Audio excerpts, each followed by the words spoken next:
We are just about ready for football here at Paycor Stadium in Cincinnati. Today,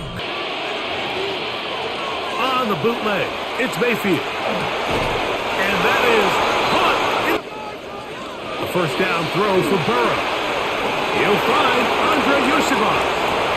And he's tighter and forces your quarterback to make some really highly contested. And he will take this one across. Target for the quarterback in space, and they're able to convert. And he'll take it on in. They run on the jet sweep. And he gets out wide. 8 explosive plays, and these drag routes can be very, very effective. That is caught. We'll see which team can establish a little bit more. It is brought in. Here's a run going left. And he's in. And this is third down. That is caught. Finding Higgins. And he will go. It's Otten in motion. They'll drop to throw. Got his man at the 6. And he...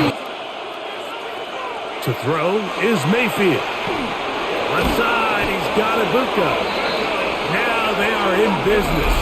Inside the 15-yard line. 19 yards. So now the Bengals use their third.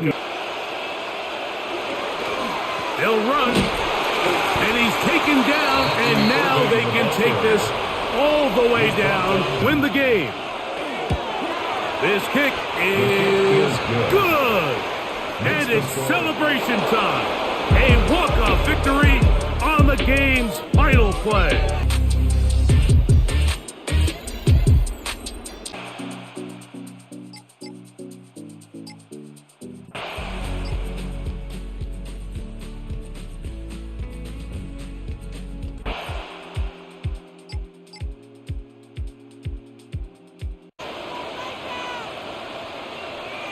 They'll throw again. Here's Mayfield. And he's into the end zone for a Tampa Bay touchdown. Baker Mayfield, a 12-yard touchdown run. And the Bucs have made it a one-score game again here in the fourth. Well, the defensive coverage was good, so good he just decided to make a play of his own, and it worked out. Yeah, you often wonder if they think to themselves, was the coverage too good to allow him to run the football? I think you'd rather take your chances with him doing exactly that, and he beat him on that play all the way to the end zone. 21, Buccaneers 14.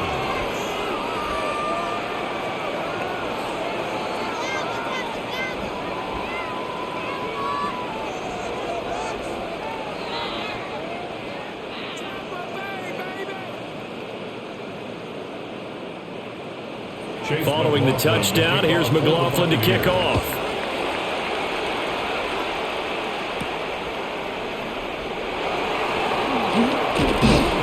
And up to about the 26-yard line, just across the 25. The Browns offense heading back out to take possession. Their lead back down to one score after the touchdown a moment ago. First down's a must on this drive as they start out here 1st and 10. Looking to put a drive together.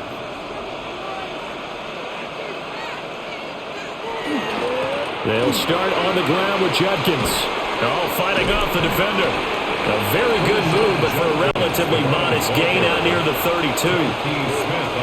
5 yards on the carry. Good pickup on first down. Good push from the offensive line, and they've done well so far to build this lead. Now, they've got to get things to the finish line, and that's a solid pickup there to begin the drive. They'll stay on the ground with Judkins. And he's out of bounds, able to take this one up to the 35. A 3-yard pickup on 2nd and 4. Now they'll need to convert here on 3rd and a little more than a yard.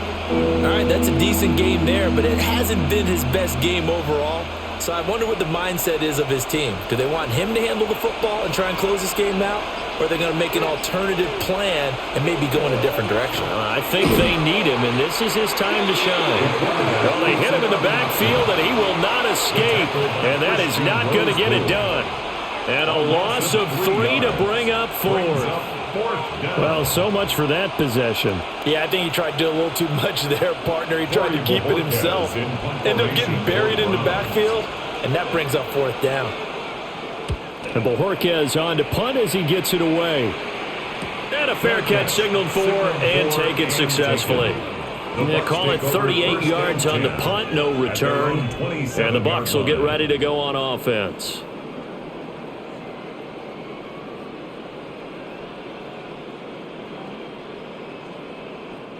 They couldn't ask for much more to this point in the second half. A gorgeous day, one-score game. 1st and 10 here. They'll start on the ground with Irving. And he'll take this up near the 35, maybe the 34. 50 yards rushing for him now to this point. But no matter how they phrase it, staying on schedule, staying ahead of the sticks, whatever you want to call it, 7 yards on 1st down, that fits the bill.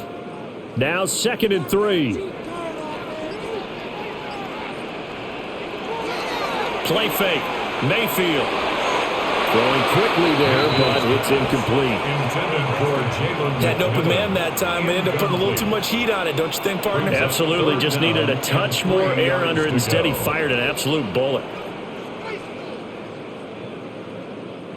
The Bucs on 3rd down. 6 conversions and 9 tries. They've done a great job of picking these up. Here it's 3rd and 3.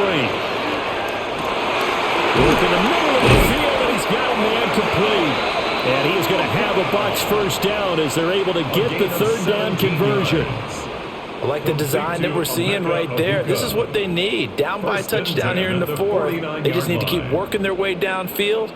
And when they see openings, take their shots.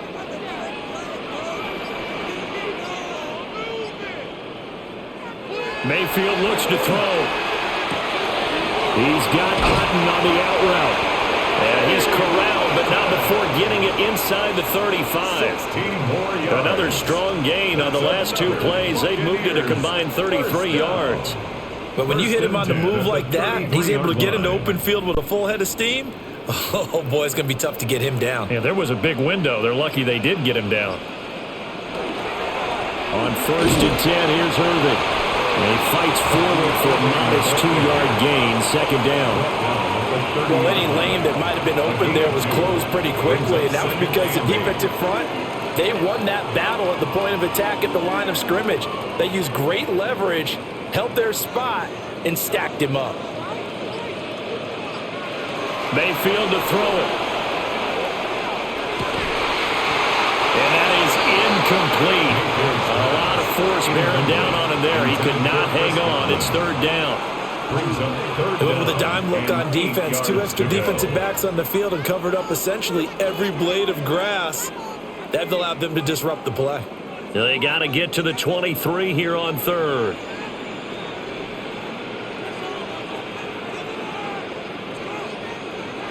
To throw, Mayfield. And now another one thrown incomplete.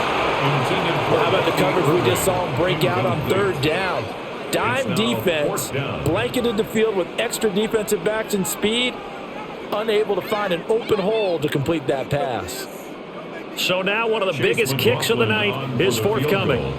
It'll be a 47-yard attempt from the left hash. And this one looks good. It is good. Right down the pipe. And that'll bring them back within 4. So an interesting call there to take the 3. I mean, I guess they're thinking that their hands were tied, but, 4th quarter, that field goal might not help them that much in the end. Yeah, eventually they're going to need the touchdown. The thinking must have been they didn't feel confident about picking it up there, hoping maybe on defense they can get better field position, get a turnover, get a better play, and then they'll have a chance to attack the end zone. After the made field goal, here's McLaughlin back out there to kick it away.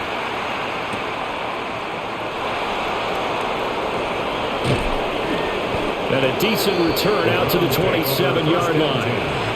Heading out as the Cleveland offense now as they get set to take over here. Obviously not the intended goal last drive. They had to punt the football, but still they've got the lead here and now a chance to add on to that lead if they can get points on this drive. 1st and 10 upcoming.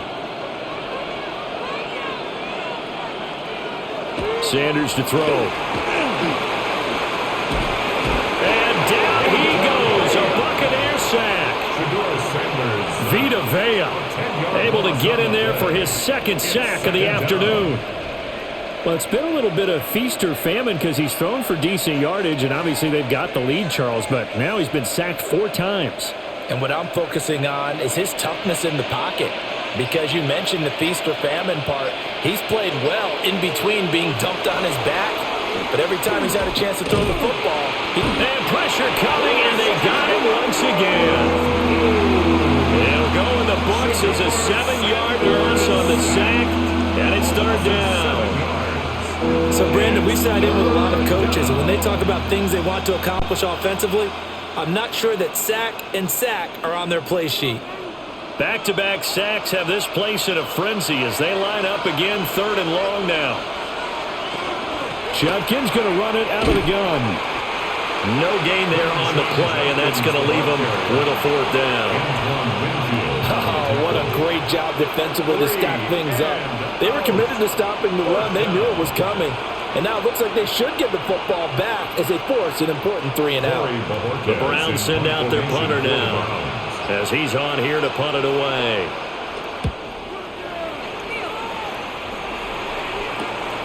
On the return, Johnson. It'll be a net of 40 yards there following a 43-yard punt, 3-yard return, and out will come the offense as they take over. Now the Buccaneer offense gets set to take over. Their defense accomplished step 1 of the mission. They forced the punt. Now they'll look to erase that deficit and take a 4th quarter lead. Now Mayfield. Looking middle, and he finds McMillan. And this will be stopped at the 44. That one good for 7 yards. I got the sense that the defense created a little momentum for them there, didn't they? Did their job, forced the punt. Now, nice start to the drive. Offense has to do their part. Yeah, they certainly do, but what a great start for them. They've got to go thank the guys on D. Baker going to give it to Irving. It'll be a gain of 2 on the play, but they'll remain a few inches short here with 3rd down looming. Pretty good job defensively. Thought he was going to get it, but they knew where that marker was, and they stopped him just short of it. What it does is emphasize that strategic football and situational football is not just played on the offensive side, is it? Defense understanding, as you noted, where the 1st down marker was and making sure they didn't get there. Mayfield keeps it himself. And he is going to have the Buccaneers 1st down as they're able to get the 3rd down conversion. I don't know about you, but I like this call. 3rd and inches, and instead of worrying about getting it back to a running back and maybe there's some penetration from the defensive front, just go ahead and take it, move forward, and pick up the 1st down. And as we say often, shows confidence in your offensive line. This is caught by McMillan. And brought down, but not before they're inside the 25. 17 yards on the play and a Buccaneer 1st down. That's another Buccaneers 1st down. 1st and 10 at the 24-yard line.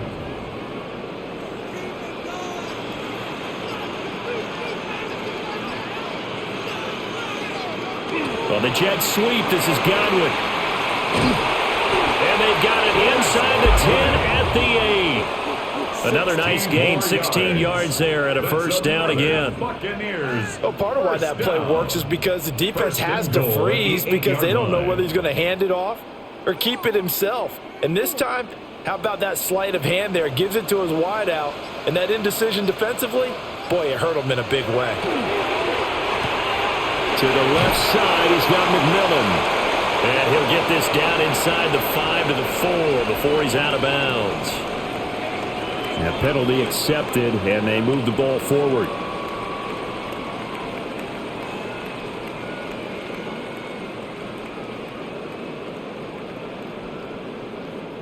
So it's still 1st and goal, but now they get to try from a bit closer. Irving. Going to take this down just short of the goal line. He got 3, but could not get the ball over the chalk. Give him 2 yards on that one. 2nd and goal now. That run didn't get very far, and I think when you're looking at his dimensions, he's a little bit on the smaller side. He's counting on the big guys up front to escort him in, and they couldn't create any kind of space for him, could they? Yeah, didn't get the push they needed. They'll try again. And this time he gets into the end zone. Touchdown, Tampa Bay. Sometimes offenses can get too cute down near the goal line, but there's nothing fancy about this one. As Coach Lombardi would say, we get a seal here, and we get a seal here, and we run this play in the alley. And that's good work to hit the hole hard and finish in the end zone. Extra point by McLaughlin is up and good. And that gives them a 3-point lead. Browns 21.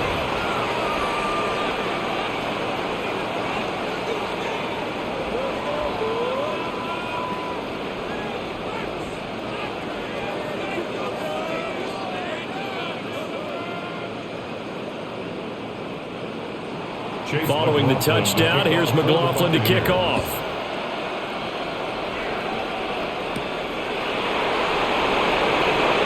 Able to slither by.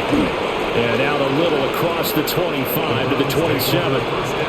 Cleveland offense making their way out.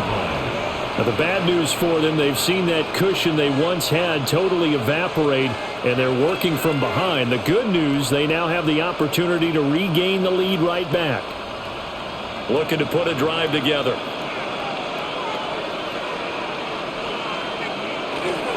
On the ground, it's Judkins to start the drive. And he's going to be stacked up right at the line of scrimmage. Nothing there for him. Second down. He continues to struggle to find a crease to break off a big one and might need to just put that aside and just try and ram his way forward and get what he can. A loss of a yard there to start out. That leads to a 2nd and 11. To throw is Sanders. Now he's going to step up and run. He'll wind up getting 4 there on his own, but it will leave him now with a 3rd down situation. The plan was clearly to challenge them by sending a blitz on 2nd down, but even the extra guys couldn't catch him in the backfield, though. He doesn't scramble for a first, but he does get the last laugh by evading the blitz and getting beyond the line of scrimmage. Here's Sanders. Now he'll tuck this and run. And this won't do it. He needed 6. He only got halfway there. That was great when he first took off because, in my mind, there was room to run and he had the marker in his sight. But I certainly didn't expect him to close so quickly, and neither did he. They got to him just in time, and now that forced him to make a decision with his 4th down call. So they're forced to punt on 4th as this one's away. Johnson on the return. It's a return of 4 following a 42-yard punt. And we have reached the 2-minute warning. And Tampa Bay trots out there now. And the points, they have come fast and furious in this quarter. You really don't want to be on the defensive side of the ball right now, do you? Because you're either thinking, my replacement may get an opportunity. Your head better be on a swivel. Totally. Or maybe I just need to get out of the game for a while because I just can't slow these guys down. They've got to figure out a way to disrupt these offenses. And typically, one guy makes a big play, and that can help change things. They'll be looking for disruption on both sides right now. Here now, 2nd and 4.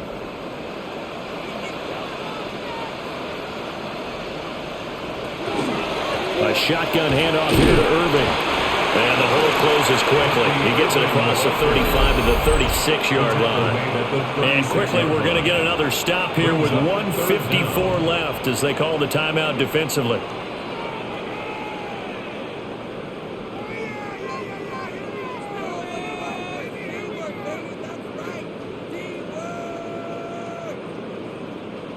Here comes 3rd and the length of the football.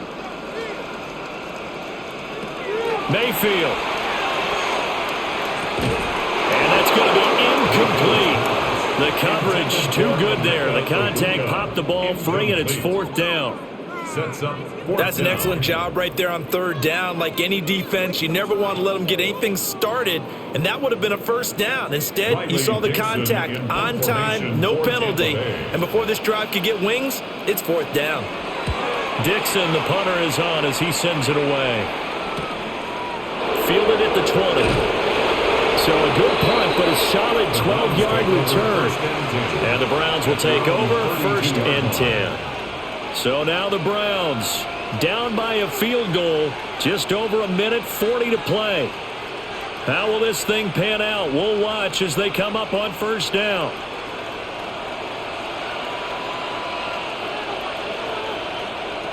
He's back to throw. Setting up a screen for Judkins. Nice job by the defense figuring that play out and holding it to a short game, but I don't think the offense is going to be daunted. They actually accomplished their goal there. Now they've got them aware that they can throw a screen at them. Maybe to slow the pass rush down a little bit, and they can throw it downfield. Second down, 8 yards to go. He'll look to throw. Firing quickly, but it's incomplete. Third and long coming up. Defensively, you pressure the quarterback or drape all over the passing lane? Yes, that's exactly what you do. It's both because they're not mutually exclusive. They may have been at one time in football, but not anymore. You want to have that pressure. And if you have a big-time pass rusher, send him after the quarterback and then make sure you blanket the field. And this will be caught at the 30. And all the way down to the 26. What a time to come up with a play like that. They're now in field goal range. But the opportunity is also there to try and win the game outright. 2 timeouts still available in this final minute. It's 1st and 10 now. This one is complete to Judkins. Now the Browns signal for the second of their timeouts, as they'll stop it with just over 40 seconds to go in the game. At the Buccaneers' 19-yard line.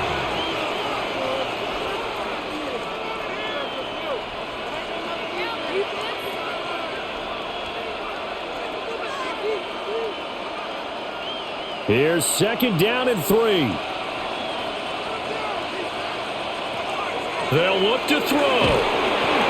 And a quick throw here that's complete. That's good for Browns. First down. 1st and 10 at the 15-yard line.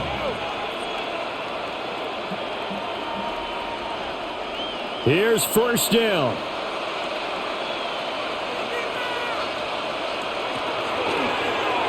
Here's the option. And maybe the wrong read there as he's going to go down immediately. The Browns will quickly use their 3rd and final timeout as they'll stop it with 17 seconds to go in the game. 17-yard line.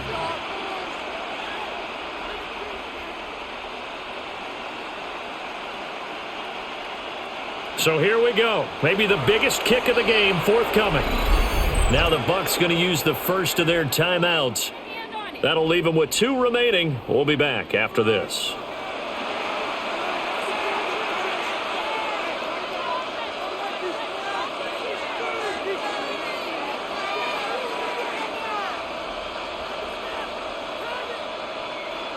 So now the Browns will turn it over to their field goal unit here. This to potentially send us to overtime.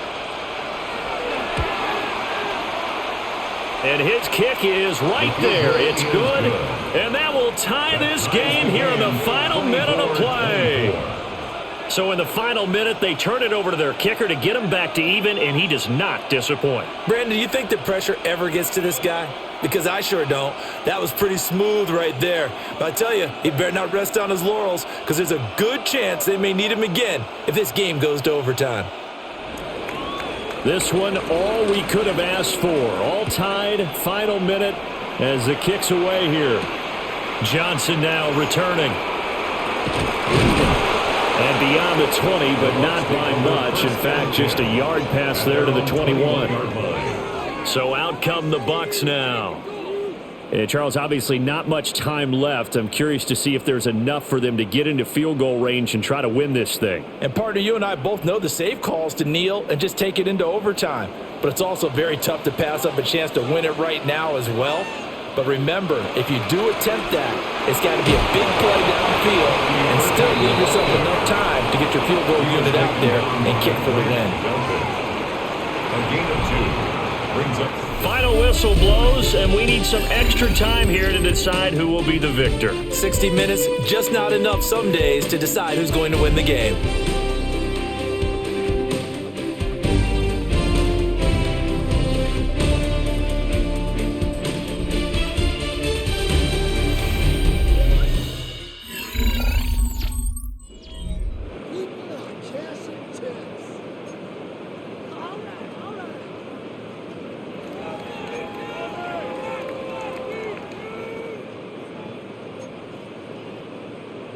Chase McLaughlin to So kick it's off the for Browns who are Buccaneers. going to get possession first here in overtime as the kick's away.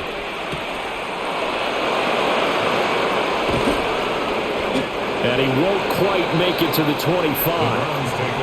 And now Cleveland geared up to take the field. And last time able to get 3. It's not what they wanted. They wanted 6, but they got at least something. They mustered something out of the drive. They'll take it.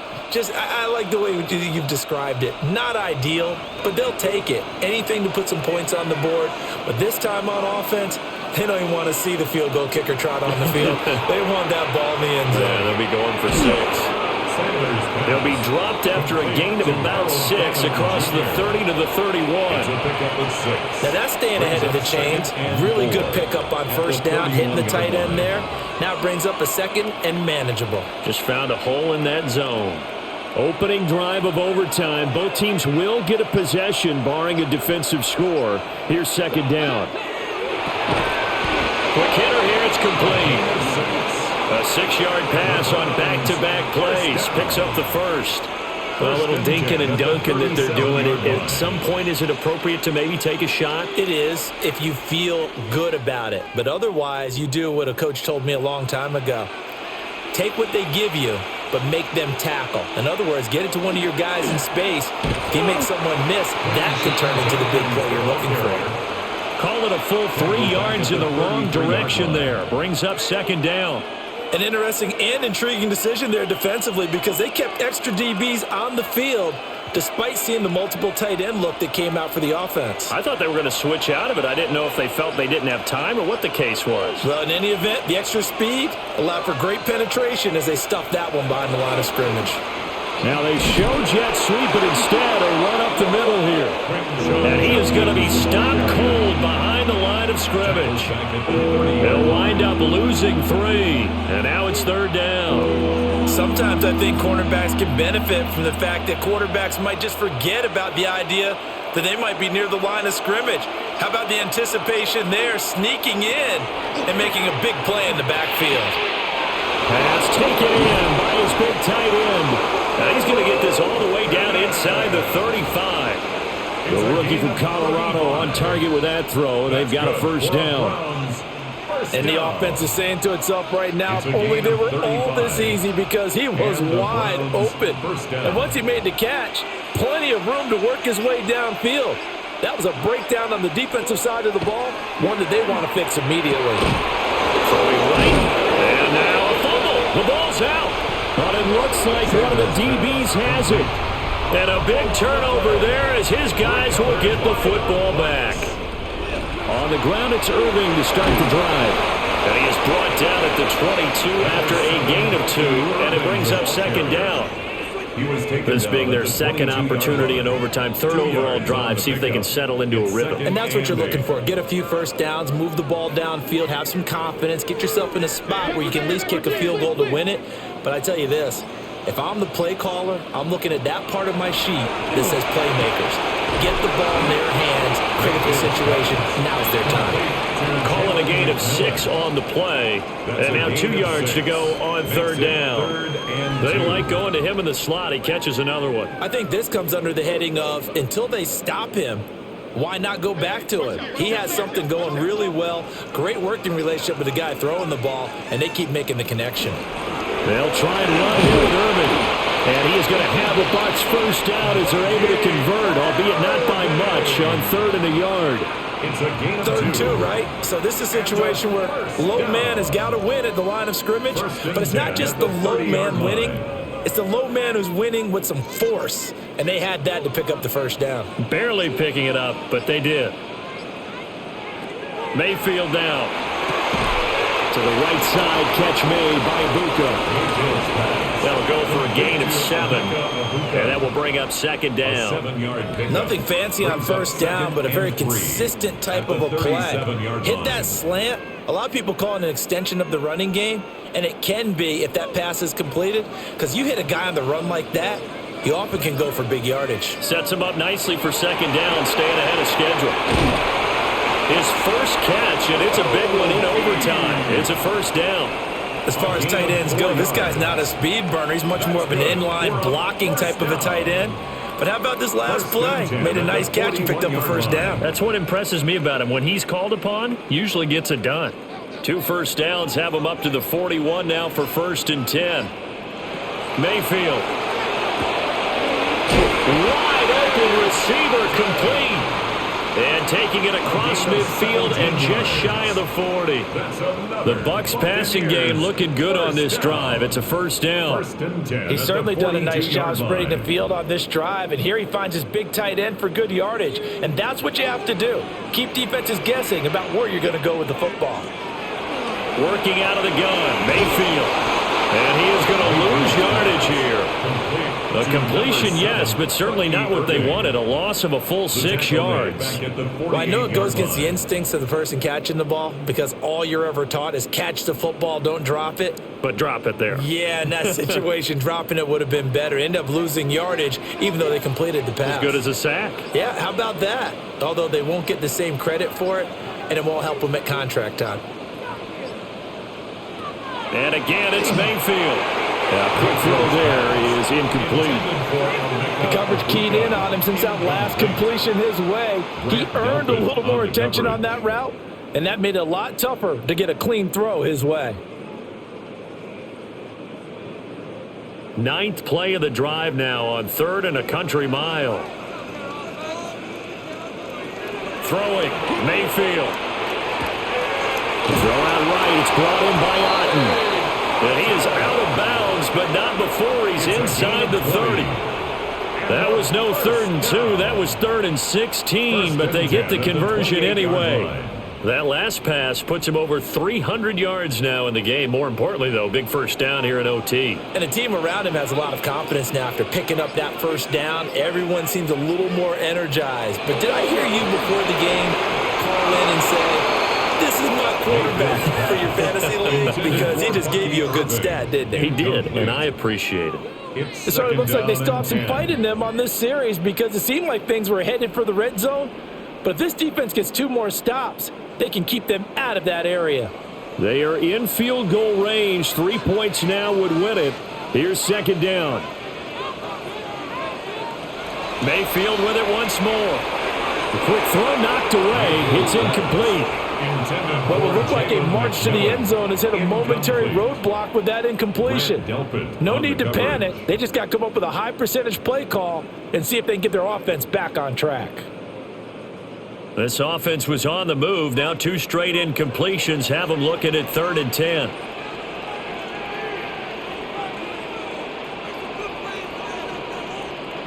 Back to throw again. And he's going to go down here. A sack. They push him back to the 34. In for the sack, Myles Garrett.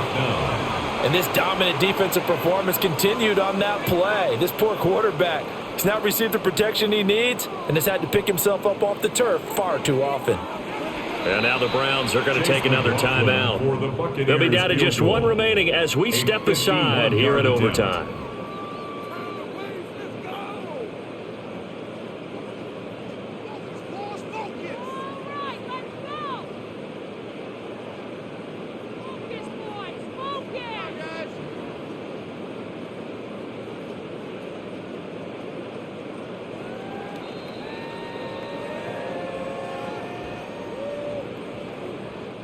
And now it all rests on the right foot of their kicker. This to win it in overtime. And he got it. The kick is good in overtime. He's able to split the uprights.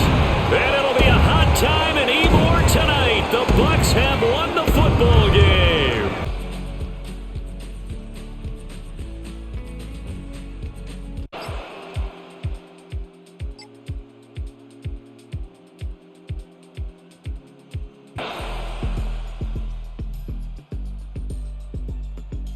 Who will get to the QB and make sure he gets on the ground. In a run blitz, you're actually trying to cover up gaps, trying to cover up holes so they can't run the football. 50 yards rushing for him now to this point. Well, partner, I know this type of running back. I mean, this size, this intensity usually gets better as the game goes on. And I just tell you from experience, the first few quarters, oh, you're eager. You come running up there, I'm going to tackle this guy. By the 4th quarter, you're coming up and thinking about it. And D-line wearing down fourth quarter. Yeah, that's not a guy they want to see consistently. And he will be very close to a first down, but I see the closed fist of the referee, and that means fourth down. And, partner, I would guess that in his headset he was hearing from his coach, it's third down, don't take a sack. And in this case, he's able to avoid the pressure and get out of there. He doesn't get the first down, but he does turn a possible loss into positive yardage. And this one is right through. And that will extend their lead even further. So that maybe not a knockout blow, but I suppose certainly every little bit helps when you're trying to salt one away in the fourth. Well, the possibility of being beaten by 2 late touchdowns or at least sent to overtime does exist. But time, definitely a big factor at this stage of the game, is in their favor. Minnesota's kick team ready, and the Vikings boom it away.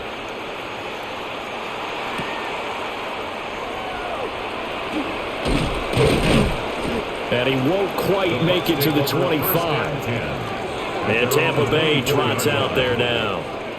A long drive last time out for this offense, Charles. If you remember, they started basically in the shadows of their own end zone, marched it down the field, and a lot of that was through the passing game. And, partner, as a former defensive back, I'm having almost a physical reaction watching what's happening right now. But let's give credit where it's due because they've done an excellent job moving the ball through the air. Secondary getting picked apart pass by pass. Obviously, they need to make some adjustments there on the back end. Yeah, because offensively, we know that they're not going to be shy about throwing that football. It'll go as a gain of 4, and that'll bring up second down. Fourth quarter, every drive's so critical, and you figure may only get one more shot after this, so a touchdown's imperative on this drive. It is, but you also have to think to yourself in play calling, don't hold anything back. Don't save it for the second touchdown. You got the first one for the second one to even matter. And that'll be incomplete. Took a pretty good shot as he tried to pull that one in. Couldn't hang on, third down. And 6 yards. When you run in the slant, timing is everything, and against that man coverage, there was no space available, and incompletion as a result. The Bucs on third down. They've struggled to the tune of 2 for 8 so far. This will be 3rd and 6. Slot man moves right. Throwing, Mayfield. He'll try and do this, and he can't find a receiver, and he's brought down. And that'll bring up 4th down on a big sack with a loss of 5. And on that one, the protection just broke down. You've got to have that leverage, don't you? We always talk about low man wins in the running game for an offensive lineman versus a defensive lineman. It's essentially the same thing in pass protection. Get lower than that defensive lineman so that you can keep your balance and keep him away from your guy trying to throw the football. So a change of possession here on the punt. And it will be Vikings ball, 1st and 10. Now the Minnesota offense set to take over again. Well, there are 2 scores on the plus side. Still time here in this fourth quarter, but maybe you start thinking about playing keep away? Yeah, I think here's the situation. You're not thinking touchdowns anymore. You're just thinking first downs. To keep up with your theme there playing keep away, first downs, they can't touch the ball. And he tried to bounce it outside, but they'll stop him behind the line. 2 yards the loss, 2nd and 12. Part of the thinking when you bring in extra tight ends, you're hoping that each of your guys gets those one-on-one blocks and creates a crease for your runner. You know what the converse is, though? You've got to win those one-on-one blocks, and when you don't, that's the result you end up with. To throw is Murray. That's caught downfield by Addison. Yeah, they're going to have this across midfield and inside the 45. 27 yards there, a first down. The passing game continues to be their friend, even with a stable lead here in the fourth, Charles. They're going back to that well. Yeah, with their overall philosophy, you know that they trust their quarterback. He's been able to throw it well. They continue to throw these safe passes. Who can blame him? This is caught by Addison. And he'll get this one down near the 20-yard line, just shy of the 20. Back-to-back receptions for him, and it's another first down. But when you're up by 2 scores in the fourth quarter and you're going to throw the football, expect to see a lot of man coverage because usually what comes along with man coverage is pressure. So if you're a play caller and you want to keep throwing the football, that's fine. Just make sure your offensive line understands they're going to get additional guys running at the quarterback. And he will be brought down at about the 6-yard line. 64 yards for him on the ground now on 18 carries. Well, it is our business to analyze what we saw out there. And on that play, I saw a defense staying in base, not taking a chance, not blitzing in a situation where they absolutely need the football back. That's either a case of overthinking it or not thinking it through. If you do blitz, do you have to be careful about where you're coming from, or are you just coming from all angles? You have to be careful about where you're coming from, obviously. But at this stage, you have to take a few chances as well. So they take the flag and the yardage that comes with it.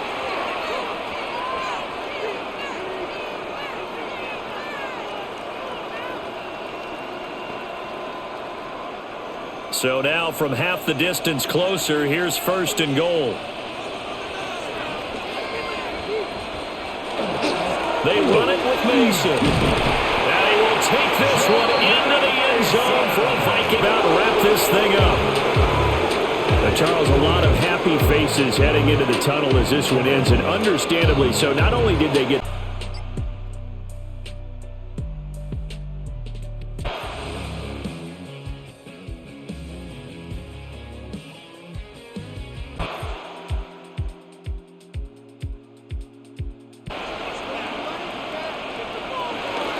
he'll give it to Jacobs to start the drive. And he's going to be dropped following a pickup of 7 past the 30 to the 32.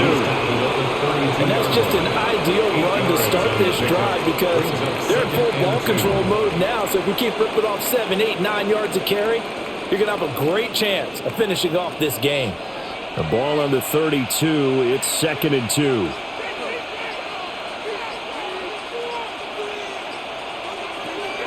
They'll stay on the ground with Jacobs. And he'll be brought down shy of the 40 at the 38-yard line. 44 yards rushing for him now as he's carried it 13 times. And this is exactly what you're looking to do offensively. If you can start stringing some runs together like this, you'll keep churning out first downs, and that's going to put you in a great position to carry this one home. Here's Jacobs on 1st and 10. And he's going to take this ahead for right around 3 yards, but no more than that. 2nd down. Now we're going to get a timeout. Appears we've got an injured Buccaneer. Hopefully, obviously nothing serious here. Medical staff, though, going to take a peek, and we'll take a break.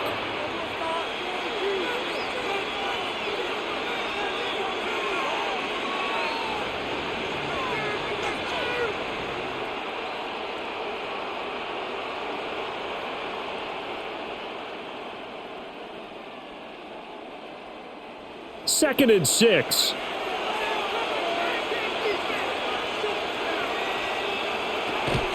Counter play with Jacobs. And able to work about 5 yards out of this as he's taken down up near the 47. The recipe's pretty simple, I think, right? Just give your superstar the ball, continue to feed him. Yeah, don't overthink this one, right? Make sure he's touching the football, but you're also counting on his intelligence in playing the game as well. If it's not there, don't force the run. Just make sure you hang on to the football and keep the clock ticking. Love to sneak it. And he's going to have a Packers first down. At least it would appear that way. He didn't get it by much, but yes, they do get the conversion on 3rd and 1. There may have been a little bit of an element of surprise there. 3rd and inches and they go quarterback sneak. I still feel like this is a play that often is reserved for 4th down. Love this time is going to set up to throw it. That's taken in by Kraft. And they're going to be set up down around the 15-yard line. 36 yards on the play. Well, partner, that's how you make a long drive suddenly not so long anymore. One big play, and they're already in field goal range with designs on getting more than that. They couldn't ask for much more to this point in the second half. A gorgeous day, one-score game. 1st and 10 here. And he's going to go down. He's sacked back at the 24. Vita Vea picks up his 2nd sack of the afternoon. I know there'll be a little bit of criticism there because they went right back to the air after the huge pickup and end up getting sacked. That's often a play that you make. You feel like you've got momentum on your side. Unfortunately, the O-line failed to hold up to try to keep that momentum going. Throwing on second and long. Love. Under pressure, and they got to him again. It'll go as a loss of 3 on the sack, and it brings up third down. They've been moving the ball well offensively, really getting into a groove. Last play, pass completion. Now, finally, the defense gets there. And you have to find a way to disrupt their rhythm. Do you do it with coverage, or do you do it with pressure? They elected to go with pressure, and it was the right call. Now on third and long, they'll look to throw. And that will be incomplete. Well, they weren't scared to let it fly, but it falls to the ground and brings up fourth down. Just because you got the lead in the fourth, it doesn't mean you have to play it safe. I like the aggressive play call there to push it downfield. That time, it didn't work out.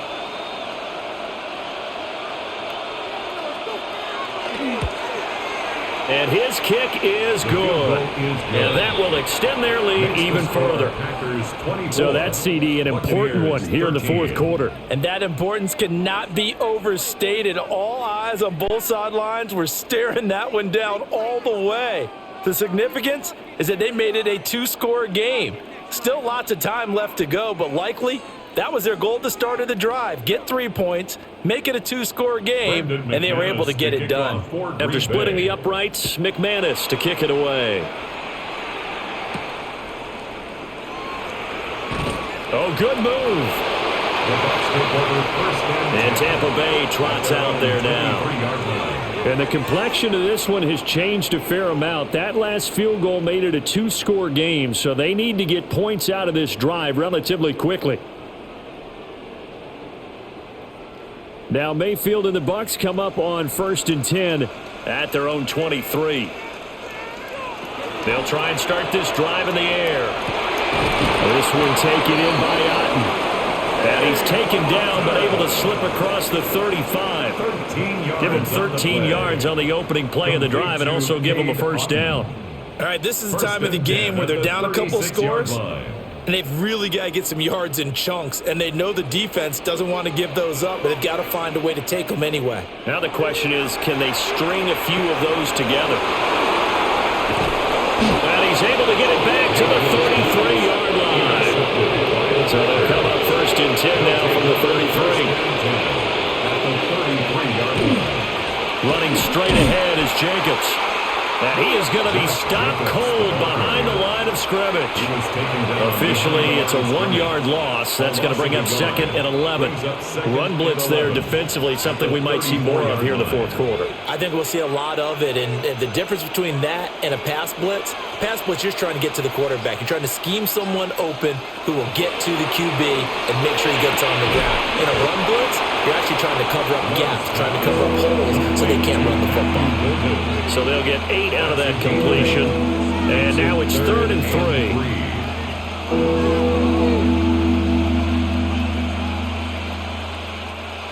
Coming up here looking for 3 yards to pick up the first.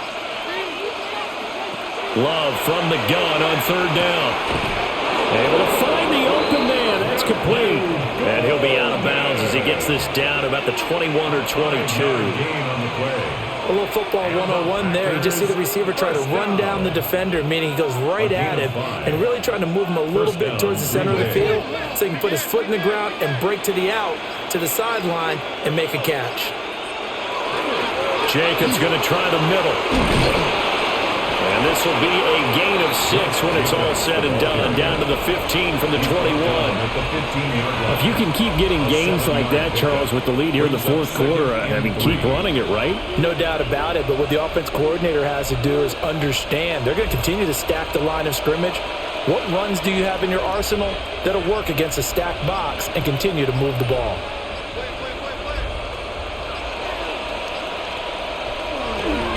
Second down, Jacobs once more. And here he'll get it down to the 7. 68 yards for him on the ground now on 18 carries. Starting to become a tough spot for this defense. You're down fourth quarter, looking a little fatigued maybe on that side of the ball. Partner, we've seen this before, haven't we? Because every coach we've ever talked to says body language is important. And now you're seeing guys with their hands on their hips, they're bent over, hands on their knees. And the offensive guys, they're just saying, let's just keep running it out.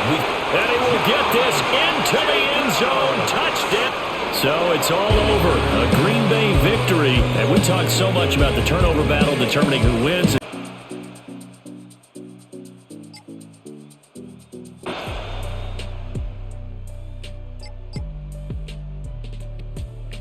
Remain aggressive? Do you try to just keep the ball from being thrown over your head and make everything be tackled and played in front of you? That's what every defensive coordinator struggles with, so they can't get too soft here as they try to hold on to this lead here late.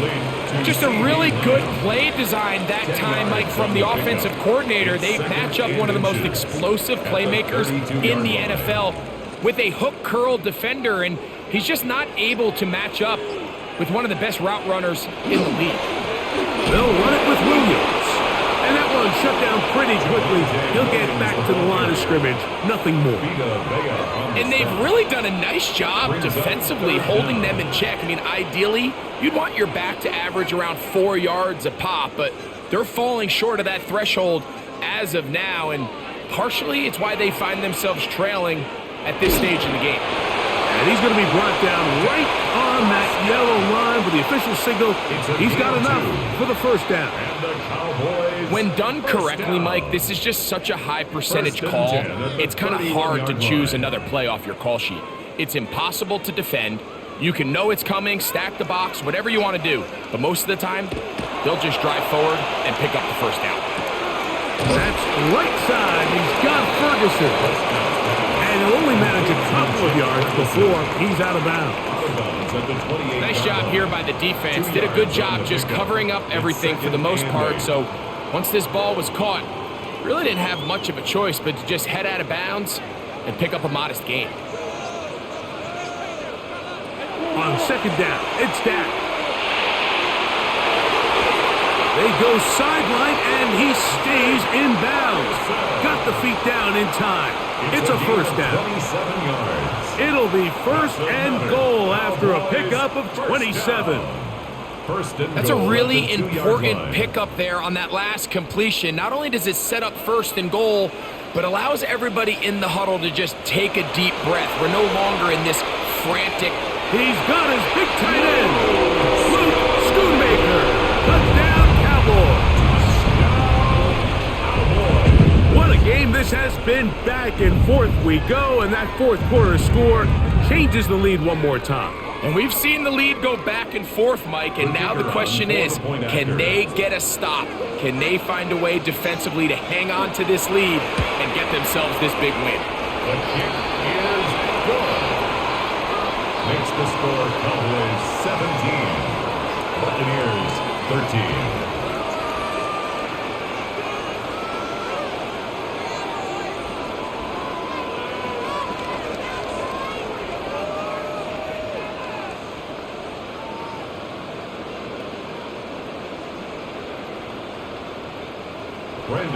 So now playing with the lead after that fourth quarter touchdown, trying to kick it back the other way.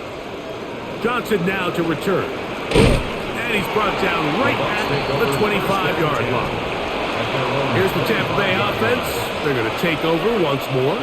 We'll try to establish some tempo as they start this one with first and 10.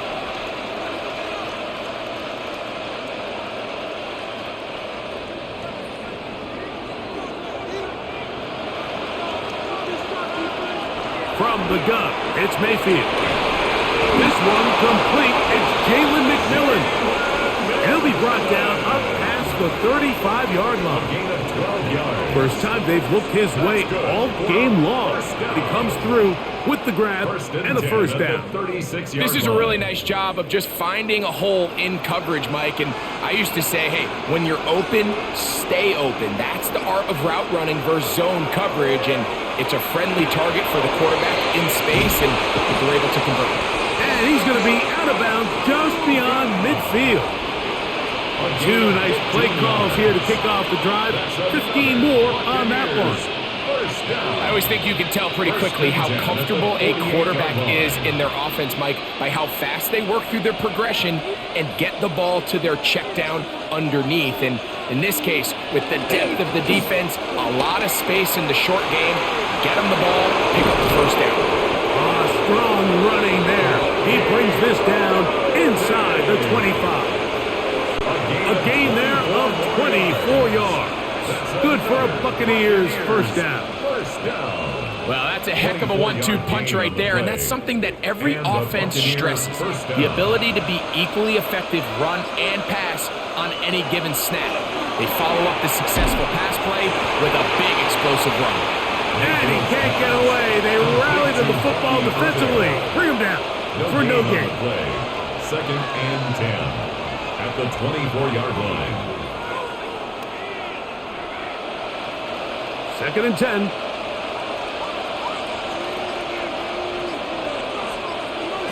Out of the shotgun. Mayfield. Left side. He's got Ibuka. And that's going to be a first down. A pickup of 9. It's like a textbook, methodical, efficient NFL drive. 4 for 4 throwing the ball, mixing in some run. You're just marching the ball downfield at your will, and they get a fresh set of downs now to see if they can convert this nice drive into some points.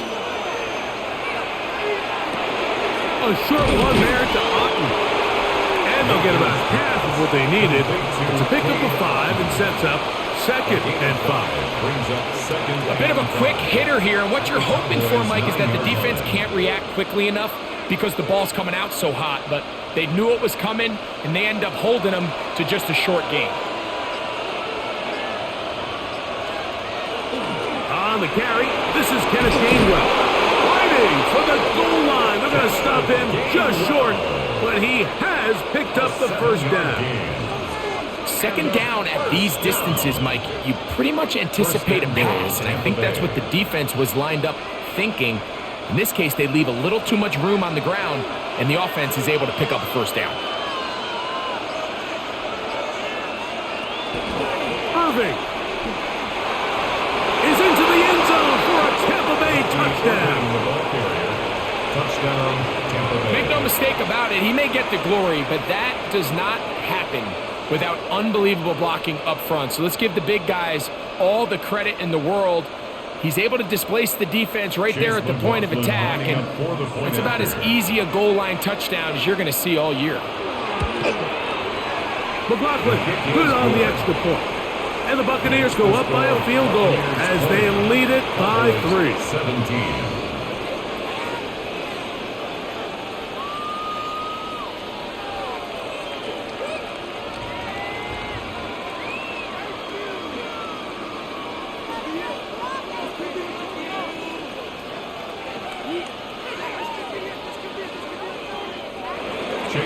So now playing with the lead after that fourth quarter touchdown. Time to kick it back the other way. Devontae Turpin on the return. And they will finally get him down, but he gets all the way close to the 40-yard line. The Cowboys offense ready for this next possession. They'll see if they can put something together here, beginning with 1st and 10.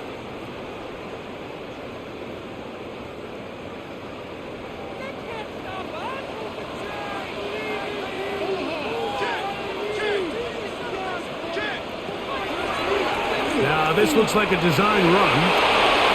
They get 13 to begin the drive. It's a first down. And we're starting to see the fruits of their labor paying off here. I mean, they've used this run game to throw a bunch of body blows throughout the entire contest. And while some of the carries didn't result in much at the time, it's clear they're starting to take its toll on this defense. First down, Prescott.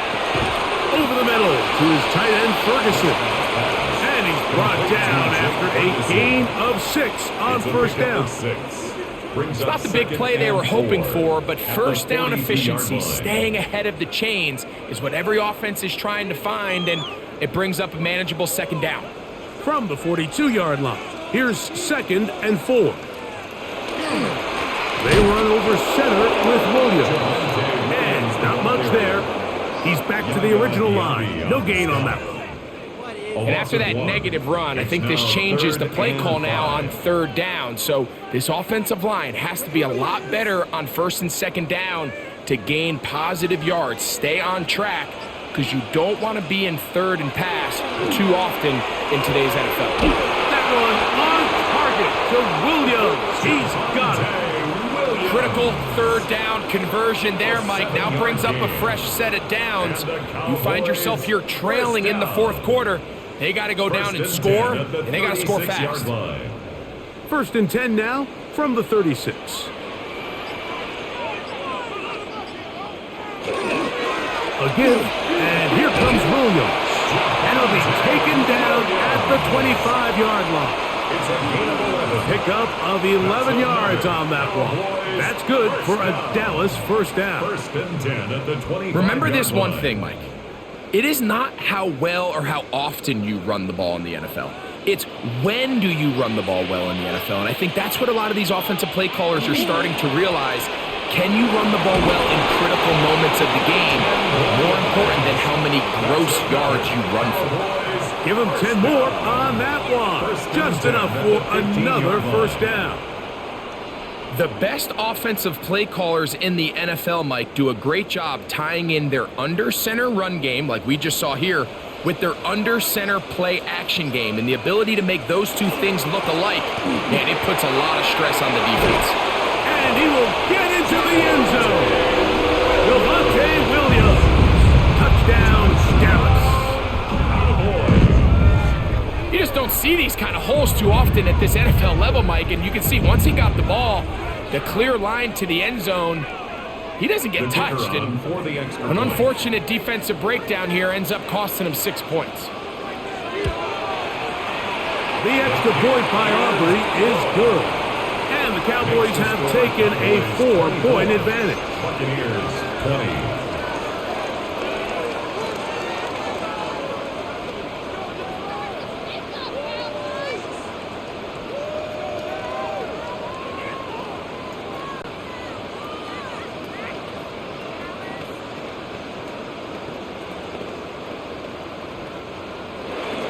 So now playing with the lead after that fourth quarter touchdown. Time to kick it back the other way. Johnson now to return.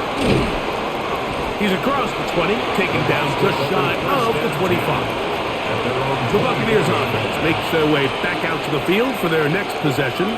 They'll start out first down and 10.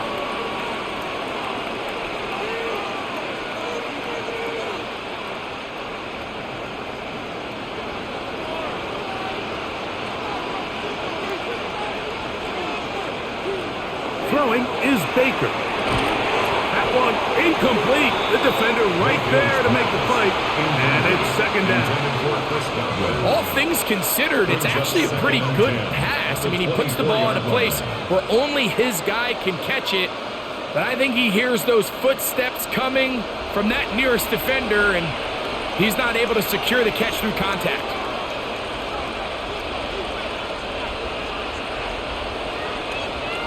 On second down, Baker. That one is caught by Ibuka. And he'll be brought down, but not before they get this all the way up near midfield. Short pass goes a long way. It works to the tune of 25 yards. 1st and 10.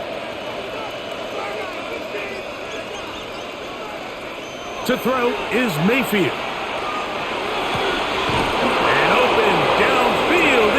And they're going to move this ball inside the 25-yard line. That's good for 27 and a first down. A gain of 27. You're in the fourth quarter. You just can't predict how many possessions you have left, so you can't let any of them go to waste. So far, this has been a fantastic drive. It's a drive that they desperately needed. They continue to throw the ball like that. They got a chance to take a late lead here in the fourth quarter.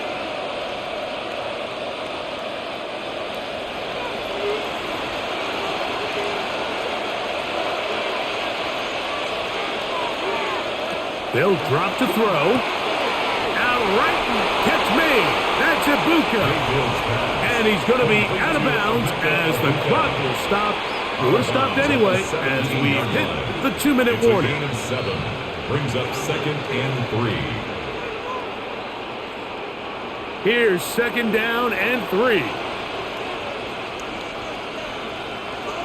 Baker to throw. To the goal line and in. Touchdown Buccaneers. we used to have a saying that it was the responsibility of the receiver to run the route through the eyes of the quarterback. And I think this is a great example here. Two guys clearly on the same page. Quarterback expected his target to be in a certain place at a certain time. He's there, ball's delivered accurately. He's able to pick up the rest with his legs, and that's a big-time connection for the touchdown. Cowboys 24.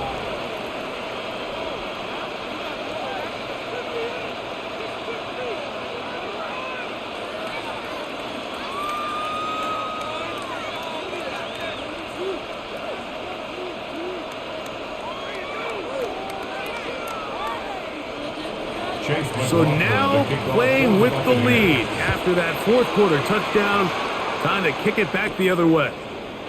CeeDee Lamb there to return it. A very good field position to start as the return is past the 40. The Cowboys offense ready to get back to work. They'll have very good starting field position as they set up past the 40. Here's first down.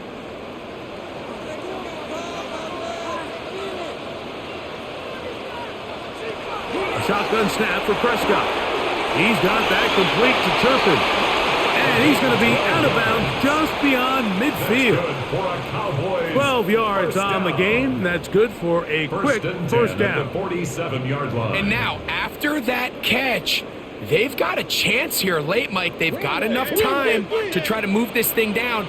I think they can win the game on this possession. Quick throw, going to be caught by Pickens.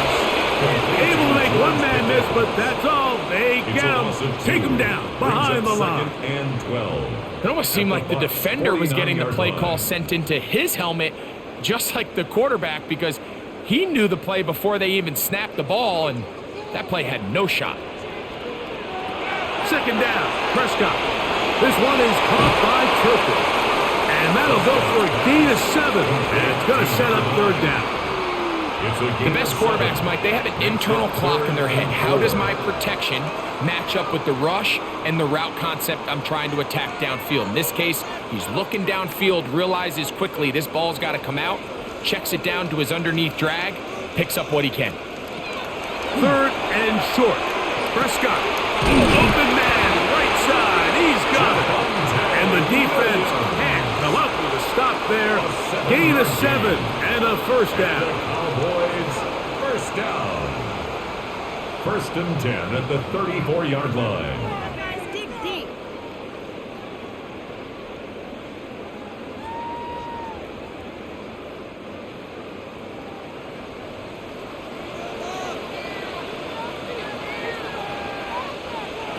They'll throw again. Dak. That's made by Pickens. That's a timeout for Dallas. It's their second. Clock is stopped. 47 seconds left here in the fourth. At the 29-yard line.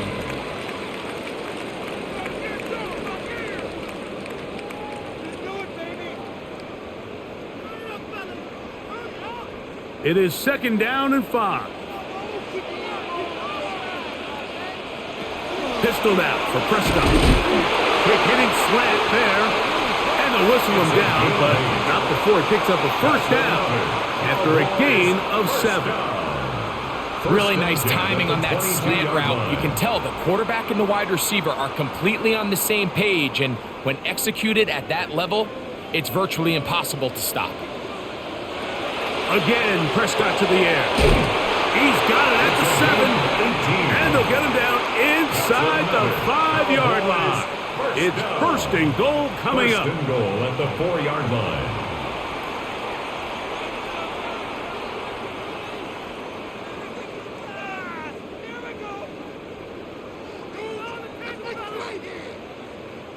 So, pressure kick coming now for Brandon Aubrey. This to potentially send us to overtime. Now the Bucs will take their first timeout. The clock will stop with an even 20 seconds to go. And 3 more points. Please, get it together. Bring it home, baby.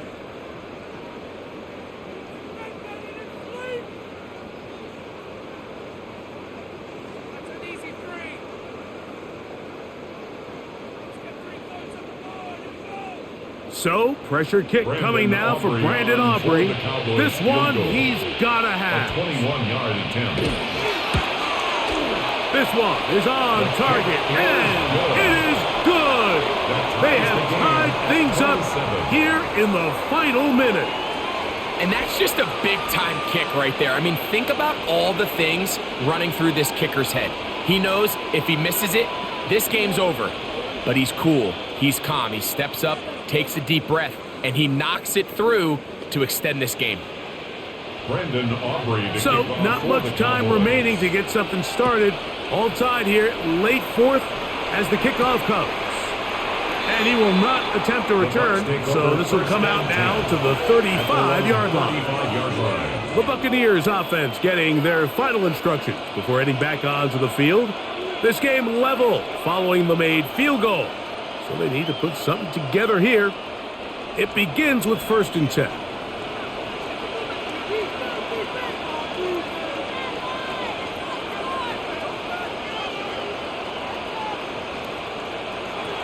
To throw is Mayfield. To the right side, he finds McMillan. And they bring him down, but not until he crosses midfield. 16 yards. Timeout here, Tampa Bay. That is their second. They stop it with 14 seconds to go in the game. And the Buccaneer first down.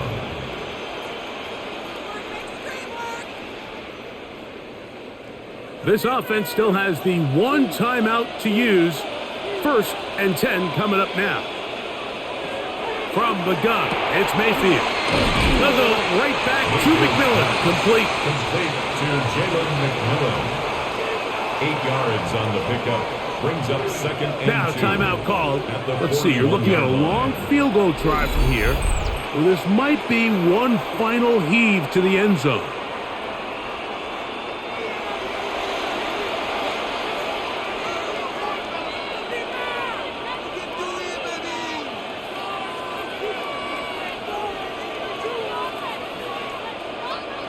So we get to a pressure kick, and here's Chase McLaughlin. This to win the game. That's long enough, and it's good. On target from long range. So a win here for the visiting Bucs. They get themselves into field goal range for one final shot.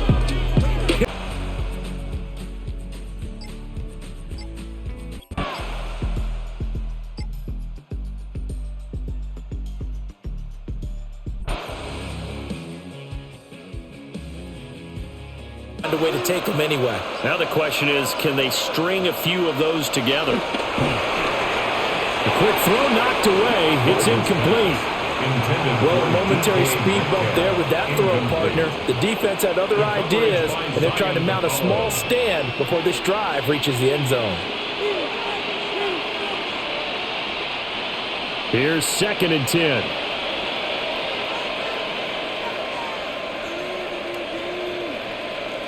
And again, it's Rodgers. Catch is made by Metcalf.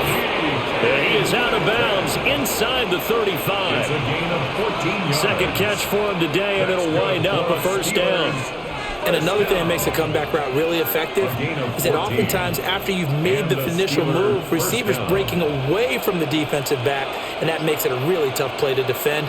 A nice chunk of yardage picked up there. A short one there to Freiermuth. And only able to get 2 here. Stopped at the 30.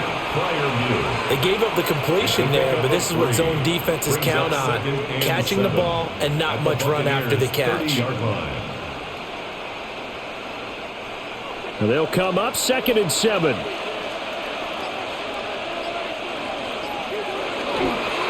A running play. It's Dowdle. And only able to muster a couple down to about the 27. The completion on 1st didn't get much, and now the run on 2nd doesn't get a whole lot either. Well, if you're a good play caller, you've already looked ahead and anticipated this type of situation. Already down on his play sheet, trying to dial up a big 3rd down play.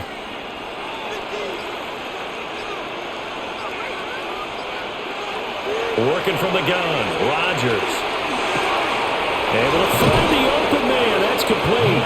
And this is going to lead to another first down as the tackle's made at the Bucs' 13-yard line. That one good for 14 yards and a Steeler first. How about a nod to the sequence of plays they're putting together here? This has been death by 1,000 paper cuts on this drive. But this is one of their best plays yet, and they're able to move it down into the red zone. Rodgers now to throw. Over the middle, that's caught by Metcalf. And he's going to take it in for a Steeler touchdown. DK Metcalf, a 12-yard touchdown grab. And the Steelers go coast to coast and finish the drive off with 6 points. Boswell for the extra point.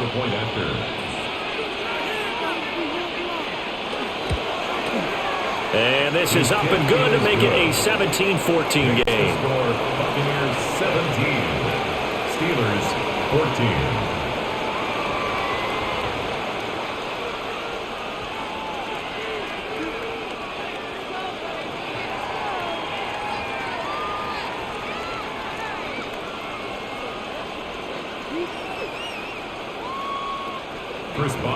Boswell now to kick it away after the touchdown.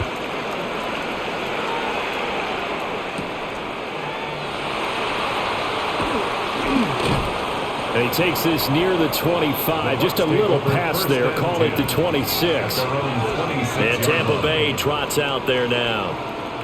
Certainly want to avoid what they had to do last possession. That was punt the football, because this game's starting to tighten up. In a basketball sense, you'd think about taking a little bit of the air out of the ball, right? Maybe milk some clock, limit the possessions. In this case, they might want to do the same thing, but control the game offensively. Put together some first downs, put together a drive, and keep it away from them. The tackle credited to Deshaun Elliott, the safety. Good push from the offensive line, and they've done well so far to build this lead. Now, they've got to get things to the finish line, and that's a solid pickup there to begin the drive. Now 2nd and 5.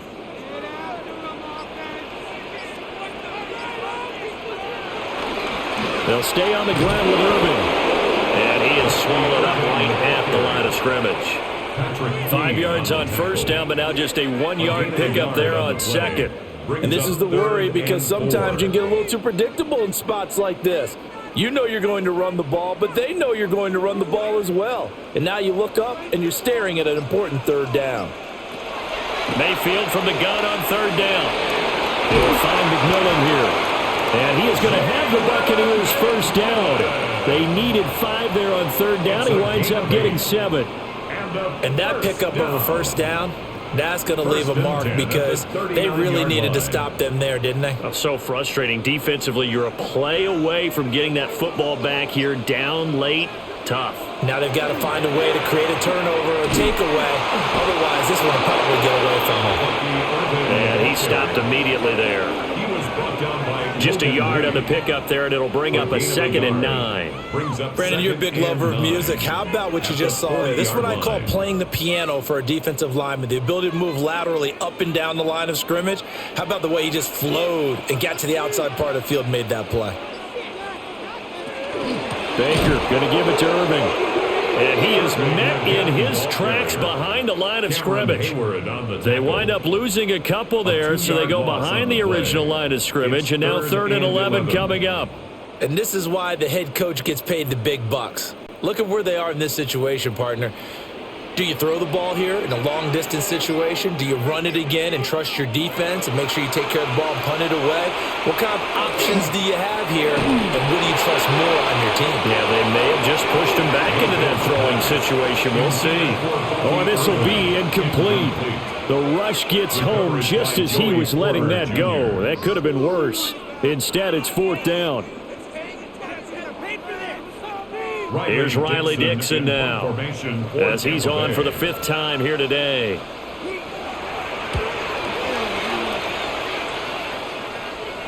And looking up into the sun, he's able to make the fair catch inside the 20-yard line. So possession goes over here on the punt.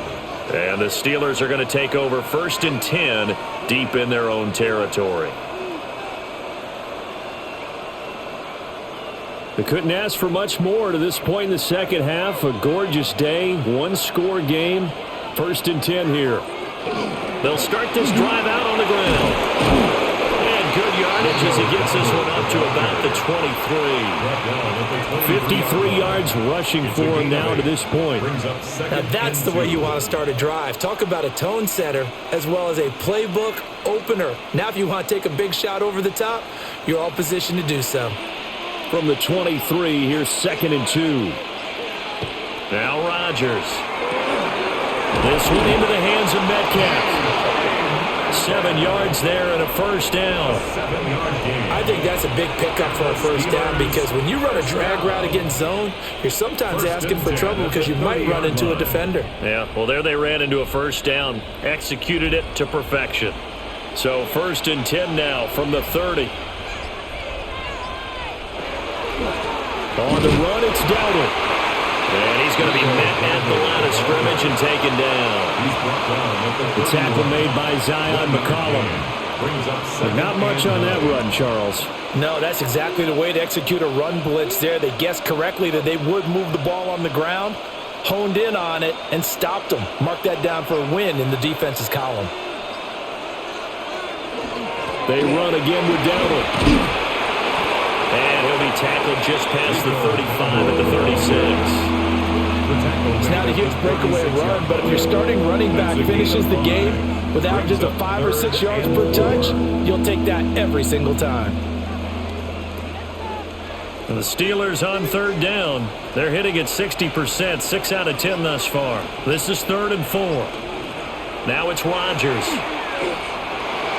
Oh, he had him. He was open, but he couldn't get it to him. It's incomplete. Well, that plays a statistic that's going to go on the defensive team stat sheet. Won't necessarily reflect in ours, right, the overall game sheet.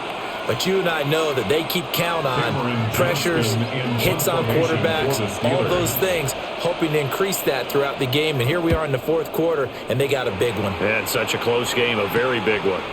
On the return, Johnson. Call that a 41-yard punt, 6 yards on the return. And the Bucs will get ready to go on offense. Back now comes Tampa Bay. No points last time out. They were forced to punt, if you remember, but no time to dwell on that. They've still got the lead here and a chance to add to that here. 1st and 10 as this new drive starts. They'll start on the ground with Irving. Yeah, nothing doing. He's immediately taken down at the line of scrimmage.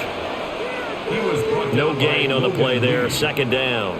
No gain on the play. This defense starting to buckle down when they need to, and right now they're winning this 4th quarter, losing the game, but they're winning in the 4th quarter. And what a fine line it is about what they're trying to get done because they're down, so they obviously need the football, need a score, but they can't be so aggressive as to give up their edge, their gaps, and have the offense hit them with a big play. 7 catches for him now, and this last one, a first down. This is something you got to be wary of defensively. I mean, just because they're in the mode of trying to burn some clock doesn't mean they won't pass it, and they got good yardage out of that one. Yeah, and really, when you're looking at it, now they've got a fresh set of downs. Look for 2nd down if they want to take another shot and try and loosen things up. That'd be the time to do it. So the completion gets them just a yard, and it's 2nd down. The goal of a wide receiver screen is get enough blockers in front to create a wall and let him pick his spot to run the football. How about the defense there, swarming to it and not allowing that to happen? Did not let him get downfield. Running the toss to Irving. And he is met at the line of scrimmage, and he goes down right there. Officially no gain on the play, and they're left with a 3rd and 8. Now, obviously, that's some good work there defensively, being able to stop them and bringing up a key 3rd down. But if you're on the offensive side of the ball, there's an opportunity because I know what defensive guys are thinking right now. Just stop them, get to the ball. That means they might not be sound defensively. There could be some opportunities. And you said key 3rd down. Highlight that word, put it in bold. Here we go. And he's able to get this to the 40-yard line before he's out of bounds. The Bucs passing game looking good on this drive. It's a 1st down. And that certainly appears to be a critical conversion right there because not only do they keep the drive going, they take valuable time off the clock as well. They have to feel really good about that last completion. And look at this. They get the turnover they needed. It's intercepted. Picked up by Jamal Dean. first and 10. First and 10 at the 32. So after the INT, it's Rodgers. And inside the 20 before he's brought down. That one good for 14 yards and a Steeler first. And here we are in the fourth quarter, partner, and watch them drive for what would be a go-ahead touchdown. And you and I both know this is where you need a quarterback who can keep his cool back there, not just for himself, but to keep the rest of the team relaxed too.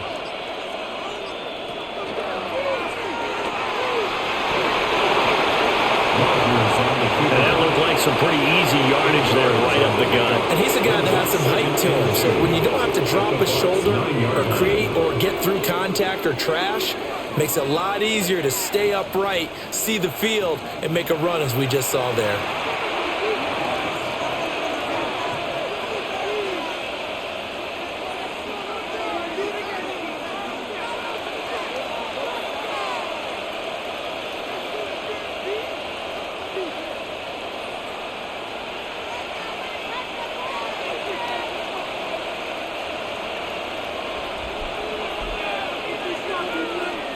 Throwing is Rodgers.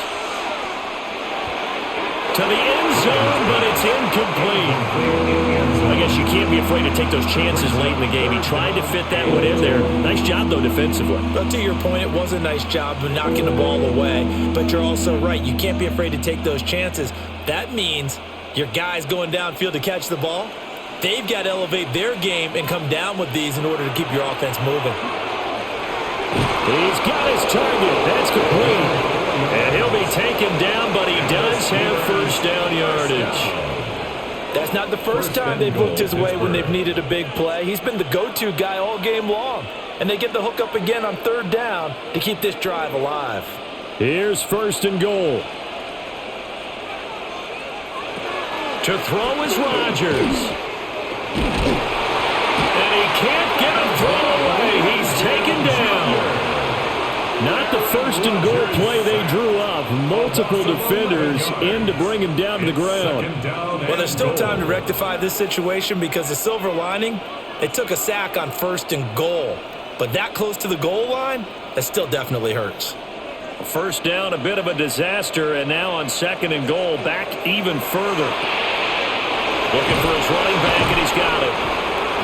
Now the Steelers use the first of their 3 timeouts as they get the stoppage with just over a minute to go in the game.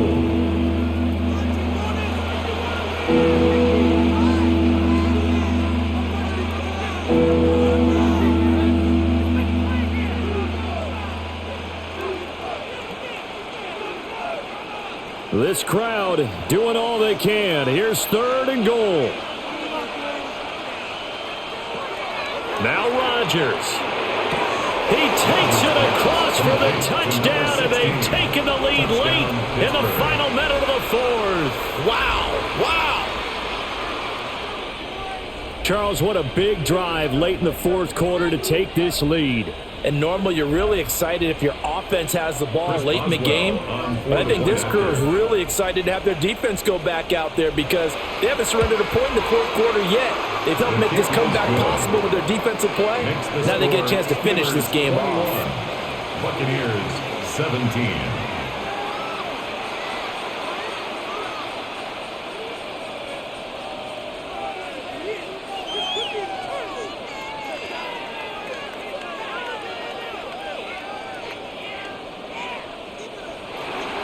Boswell now to kick it away after the touchdown.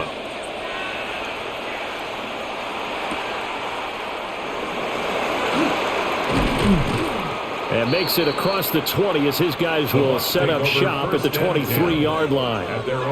So Mayfield and the Bucs down 21-17, 53 ticks to go.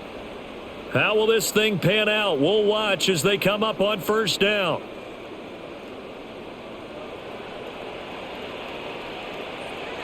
Mayfield.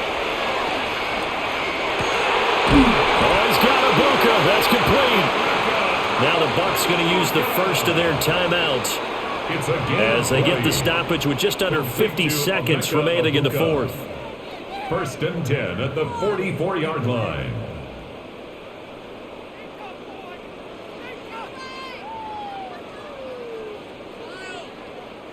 2 timeouts still available in this final minute. It's 1st and 10 now. Mayfield to throw. Throwing into traffic there, and that's complete. The Bucs going to go ahead and use the second of their timeouts, as the clock will stop with 45 seconds left to go in the game. At the 48-yard line.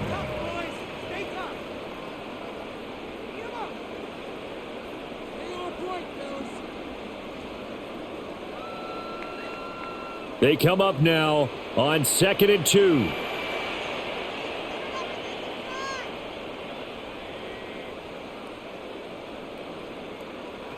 Mayfield. Over the middle, he finds Godwin, complete. The Bucs forced to use their 3rd and final timeout, as they'll stop it with just over 40 seconds to go in the game. 1st and 10 at the 40-yard line.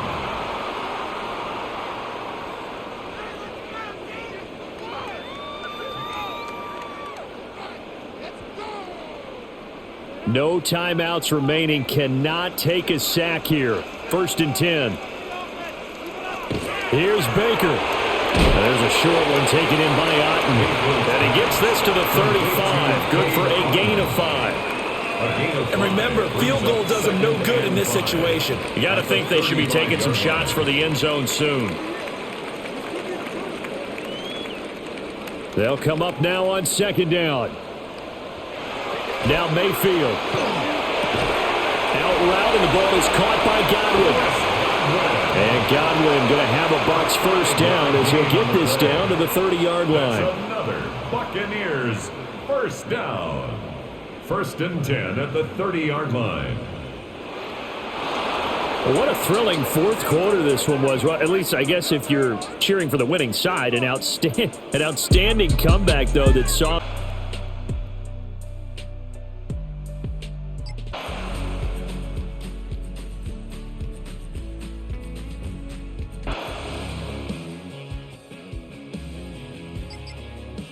Of it. They go play action. Mayfield. He'll find McMillan here. And he's taken down inside the 30. 11 yards for number 11. And here we are in the 4th quarter, partner, and watch them drive for what would be a go-ahead touchdown. And you and I both know this is where you need a quarterback who can keep his cool back there. Not just for himself, but to keep the rest of the team relaxed too. On 1st and 10, here's Irvin. And he fights forward for a modest 2-yard gain, 2nd down. Not a huge carry there on 1st down, but not all of them will be. But still, all in all, a positive play for the offense. It's all about picking up at least a few to set up what you're going to do here on 2nd down. From the 25, here's 2nd down and 7. Mayfield firing quickly. It's complete. And they take him down, losing yardage back at the 27. It'll be a loss of a couple on the play, so now 3rd down coming up. I thought that wasn't a bad time to call the screen. I thought late game, down on the scoreboard, had to figure they were expecting a pass downfield. Yeah, so the edge rushers, they're coming. That could have hit big. You're right. Good recognition defensively to snuff that one out. Mayfield down. It's incomplete. Take a shot, couldn't connect. Some coaches like to take the shorter, more reliable yardage, and some, they like to go for the big shot. No fear in risking a deep ball there, but it wasn't enough to get them the completion. So now one of the biggest kicks of the night is forthcoming. This from 44 yards out, left hash. And his kick here is good. And that will bring the deficit back down to 3. So with that field goal, this one's now back within a field goal. Maybe not the ultimate result they wanted, but gets them that much closer. This game is unfolding like a really good book, isn't it? Because I feel like there's a few more plot twists yet to be revealed before this one is over.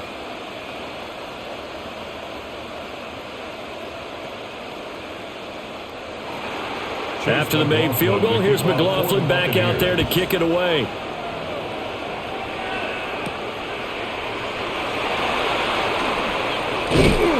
And he takes this near the 25. Just a little pass there. Call it the 26. Here's the Carolina offense as they get ready to take over here. Fourth quarter, they cling to a 3-point lead after the field goal a moment ago, and it's certainly a very critical drive with still a good chunk of time remaining. They couldn't ask for much more to this point in the second half. A gorgeous day, one-score game. First and 10 here. And he'll be tackled at about the 35. Give him 9 on the carry that time, and they're set up with a 2nd and 1. And that's just an ideal run to start this drive because they're in full ball control mode now. So if you keep ripping off 7, 8, 9 yards of carry, you're going to have a great chance of finishing off this game. On second down, here's a keeper by the QB. And holding it may be the wrong decision as he stopped in the backfield. That's a big loss of 3, and it brings up 3rd down. Well, I would have figured after the 9-yard run on the previous play, getting 1 more yard wouldn't have been much of a problem. But apparently it was, and now it's 3rd down. To throw, Young. He had him. He was open, but he couldn't get it to him. It's incomplete. Critical play in this football game because if they pick up the first there, that clock keeps rolling. Has to be a little frustrating for them because they know that if they pick up a first down there and continue to eat away at the clock, really increases their chances of closing this one out. Now they're likely going to have to give the football up and sweat it out on the sideline. Here's the punter, Martin, out to kick it away. It'll be a 39-yard punt, no return. And the Bucs will get ready to go on offense. Here comes the Tampa Bay offense now heading back out onto the field. Their defense accomplished step 1 of the mission. They forced the punt. Now they'll look to erase that deficit and take a fourth quarter lead. Now Mayfield and the Bucs come up on 1st and 10 at their own 26. They'll start on the ground with Irving. And not a whole lot there, maybe a yard to the 27. But not much on that run, Charles. No, that's exactly the way to execute a run blitz there. They guessed correctly that they would move the ball on the ground, honed in on it, and stopped them. Mark that down for a win in the defense's column. Still 9 yards to go on 2nd down from the 27. Throwing, Mayfield. The pass is caught by Cade Otton. And give him 6 yards here as he stopped near the 35 at the 34. 3rd and 2. And there wasn't much room for the big tight end to do much after the catch. But at least he was able to pick up a solid gain to help his offense continue to move in the right direction. The Bucs on 3rd down. They've struggled to the tune of 2 for 8 so far. Here it's 3rd and 2. He'll try to pick it up himself. And they'll get it up just short of the 45 at the 44. Mayfield showing he can be fleet of foot, picking up the 1st down. So there you go. Save your best scramble of the day for a big-time situation in the 4th quarter, picking up the 1st. You don't want to use it up early, right? You want to make sure you save it for that exact moment, that key time. And that's what he did, although you and I both know it wasn't planned that way. But what a nice job using his eyes, scanning the field, and realizing when it was time to exit the pocket and go. And he'll be corralled out across midfield down to the 45. 11 yards for number 11. 4 yards. That's another Buccaneers first down. A gain of 11 on the play. First down. So from Panther territory now, it's 1st and 10 at the 45-yard line. Play action now. Here's Mayfield. This one taken in by Otton. He was unable to shake free there, and they'll cover him for a loss of a yard. But plays like that, Charles, no doubt, they're just going to continue to fuel this crowd. And this defense is already playing well, but it also feeds on the energy of that crowd that you're talking about, and that takes them up to another level. Right now, they're playing really loose. They've got the lead, and what a nice stop they just made there behind the line of scrimmage. Now following the completion, we're going to get a stoppage here for an injury. So as the medical staff takes a look, we'll step aside.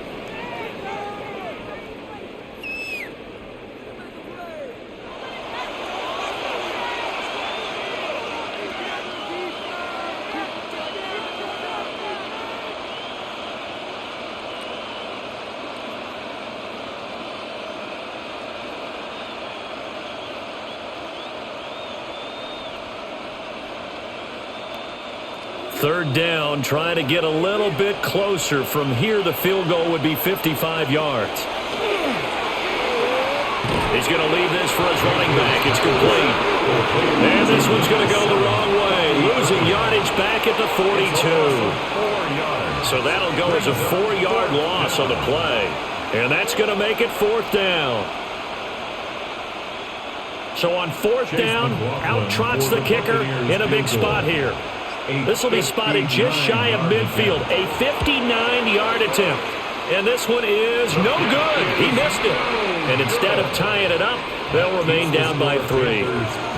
A fourth quarter miss like that, there is no lonelier feeling than that kicker right now. As we all know, a lot of these games, they come down to special teams. And when that chance comes, you have to perform in order to help your team get over the top. Could have tied it. Instead, they remain down 3.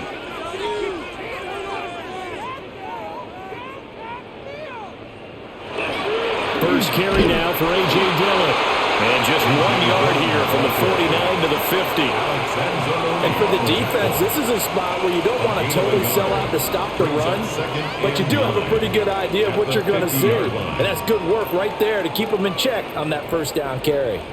Ball right on the 50-yard line. Here's 2nd and 9.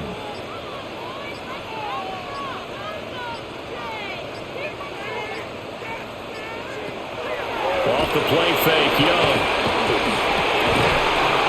A man on the crossing route. And they'll get him down as he's inside the 40. The Panthers have the first. It's a gain of 12.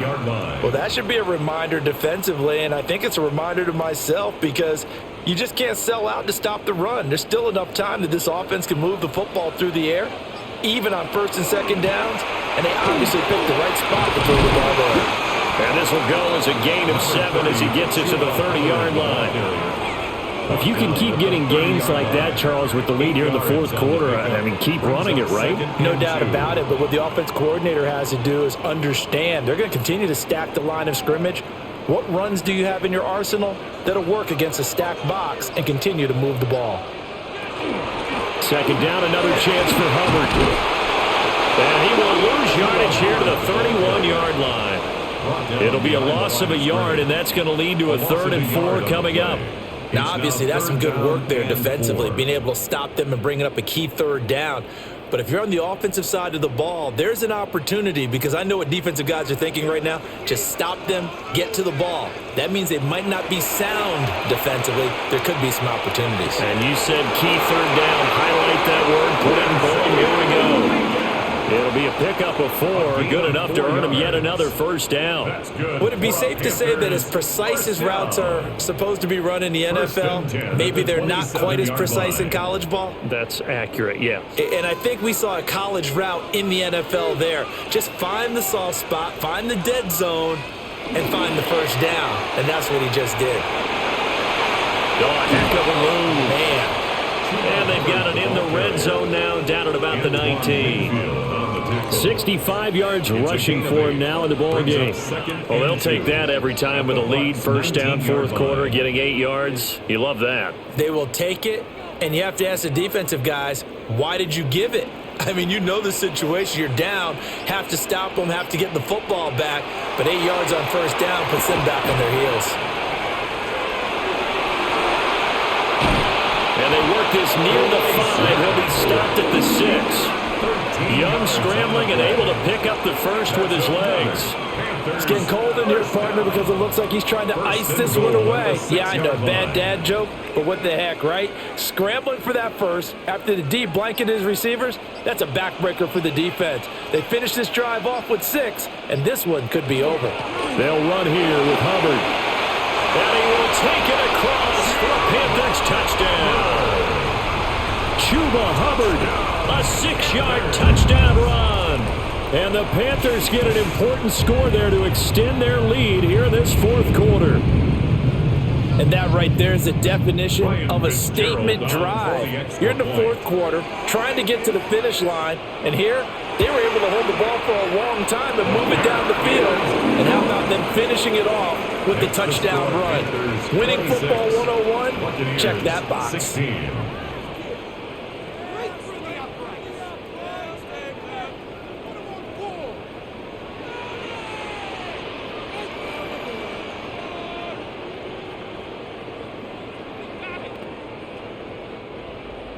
Following the touchdown, this is Fitzgerald now to send this one away.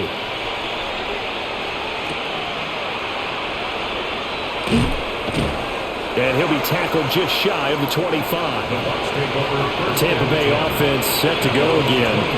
That last touchdown we just saw, what an important one. Now it's back to a 2-score deficit for this crew as they take the field here, and they are in desperate need of finding the end zone. Now Mayfield and the Bucs come up on 1st and 10 at their own 24. They'll come out throwing here to start the drive. Oh, he's got a Buca. That's complete. And they'll get it up just short of the 45 at the 44. An ideal beginning of the drive there as they'll get 20 and a first down. A good start there on first down. They've got to have this drive. No doubt about it. Down a couple of scores. They have to find a way to put it in the end zone. Chunk plays, explosive plays. That will be the key to this drive.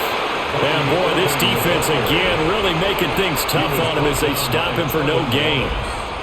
They've called his number a lot this afternoon. You wonder how much tread is left on those tires. We certainly do, but I always think back to one of my favorite coaches in the NFL, and he used to have a meeting with his running backs every year in the offseason and say, look, as many times as you're going to carry the ball, you should be able to carry it one more time, so make sure you get in shape.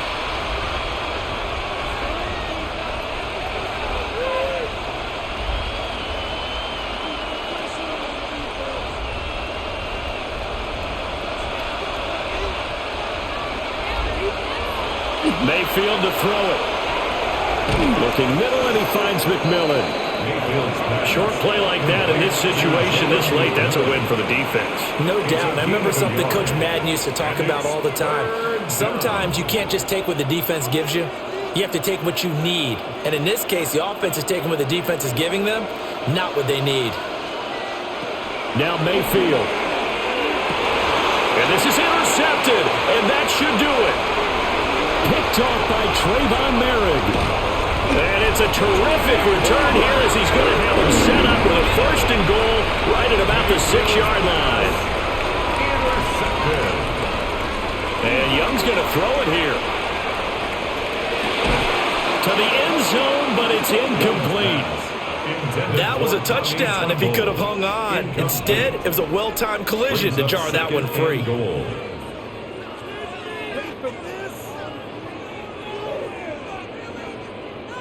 They come up here with another shot from the 6-yard line, and it's 2nd and goal now.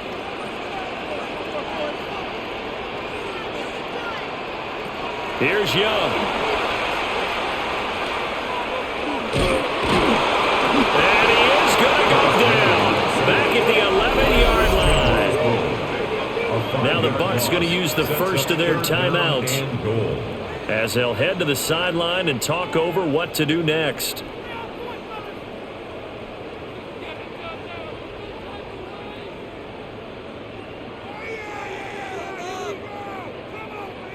A lot of tired bodies on that field, but this is a big play, 3rd and goal.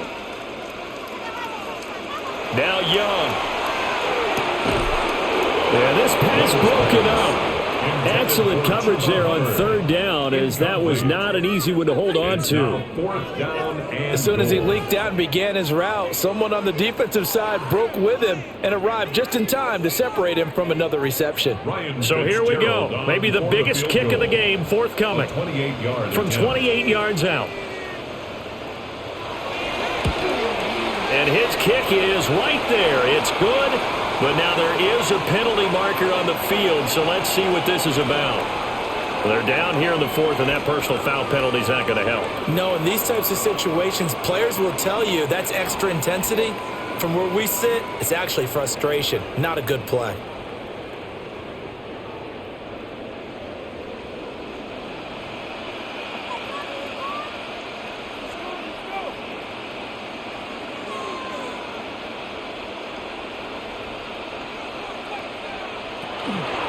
Going for the knockout punch. They'll try and run. The Bucs going to go ahead and use the 2nd of their timeouts as they'll talk things over prior to this upcoming 2nd down play. At the 5-yard line.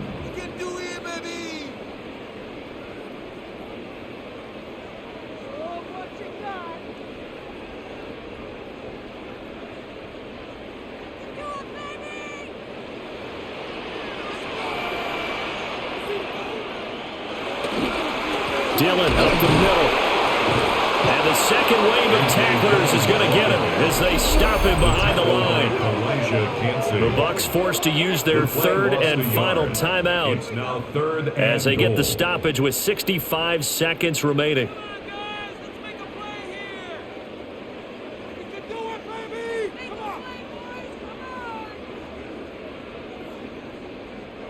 Now, they'd really like to make the short field pay off. We'll see if they can, but this is 3rd and goal. Young. He's got it for a Panther touchdown. A great effort there with his second touch consolation TD, but it was not to be. And time is run out now on this game.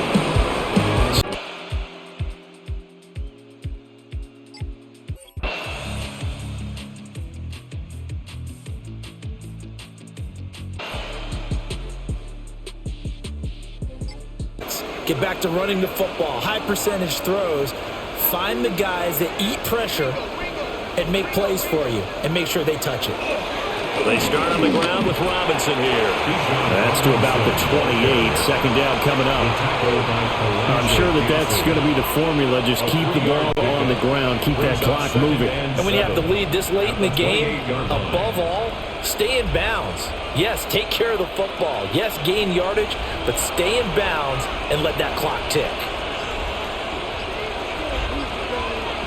Here's Tagovailoa to throw. Oh, the Buccaneer pressure too much. Down he goes. Credit the sack to Vita Vea. Okay, I'm not sure you could actually draw a better pass rush than that one right there. Nowhere to go outside. He had to keep backing up and backing up and backing up.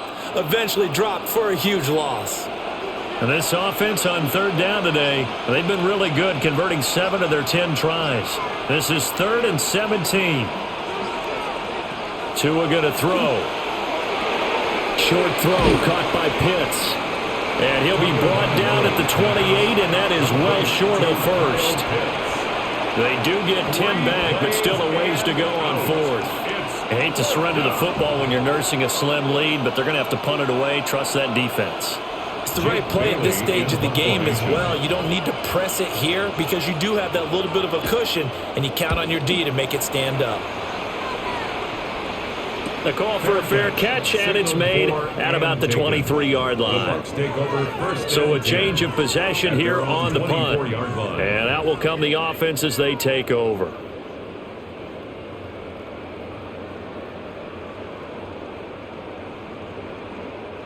They couldn't ask for much more to this point in the second half. A gorgeous day, one-score game. 1st and 10 here. On the ground, it's Irving to start the drive. And he's taken down, but able to slip across the 35. First down yardage on the first play of the drive, 14 yards. We'll definitely see some open running lanes, and he's taking advantage of it right now, but that shouldn't be a surprise. Defense has the lead. They're playing for the pass first. So here's a 1st and 10 at the 38. Mayfield on play action. This is caught by McMillan. And he'll be taken down across the 50 at the 45 in enemy territory. A big pickup there, 18 yards and a Buccaneer first. Tell you what, he's been able to put the ball in some tight spots all game long. That throw, no different. Yeah, a lot of people would call it a gutsy type of a throw. I think he looks at it as, I can do it, so it's not that big of a deal to me, and I'm going to keep firing. Quick throw, and Mayfield completes it. It'll go as a gain of 4. And that's going to bring up 2nd down. 4 yards on the pickup. 2nd and 6 at the 41-yard line.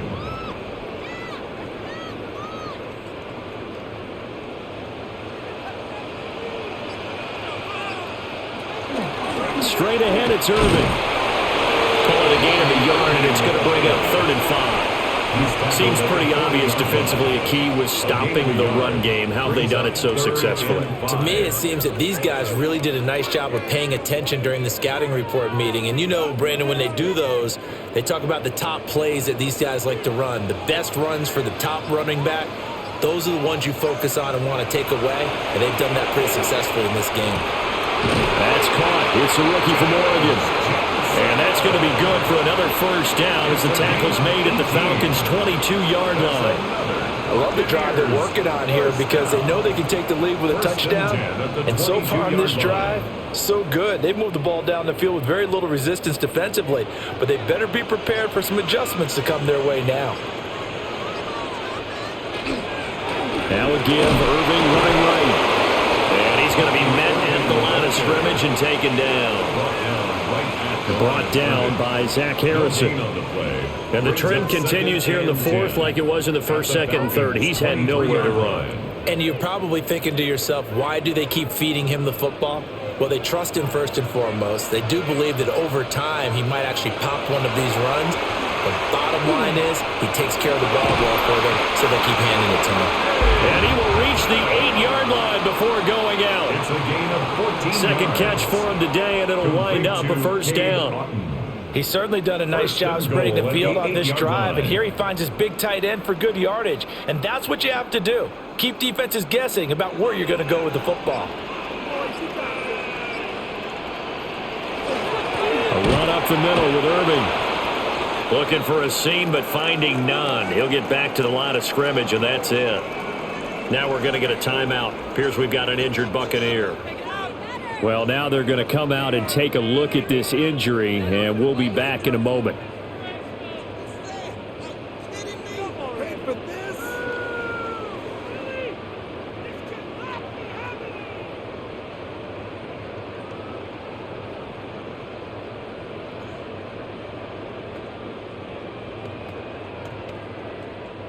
Two of their 3 red zone trips so far, they've come up empty on. They'll look to reverse that trend on 2nd and goal.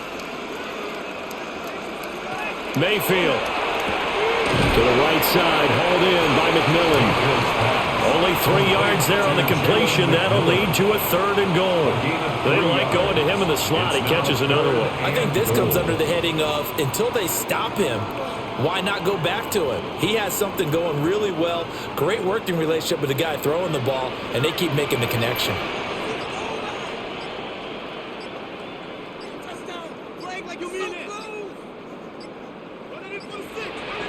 Now Mayfield on 3rd and goal. He'll try and do this himself. And he's into the end zone. Touchdown, Buccaneers. Baker Mayfield with now 2 fourth-quarter touchdowns. And the Buccaneers have taken a 4th-quarter lead. There it is, partner. You see it. 4 fingers. What does that mean? That signifies the 4th quarters here. That's right. Who's going to dominate? Usually both teams are holding them up. We own the 4th quarter, what we found out so far. 2 touchdowns here, and now they've taken the lead. Yeah, second one putting them in front. You know what I see on the other sideline, though? It seems like they've tensed up. Had that lead, they were playing not to lose it, and they've lost it. That's a great observation. When you play not to lose, you usually don't win. Now, though, they'll have the opportunity to respond. Following the touchdown, here's McLaughlin to kick off.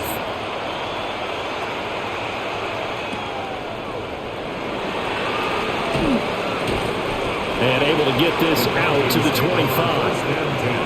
Atlanta now coming out on the field. And the pressure is on now. They're being shut out here in the second half after a decent first half offensively. And they need their best drive of the game right here. Looking to put a drive together.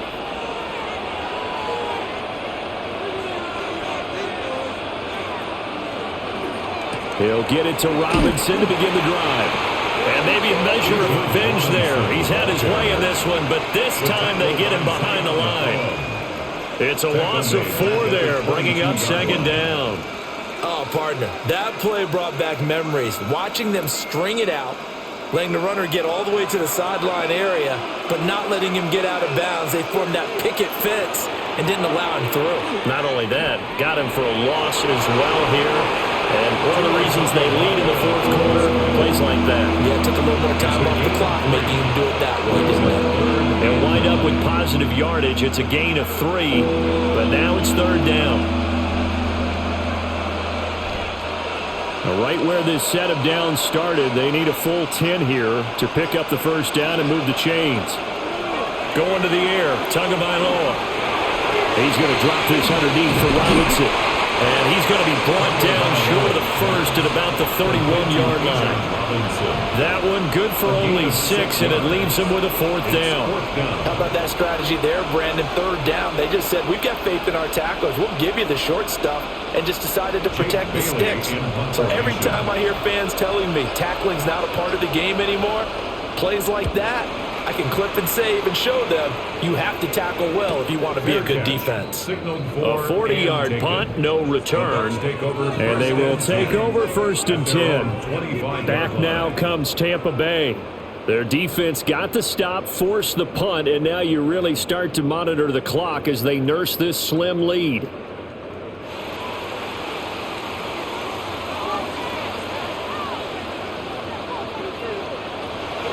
They'll start on the ground here on 1st down.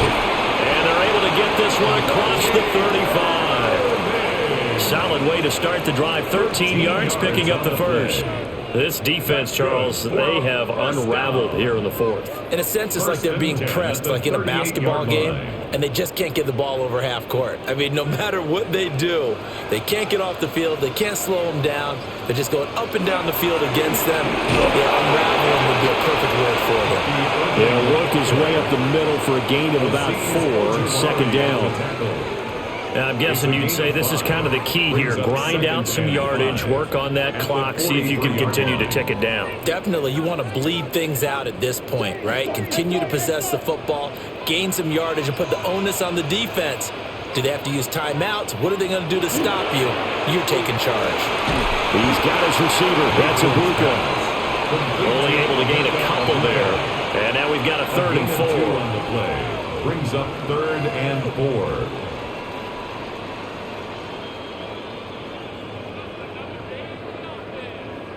In search of 4 yards here to pick up the 1st down. Godwin, the motion man. Mayfield down. Work in the middle of the field, and he's got a man complete. And that's going to be good for another 1st down as the tackle's made at the Falcons' 39. A sizable 16-yard chunk there. The drive continues. And that certainly appears to be a critical conversion right there, because not only do they keep the drive going, they take valuable time off the clock as well. They have to feel really good about that last completion. Here's a handoff to Irvin. Fighting through it. He's got space. And he works it past the 30, almost to the 25. Now the Falcons going to use one of their timeouts. And as the two teams talk it over on their respective sidelines, we take a break. At the 27-yard line.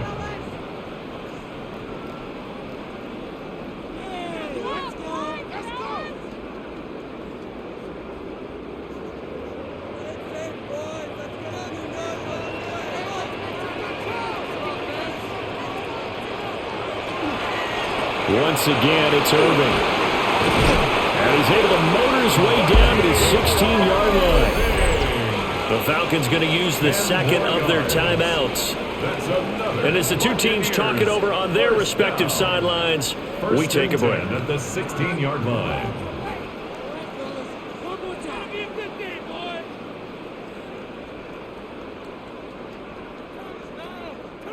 So the ball down to the 16 here for 1st and 10.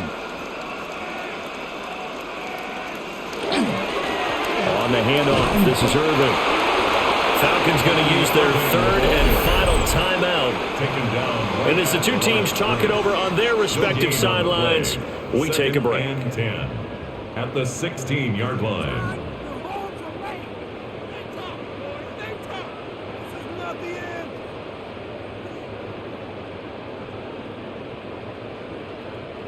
Here's 2nd and 10.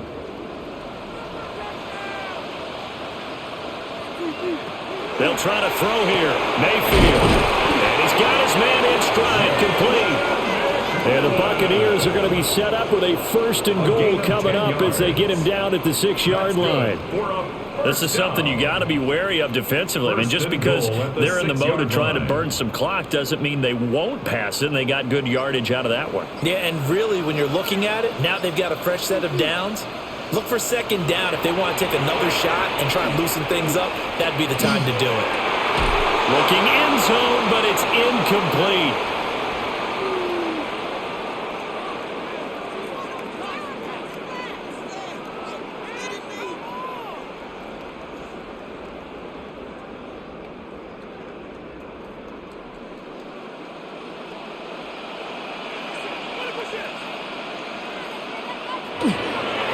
On the ground, it's Irving. And he's into the end zone for a Tampa Bay touchdown.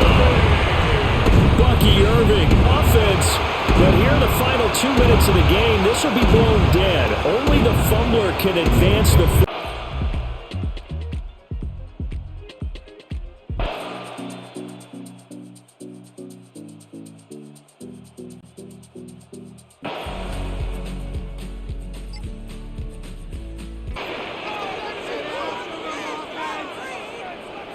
From the shotgun, it's Williams. That's a short one caught by Loveland. And that keeps him ahead of schedule. That's a first down completion of 7 yards. All right, so anytime you're facing the blitz, the best thing you can do as an offense is just get the ball out of your hand. Get into the hands of receiver, run after catch. In this case, nice job by the defense, rallying to the ball. Modest gain. On second down, it's Williams. Good work there defensively. Knocked it away, and that pass falls incomplete. And at this stage of the game, it's both teams that are really seeing who can make the big play to swing the game in their favor. And this time, it's the defense. He's able to get his hands on it. Mike, I think they're lucky he wasn't able to get both hands on it because it could have been even a bigger play. On 3rd and 2, it's Williams. He'll be forced to just throw that one away. It's incomplete. Got to give a lot of credit here to the coverage unit, Mike. There was plenty of time for the quarterback to work through his progression. I thought the protection was actually pretty solid. But at the end of it, there was just nowhere to go, and he had no choice but to just throw that ball away. The Bears send out their punt team. They'll be forced to punt, trailing here in the 4th quarter. And a fair catch is taken. It is just inside the 20-yard line. The Buccaneers offense ready to take over once more. They lead by a field goal as they go to work with a 1st and 10.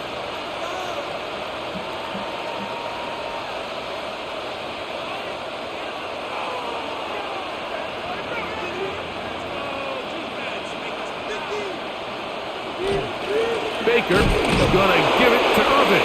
And he'll manage to break a tackle, get this forward for a couple, and it's second down.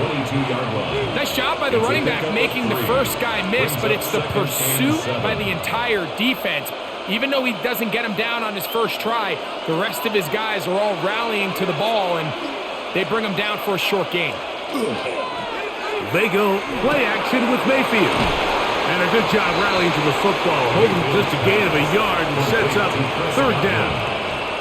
A bit of a quick hitter here, and what you're hoping for, Mike, is that the defense can't react quickly enough because the ball's coming out so hot, but they knew it was coming, and they end up holding them to just a short gain. This crowd into it now as we get to 3rd down.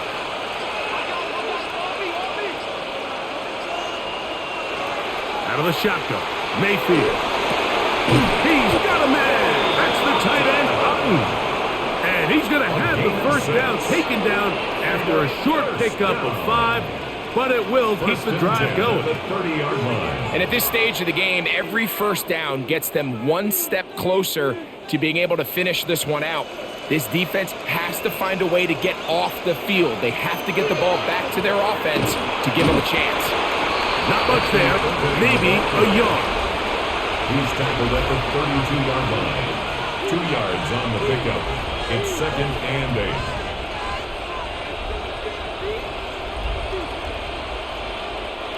From the 32-yard line now, here's 2nd and 8. On play action, Mayfield.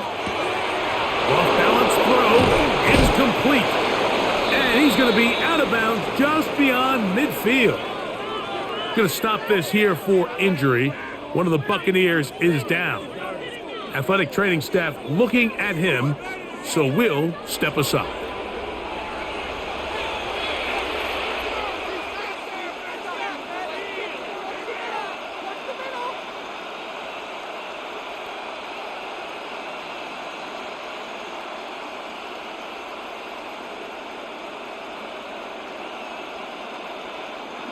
They'll break the huddle. Coming up now for 1st and 10.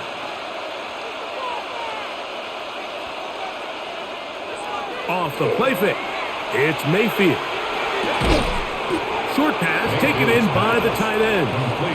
They'll get about 4 here as he is taken down. There's no more efficient play in the NFL, Mike, than the play-action passing game, and you can see here why. You make the defense have to honor both the run and the pass, and he's able to pick up a nice gain to his tight end. A run with Gainwell. Only a couple on that one. It'll set up 3rd down. And while that run wasn't anything really to write home about, what it allows them to do, Mike, is keep everything in the playbook at their disposal. 3rd and short, now it's up to these coaches to dial up their best short yardage play and extend this drive. From the gun, it's Mayfield. That is into the hands of McMillan. A gain there of 10 yards. It's a 1st down for Tampa Bay. So this is a part of the game that everybody works on, Mike. They call it 4-minute offense, and you don't necessarily have to have 4 minutes on the clock. But the whole idea is we possess the ball late in the 4th quarter with the lead. The goal is we want to end the game with the ball. So that 3rd down conversion is going to go a long way. Protect the ball, continue to pick up 1st downs. If they do that, I don't even think their opponent sees the ball again. Up until that incompletion, they've done a really nice job on this drive, Mike, picking up fresh sets of downs. And typically, throwing the ball on 1st down is a great way to do it. But now they find themselves in 2nd and 10. Do you keep it in the air and try to get the 1st down here? Or is the idea to just make 3rd down manageable and take your chances picking up a key 3rd down? And they're going to get this all the way down inside the 5. It'll be 1st and goal. That's a gain of 28. 1st and goal. Big-time completion right there, and this isn't just a spot where they're trying to run the game out here in the 4th quarter. They were not only trying to pick up points, but they're trying to get in the end zone and extend this lead. And he's into the end zone. That might be the knockout punch. Bucky Irving. Touchdown, Buccaneers. Buccaneers. Everything you want to do right there, Greg, in the 4th quarter. Get the ball with the lead and extend it to a 2-score advantage. Yeah, I think this just might end up being too much to overcome. You said it. Once you get a 2-score lead this late in the 4th quarter, there's just not enough possessions to be had to claw yourself back in it. Buccaneers 36, Bears 26.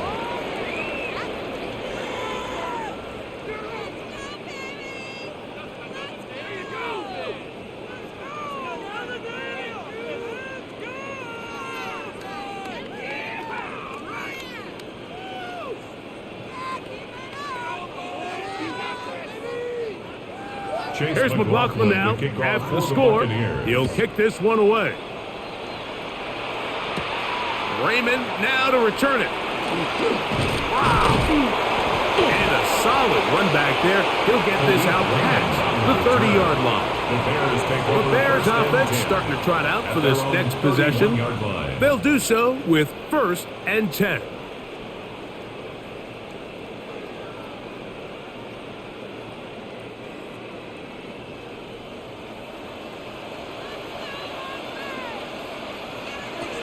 Working out of the gun, here's Williams.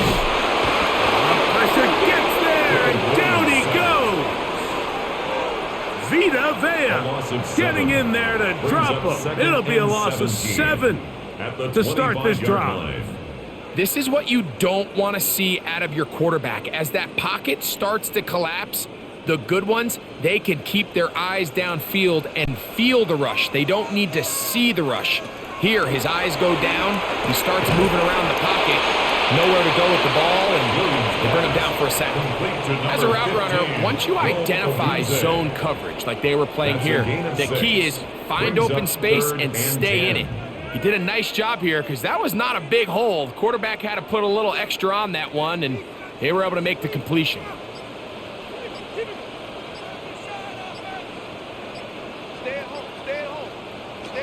On third down, it's Williams. He gets this complete to Burton. And they will bring him down on the other side of midfield. That's good. He's got a touchdown on the books from earlier, and that catch gets him a first down. And this is a tricky part of the game for any defense. You find yourself protecting a late lead, and the age-old question is, do you remain aggressive? Do you try to just keep the ball from being thrown over your head and make everything be tackled and played in front of you? That's what every defensive coordinator struggles with, so they can't get too soft here as they try to hold on to this lead here late. It's another big play in a game that's had its share. 35 yards. First and 10. If you want to score points at a high level in the NFL, you have to generate explosive plays. And after that big chunk pass play, they find themselves now down there in the red zone. And this is where you have to finish drives. And that one shut down pretty quickly. He'll get back to the line of scrimmage. Nothing more. And they've really done a nice job defensively holding them in check. I mean, ideally, you'd want your back to average around 4 yards a pop, but they're falling short of that threshold as of now, and partially it's why they find themselves trailing at this stage in the game. Throwing on second down, Williams. He'll be forced to just throw that one away. It's incomplete. At this stage in the game, things haven't been going your way, so one more mistake, it could just be too much to overcome. So a nice decision there, just throw it away out of bounds and give your team a fighting chance. Here's a 3rd and 10. Let's get that touch. Operating from the shotgun, it's Williams. He's got his big tight end, Holston Loveland. Touchdown, Chicago. That is second touchdown tonight. Greg, they are pecking away at this one now. Very big touchdown. Gets them right within reach of pulling this comeback off. Well, Mike, at the very least, they've given themselves a chance, but can they get a stop and get the ball back again for a chance to go down and really make this one interesting? Bears 33.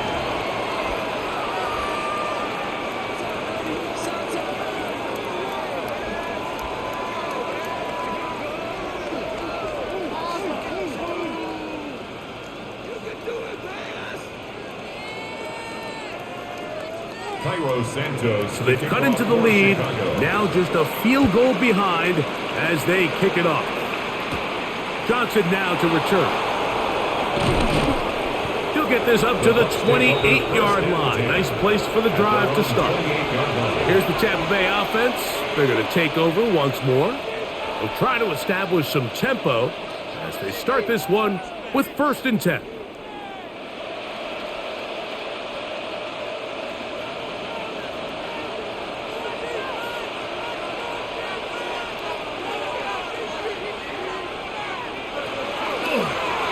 Play action, he'll set up to throw. Over the middle, that's Godwin. And he's down inside the 40-yard line. It's a big play when they needed it the most. 36 yards. When done properly, crossing routes are a great way to get your receivers the ball in space with room to run after the catch. And that's exactly what they're able to do here, executed to perfection. And they pick up a ton of yards after the catch. And he got rid of that one quickly before the receiver even knew what was going on. That's incomplete. Jalen McMillan, the one he was looking for there. And it'll bring up 2nd down.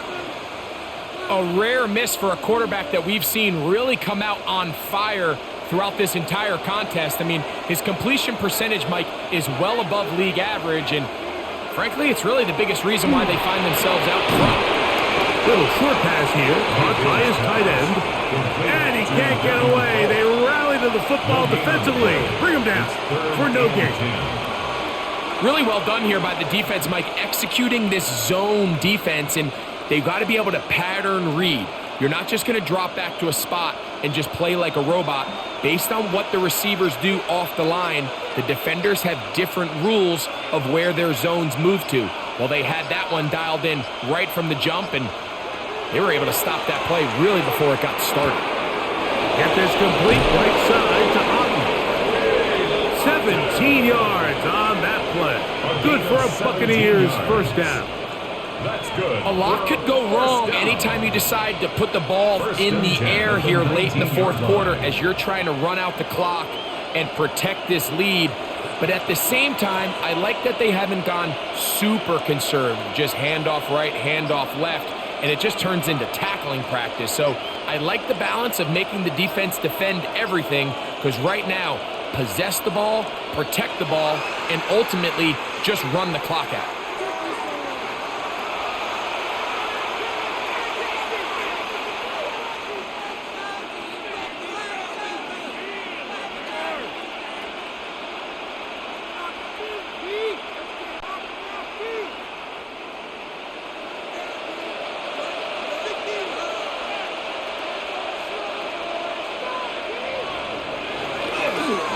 Here's Irving. Good result there after the penalty. They get the yardage back and then some. The Bears will use one of their timeouts here, and they'll get together prior to the second down play. Second and 3.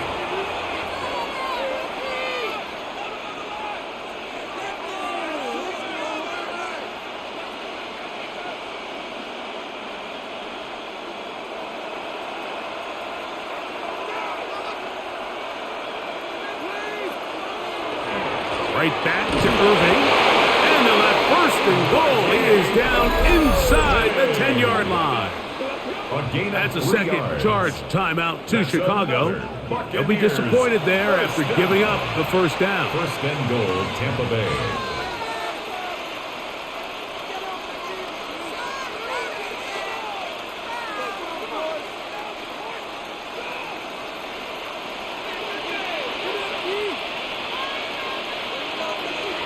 To throw is Mayfield. This one caught at the 4. The Bears go ahead, take their third and final timeout, and they'll get together prior to the second down play. At the 4-yard line.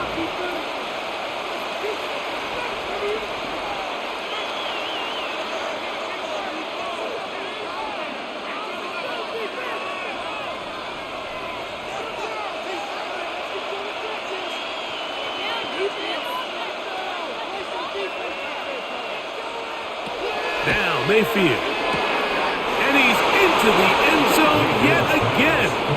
Jalen McMillan. Touchdown, Tampa. He has come alive after the break. His third touchdown of the second half.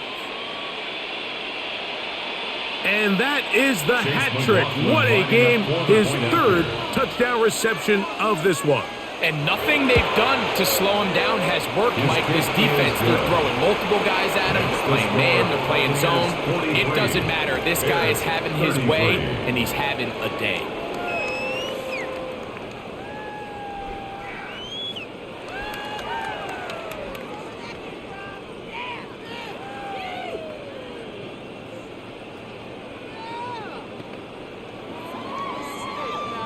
Here's McLaughlin now. After the score, he'll kick this one away.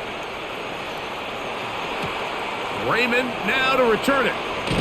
He'll be brought down right around the 25-yard line. The Bears offense ready to get back at it. They'll begin with 1st and 10.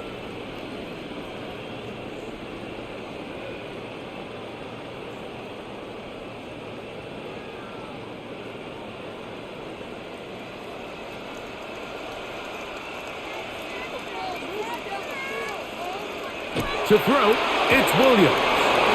Throw to the right flat. It is caught. Williams pass complete to Rome Odunze. It's a pickup of 6. Brings up 2nd and 4 at the 31-yard line. Now, 2nd and 4. To throw is Williams. That's to Odunze again. And he's going to be brought down up past the 45. A gain of 15 Number 15 yards. gets 15 yards out of And that the one. Bears And he's got his team a first down. 1st and 10 at the 46-yard line.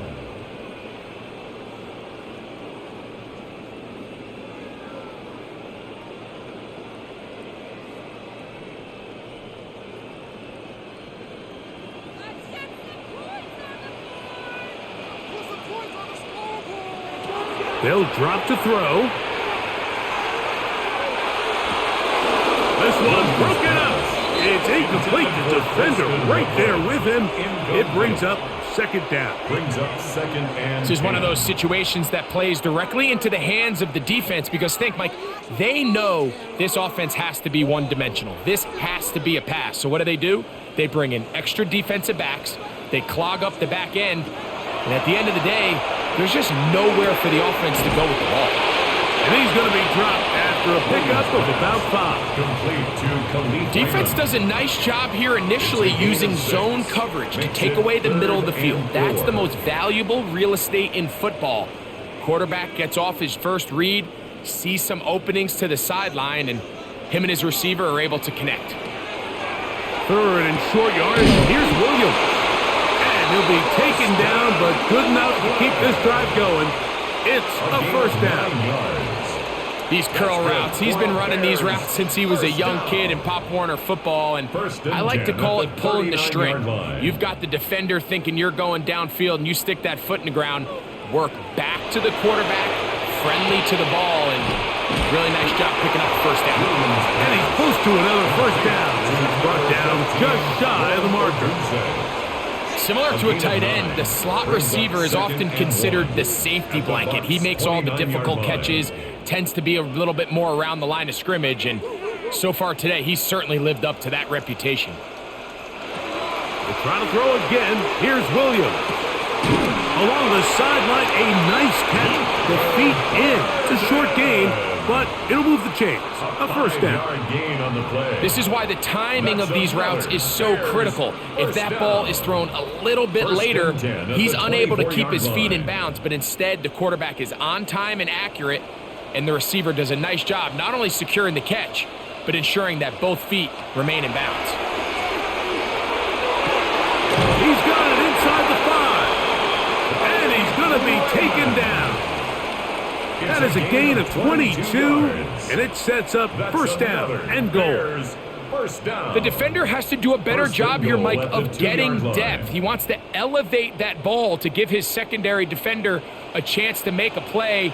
He gets too much width, not enough depth, and a quarterback like this is... And this is going to be a touchdown.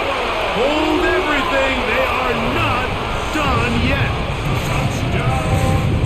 And with that late score, it's going to give them a little bit of late life here, Mike. But remember, the next series of events is very unlikely. They need to get the onside kick and then likely a Hail Mary situation. So while they definitely have a little bit of a chance, I think it's pretty slim. The kick is good. Important extra point. The difference is just 3. A field goal here in the 4th quarter.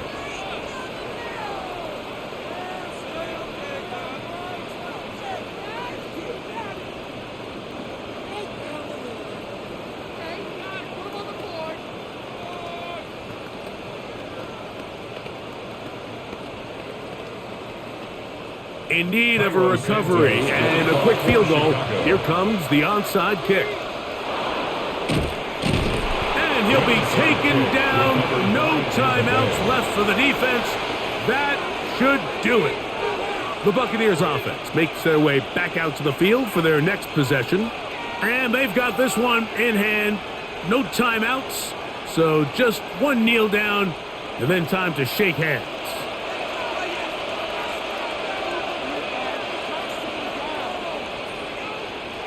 Victory formation, defense powerless to stop. And that should just about do it. So a win here for the visiting Bucs. This was a game where both offenses were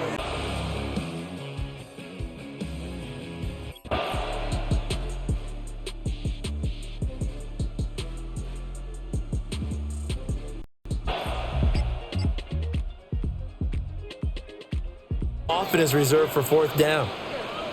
Slot man moves right. Here's Goff.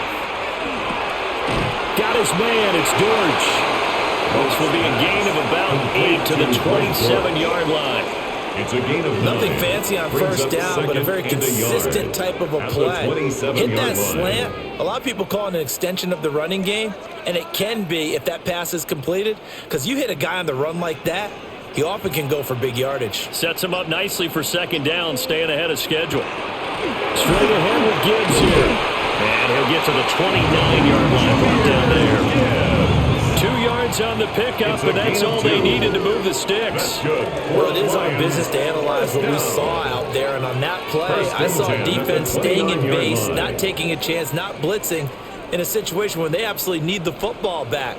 That's either a case of overthinking it or not thinking it through. If you do blitz, do you have to be careful about where you're coming from, or are you just coming from all angles? You have to be careful about where you're coming from, obviously, but at this stage, you have to take a few chances as well. 54 yards rushing for him now as he's run it 11 times.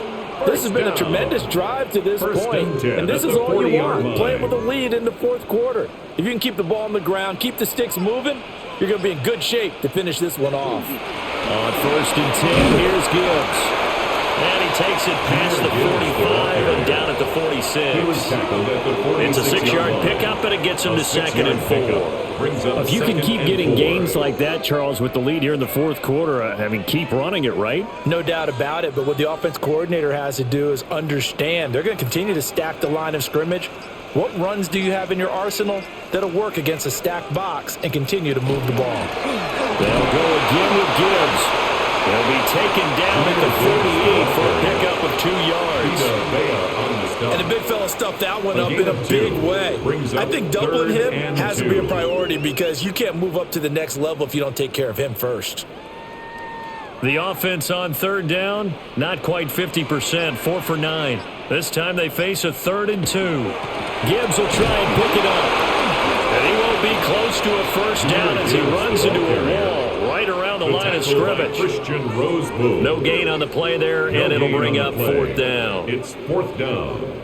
As usual, the hallmark of a good run defense, linebackers making plays near the line of scrimmage. Absolutely nowhere to run there. Here comes the Lions punter now.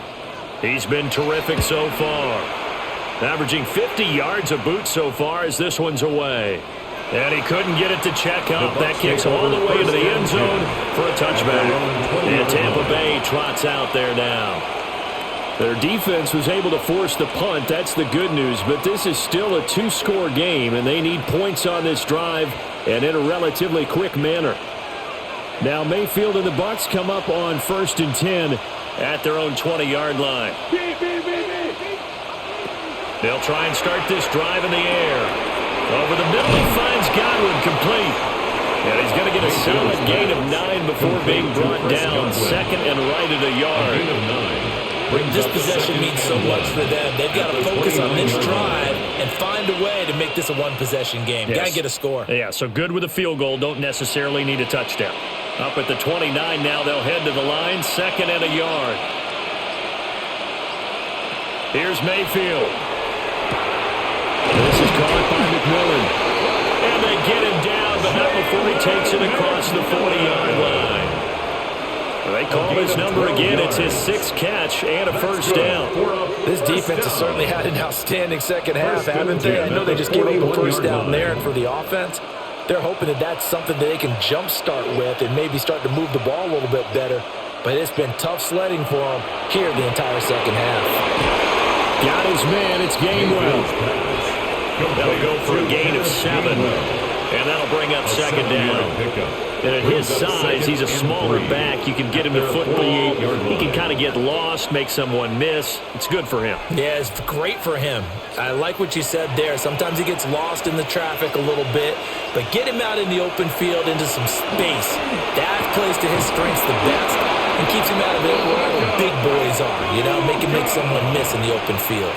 Second catch for him today, and it'll wind up a first down. Well, every drive from here out is definitely crucial and critical. They know that they need to get at least 3 here to get it back to a 1-score game. But I can't imagine that in their huddle, that they're thinking at all about getting a field goal. They want to get into the end zone and then try to get the ball back again. And a 5-yard gain as he's down inside the 30 to the 28-yard line. You know what really fires up offensive linemen? When the guy that is carrying the ball behind them can create his own space and break a tackle along the way. Here now, 2nd and 4.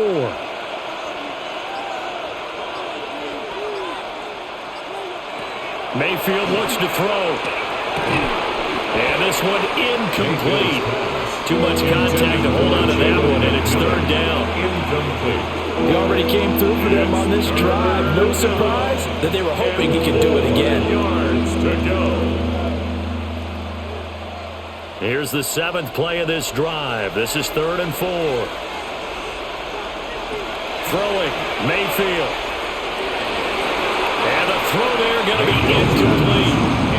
Back-to-back incompletions of what was once a nice drive. Stalled out here. I'm going to give credit to the secondary partner.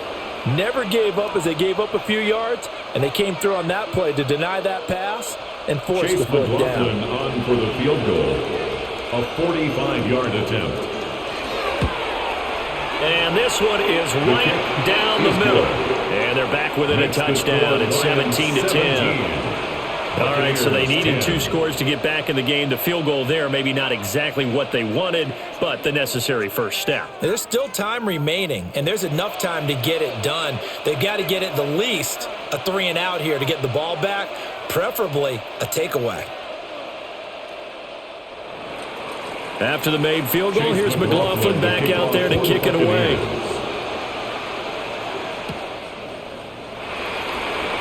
Gets around him. And able to get this across the 20, but not much further as he's dropped at the 23-yard line.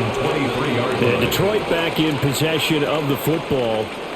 Their lead back down to 1 score after the field goal a moment ago, so they'll be looking to string together a few first downs, likely on the ground as they begin 1st and 10.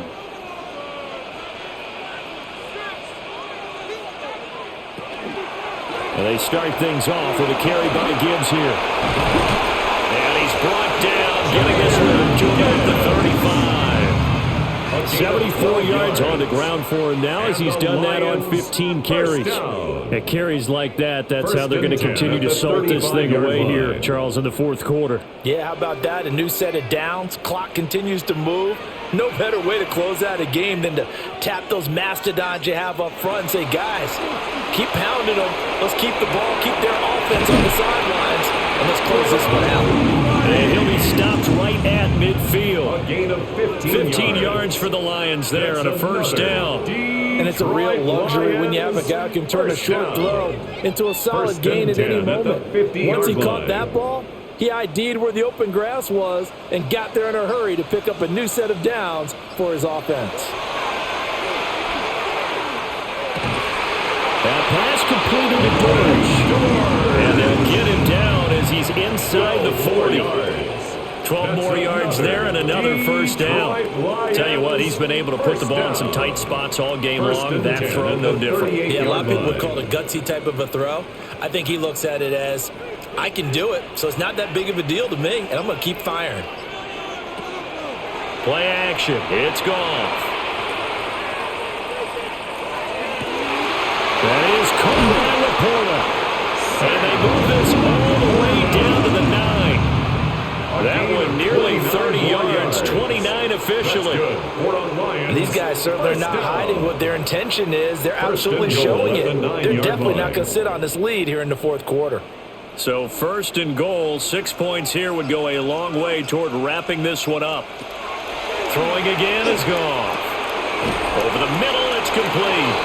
And they'll get this from the 8 to the 5. Pick up a 3. A gain of 3 brings up 2nd and goal at the Buccaneers' 5-yard line. And the ball smack dab on the 5-yard line. Here's 2nd and goal.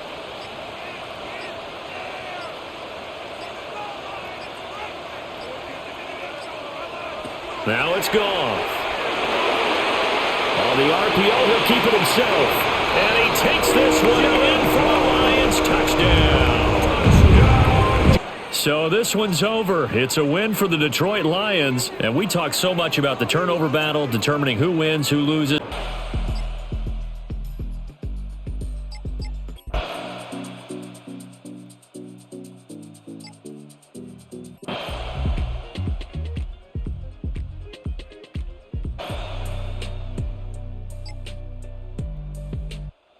Time has run out on what will be a Tampa Bay victory, and this was truly a total team effort, Charles.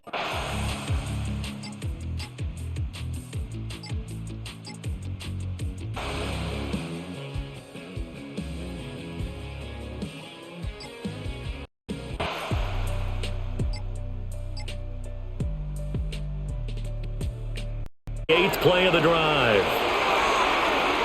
He's going to loft it deep right sideline. That's going to be knocked away and incomplete. Trying to get a big strike right there and hopefully tie this game up in the late going. But the coverage was there, and this winds up incomplete. Here's J.K. Scott now. He'll boot it away from about his 35.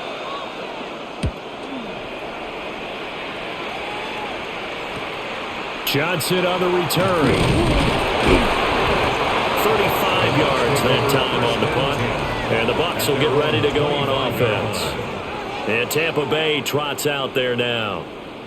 Their defense got the stop, forced the punt, and now you really start to monitor the clock as they nurse this slim lead. They couldn't ask for much more to this point in the second half. A gorgeous day, one-score game. 1st and 10 here. On the ground, it's Irving to start the drive. And a nice job there skipping away from the one tackle and ends up getting 5 yards out of that. 2nd down. It's a pickup. Good push from the offensive line, and they've done well so far to build this lead. Now, they've got to get things to the finish line. And that's a solid pickup there to begin the drive. They'll come up now 2nd and 4 from the 31. Mayfield down. To the right side, hauled in by McMillan. And he gets this up to the 34 out of bounds there. And just 3 yards on the catch there. He couldn't get away. And 3rd and 1 now. So they just need 1 yard here to pick up the 1st down. Mayfield keeps it himself, and he's able to get the first before he's taken down at the 36. Now we're going to get a timeout. Appears we've got an injured Buccaneer. Well, now they're going to come out and take a look at this injury, and we'll be back in a moment.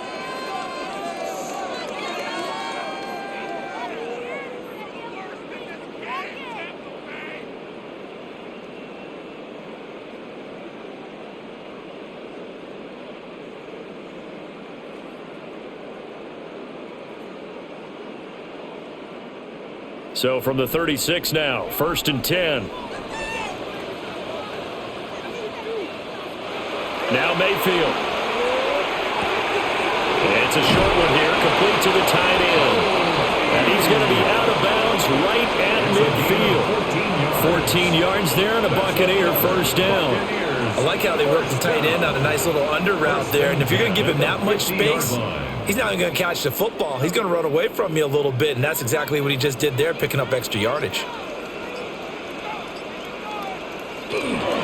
On 1st and 10, here's Irving. And a strong run there as he'll take this all the way down to the 35. Call it a gain of 14 for the 2nd play in a row. Now, I'm guessing you'd say this is kind of the key here. Grind out some yardage, work on that clock, see if you can continue to tick it down. Definitely, you want to bleed things out at this point, right? Continue to possess the football, gain some yardage, and put the onus on the defense. Do they have to use timeouts? What are they going to do to stop you? You're taking charge. And they're going to be set up down around the 15-yard line. Chewing up big yardage. Another nice gain there. This one goes for 20. What a drive this has been, just chewing up the yardage. And here's one of their best plays yet as they finally get down into the red zone and look to finish this off with 6. Line of scrimmage, the 15. It's 1st and 10. To throw, Mayfield. Now they go screen. It's complete. And this carry terminated at the 8-yard line. Good stick skills showing the power, but just not much room to operate. That will go as a pickup of 7 on the 7th play of the drive. And good yardage there on first down, because sometimes all you need to do on the screen is get one key block. That might set your man free, and that was pretty good pursuit to the football defensively, or it could have gone for more. To the end zone, but it's incomplete. I think he's taking an awful chance with the football right there. You've got to lead, you've got to protect it, and he's taking chances putting it out there in a little bit of jeopardy. Especially in a spot like this, fourth quarter, as you said, trying to cling to that advantage. Yeah, that one probably should have been picked, huh? Mayfield with it once more. Touchdown! Chris Godwin with his second touchdown of the afternoon. And the Bucs have opened up a 2-touchdown lead here this fourth quarter. Well, that's certainly going to bump up the old win probability index, because now it's a 2-score game here the fourth quarter. Yeah, you're taking me into that deep water now. Win probability index. This game's definitely not over. We're not looking at a 0.5% or something. It's just 2 scores. But the way that this team has played, to me, what I've seen, they absolutely deserve to win this game. They've been the better team by far throughout.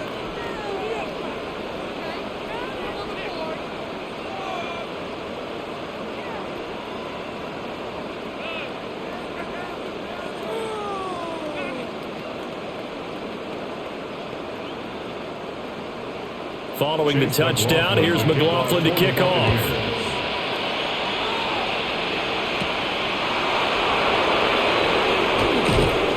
And he'll be tackled just shy of the 25. Here's a Los Angeles offense as they get set to take possession.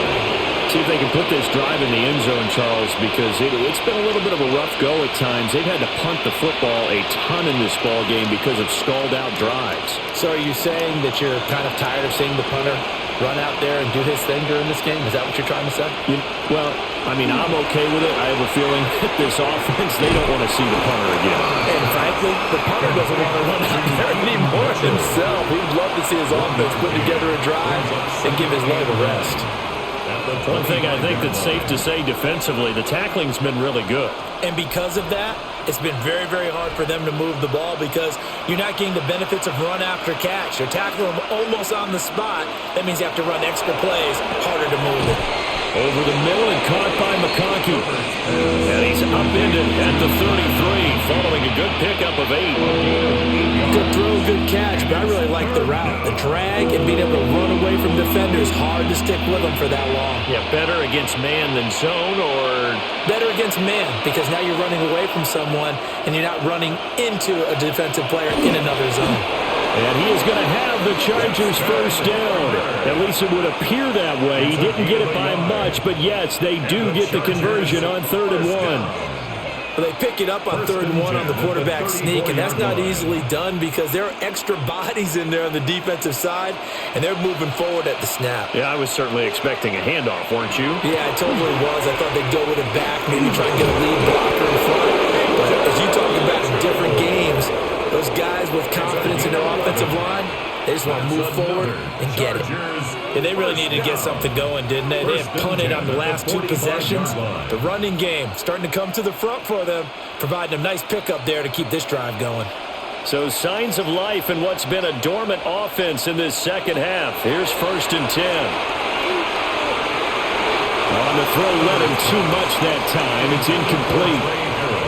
Offense was moving it a little bit, had them back on their heels, but they earned a brief pause by forcing the incompletion. That gives them a quick chance to regroup and try and mount a stand before they're backed up even further. 2nd and 10.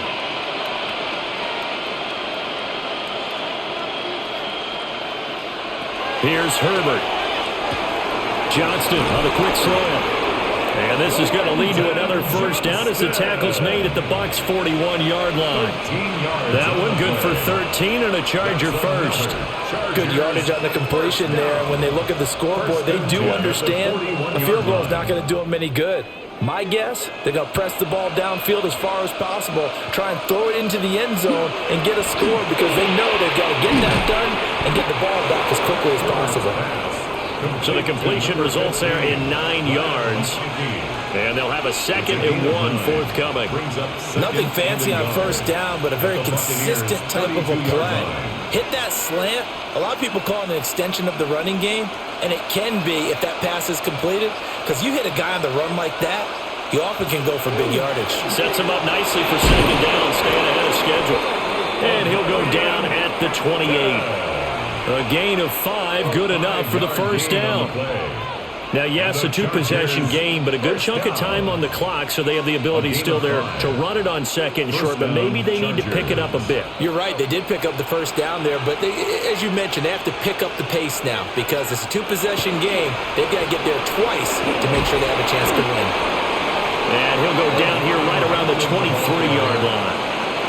Give him 5 on the carry there, and it'll be 2nd down. Decided to hand it off that time on the run-pass option. Appeared to be an easy decision. Just gave it inside. Nice, steady gain. From the 23, here's a 2nd and 5.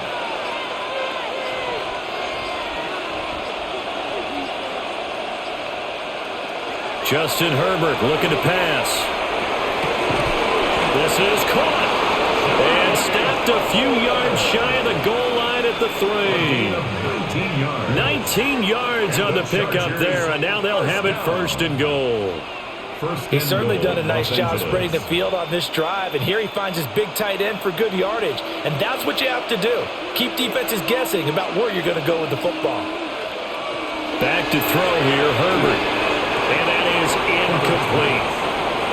And down here, 1st and goal, if it's not there, don't force it. You've got at least 2, if not 3 more shots at it. So that's a wise move to get rid of it. They'll go again from the 3 here on 2nd and goal.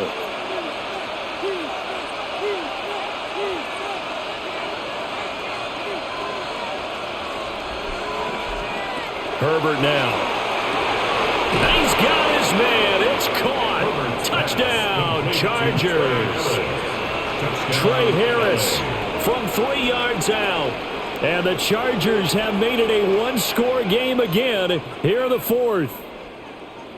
So how about that for an answer? They get the touchdown there, and it's back to a 1-score game here in the 4th. And that's what these guys have done all game long because they've scratched and slashed their way to stay in this game. And by now we should all realize they're not going away. Now the pressure again swings to their defense because they're going to need to find some way to get the ball back.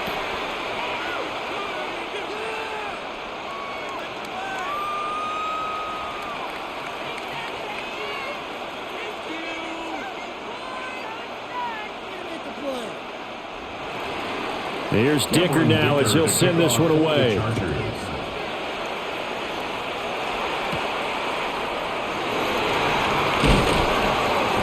And the tackle going to be made right there at the 25-yard line. Back now comes Tampa Bay. Their lead back down to 1 score after the touchdown a moment ago. First down's a must on this drive as they start out here 1st and 10. Looking to put a drive together.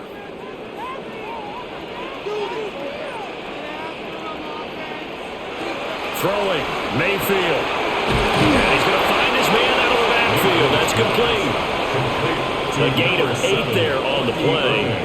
And it'll be 2nd and a couple. And his play caller does a nice job of giving him an easy throw to start this drive, and he takes advantage of it. The completion sets up a manageable 2nd down. Here's a 2nd and 2 now from the 33. Baker going to give it to Irvin. 60 yards rushing for him now as he's carried it 13 times. And this is exactly what you're looking to do offensively. If you can start stringing some runs together like this, you'll keep churning out first downs, and that's going to put you in a great position to carry this one home. Back-to-back good plays have them on the move on first down. They'll stay on the ground with Irvin. And he is going to be stopped cold behind the line of scrimmage. A loss of a full 3 yards, and now it's second down. An interesting and intriguing decision there defensively because they kept extra DBs on the field despite seeing the multiple tight end look that came out for the offense. I thought they were going to switch out of it. I didn't know if they felt they didn't have time or what the case was. Well, in any event, the extra speed allowed for great penetration as they stuffed that one behind the line of scrimmage. Looking middle, and he finds McMillan. And the Chargers going to signal for the first of their timeouts. And as the two teams talk it over on their respective sidelines, we take a break.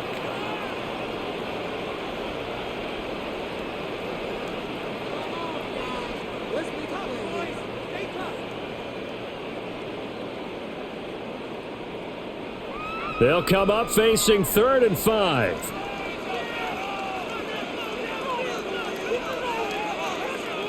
Mayfield to throw it. Work in the middle of the field, and he's got man complete. And this defense here going to burn their second timeout. But you can also factor in another timeout that they'll get when the clock stops at the 2-minute warning.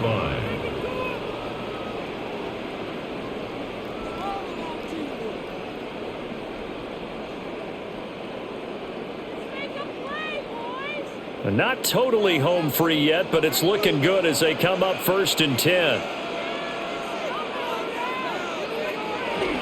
A run up the middle with Irving. And now here comes the 3rd of their timeouts defensively. So they'll be left with only the 2-minute warning to stop it from here on out. At the Chargers' 38-yard line.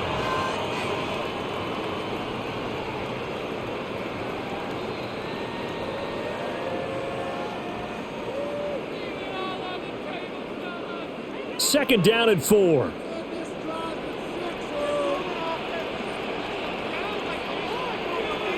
Mayfield looks to throw.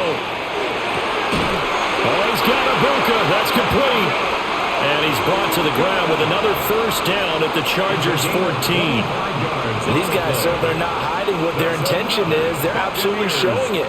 They're definitely not going to sit on this lead here in the 4th quarter. At the 14-yard line.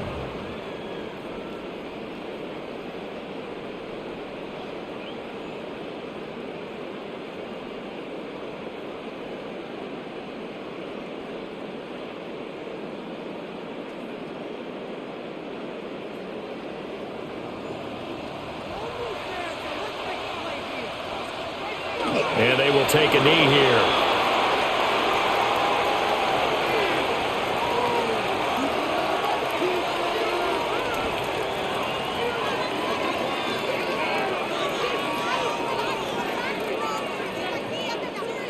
Second and 11 now.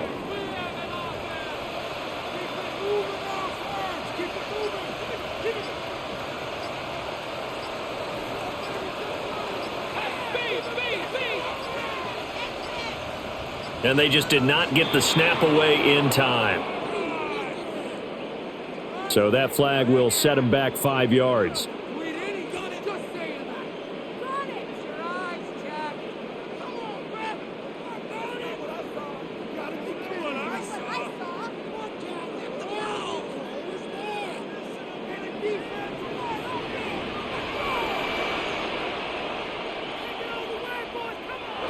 Victory formation now for the Buccaneers. Down to a knee they go. Well, we all just got a heck of a show, partner. This was a close game for a long time. Close at half, close down the stretch.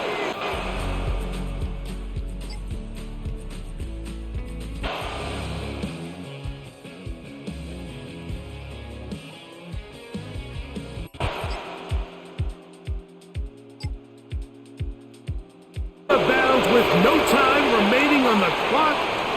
This game is over. So it's a win here for the Ravens.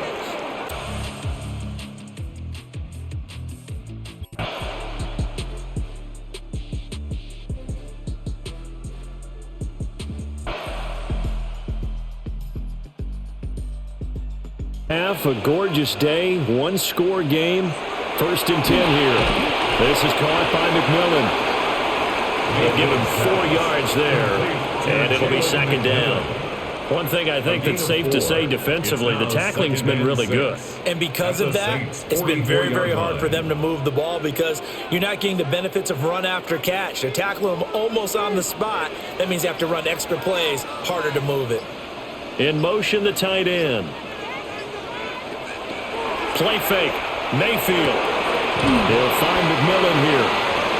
Call it a gain of 6 on the play. And they'll be faced with a 3rd and inches. Brings up 3rd down.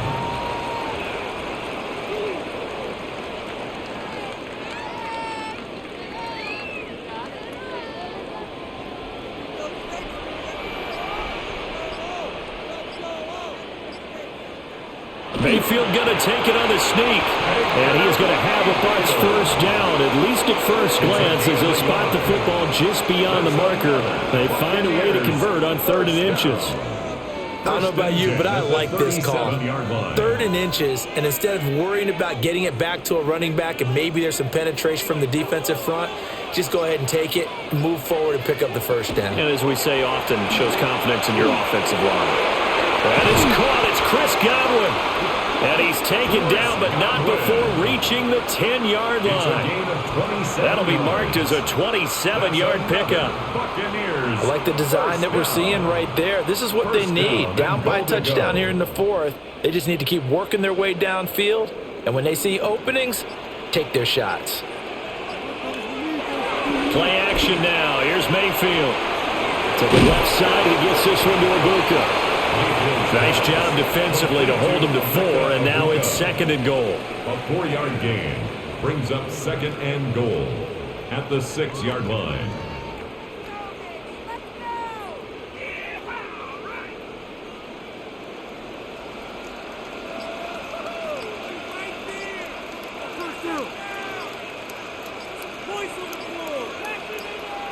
Mayfield looks to throw, and he's got it. Caught in the end zone. Touchdown, Tampa Bay. A 5-yard touchdown. And the Buccaneers go 98 yards and finish it off in the end zone. We are set up for a fantastic finish now. A 4th quarter touchdown here. We're an extra point away from a tie football game. And I know they're thinking about possibly going for 2, but I'd go ahead and kick this one and just get it back to level.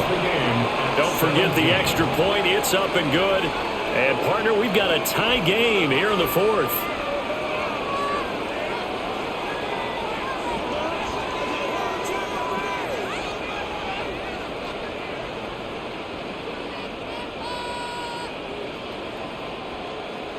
Now this one setting up for a great finish. All tied in the 4th as the kick's away.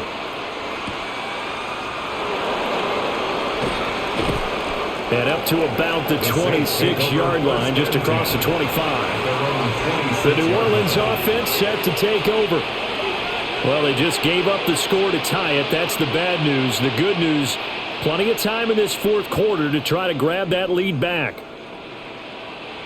Looking to put a drive together.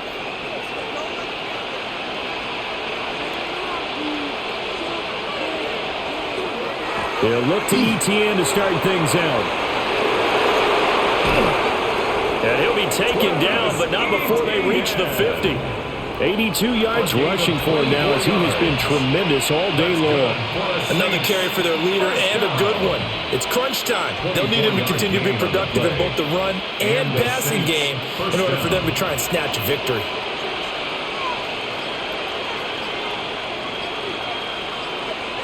From the midfield stripe, they'll look to throw.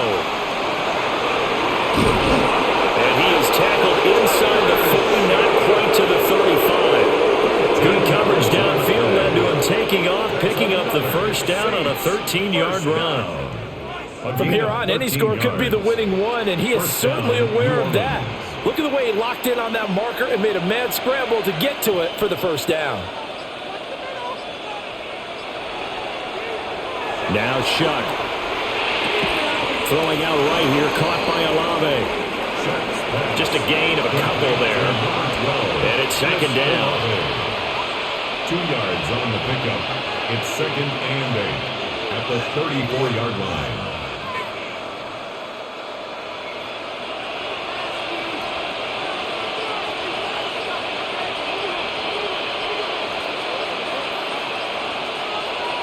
To throw now, Shuck.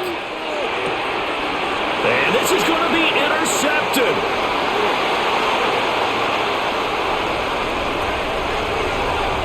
And it's a pick six. He brings it back to the house for a Buccaneer TD. In a tie game, fourth quarter, that's about as big of a defensive play as you can possibly make. And it didn't happen by accident. That was scouting right there. They've seen things that have happened before. They knew in certain situations the type of plays they like to run, read it, and were able to go after the football, get it, and take it into the end zone for a touchdown for themselves. The extra point by McLaughlin is up and good. And they will take a 7-point lead.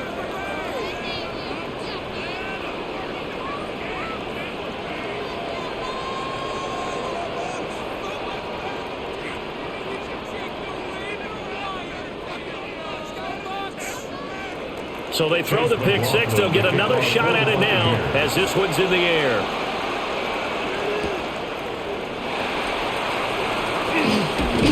And they'll get him down inside the 30 at the 27. Now the Saints offense, they get ready to go back to work here. And can they regroup? That's the question. The pick six hurt, no doubt, but this is still a one-score game here in the fourth. Looking to put a drive together.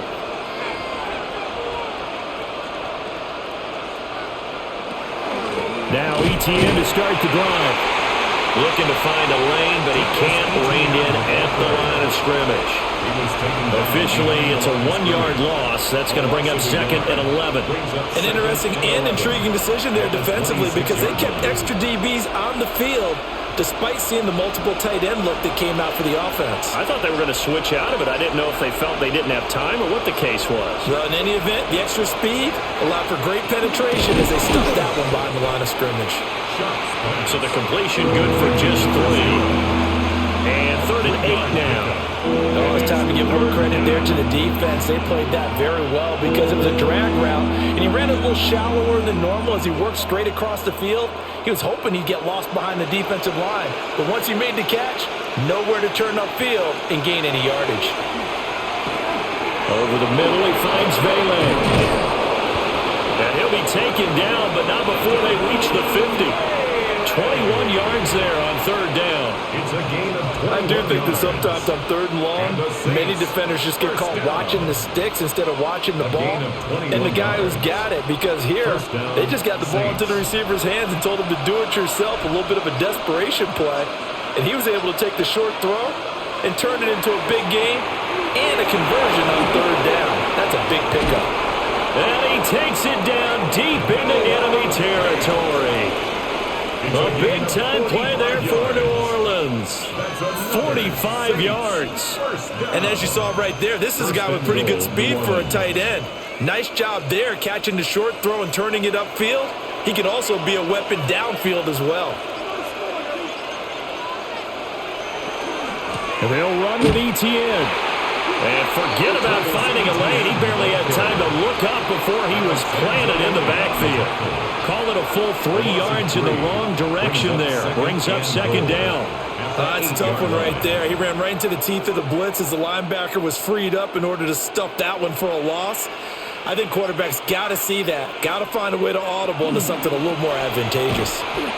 And they'll lose yardage here. They go backwards to the 13-yard line. That's going to go down as a loss of 5, and it brings up 3rd down. On goal-to-goal runs, when you create lost yardage plays, the only way that happens is either called pressure or what I like to call straight-ahead pursuit. A great read, and they get to the backfield and make the play. And that was a big chunk of yardage lost.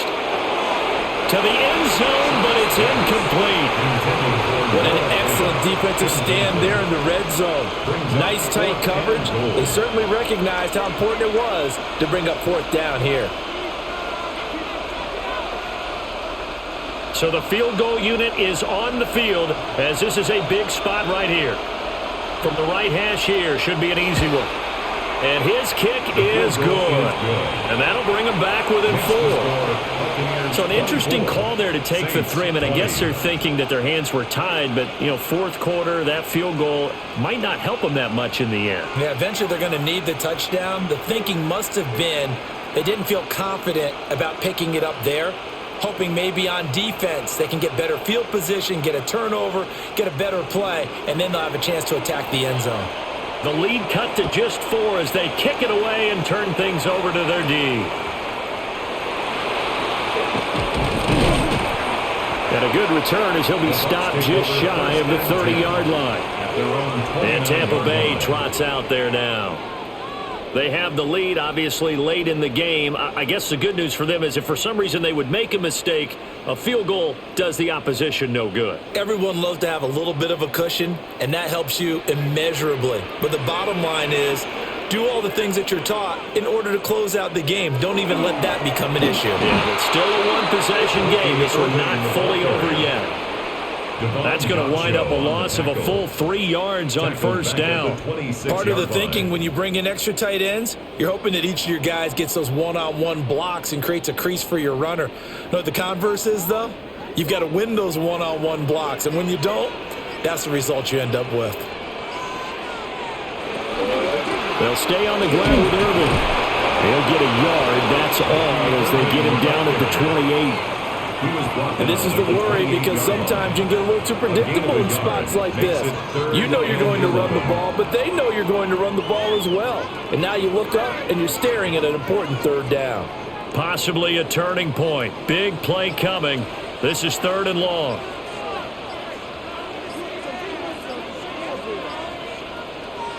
Now Mayfield. Now they go screen. It's complete. Room past the 35. And past the 40 before he's out of bounds. 15 yards as Tampa Bay picks up the first. And when you have success throwing the football, the old cliche becomes true. The playbook opens up wide, and these screen passes, they become even more difficult to stop.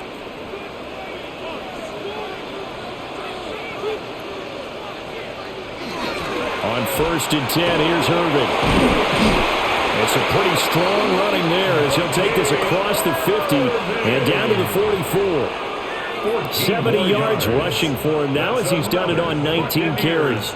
At carries like that, that's how they're going to continue to salt this thing away here, Charles, in the 4th quarter. Yeah, how about that? A new set of downs. Clock continues to move. No better way to close out a game than to tap those mastodons you have up front and say, guys, keep pounding them. Let's keep the ball, keep their offense on the sidelines, and let's close this one out. Now the play clock hits 0 here, and we're going to get a delay. Of course, that flag accepted, and it backs the ball up 5 yards.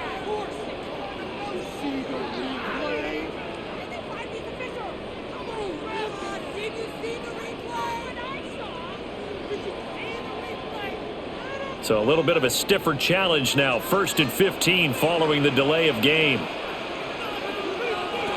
To throw, Mayfield. Throws a quick hitter on the slant. That's complete. And now defensively they're going to burn their first timeout. Remember, they get an extra time built in coming up here shortly at the 2-minute warning.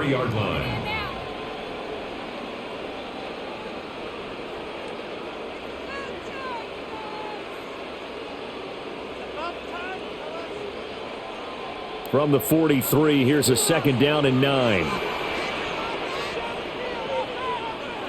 Throwing, Mayfield. And there's a short one taken in by Otten.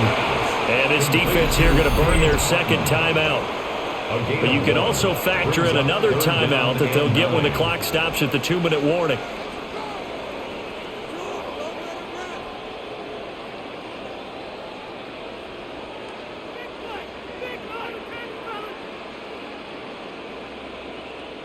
The first down line at the 34 here on 3rd down. Mayfield to throw it. Got a man and he hits him in stride. And now here comes the 3rd of their timeouts defensively. So they'll be left with only the 2-minute warning to stop it from here on out. First down. 1st and 10 at the 27-yard line.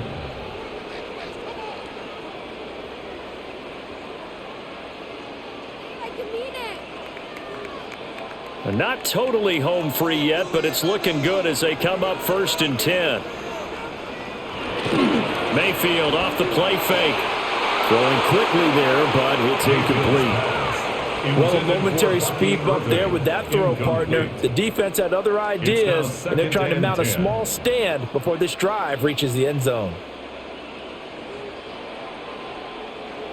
2nd and 10. From the gun, Mayfield. He's got his receiver. That's Ibuka. Complete to Abuka. That's a gain of 8. Brings up 3rd and 2.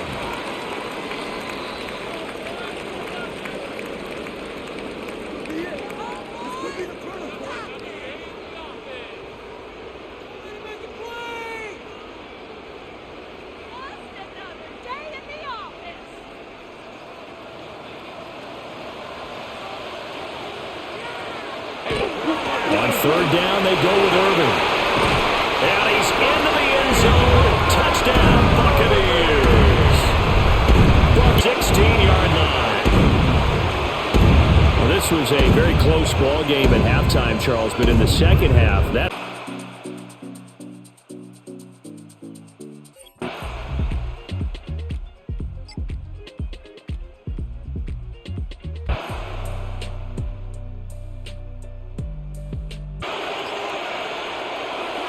They go play action. Mayfield. There's a short one taken in by Madden. And they'll get this down to the 10. 15 more there, and they're on a roll. It's another 1st down. Well, clear running situation, trying to take time off the clock. You ran the previous play, set that play action up nicely. Boy, did they ever, because they'd shown the ability to run the football. So now you lose your keys as a defense. You dive for the running play, and they hit them over the top. Mayfield on play action. And he's got his man in stride, complete. That'll bring up 2nd and goal after the gain of 5. Nice rhythm throw there on 1st down. He located his tight end, made it a nice easy pitch and catch. Hoping he can break a tackle or two. Wasn't able to do that there, but still good yardage. And the ball smack dab on the 5-yard line. Here's 2nd and goal.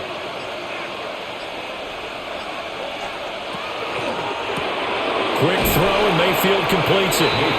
Only able to pick up 2, and that leads us to 3rd and goal. The goal of a wide receiver screen is get enough blockers in front to create a wall and let him pick his spot to run the football. How about the defense there, swarming to it and not allowing that to happen? Did not let him get downfield. This defense has not surrendered a touchdown yet. You better believe they're determined not to here on 3rd and goal.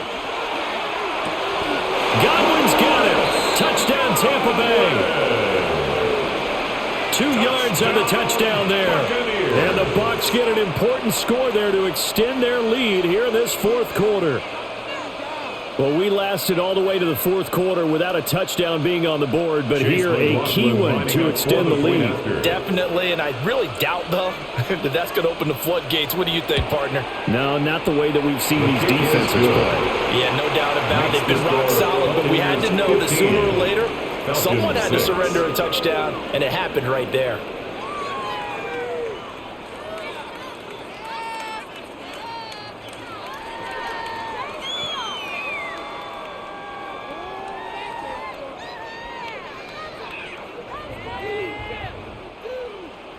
Following the touchdown, here's McLaughlin to kick off.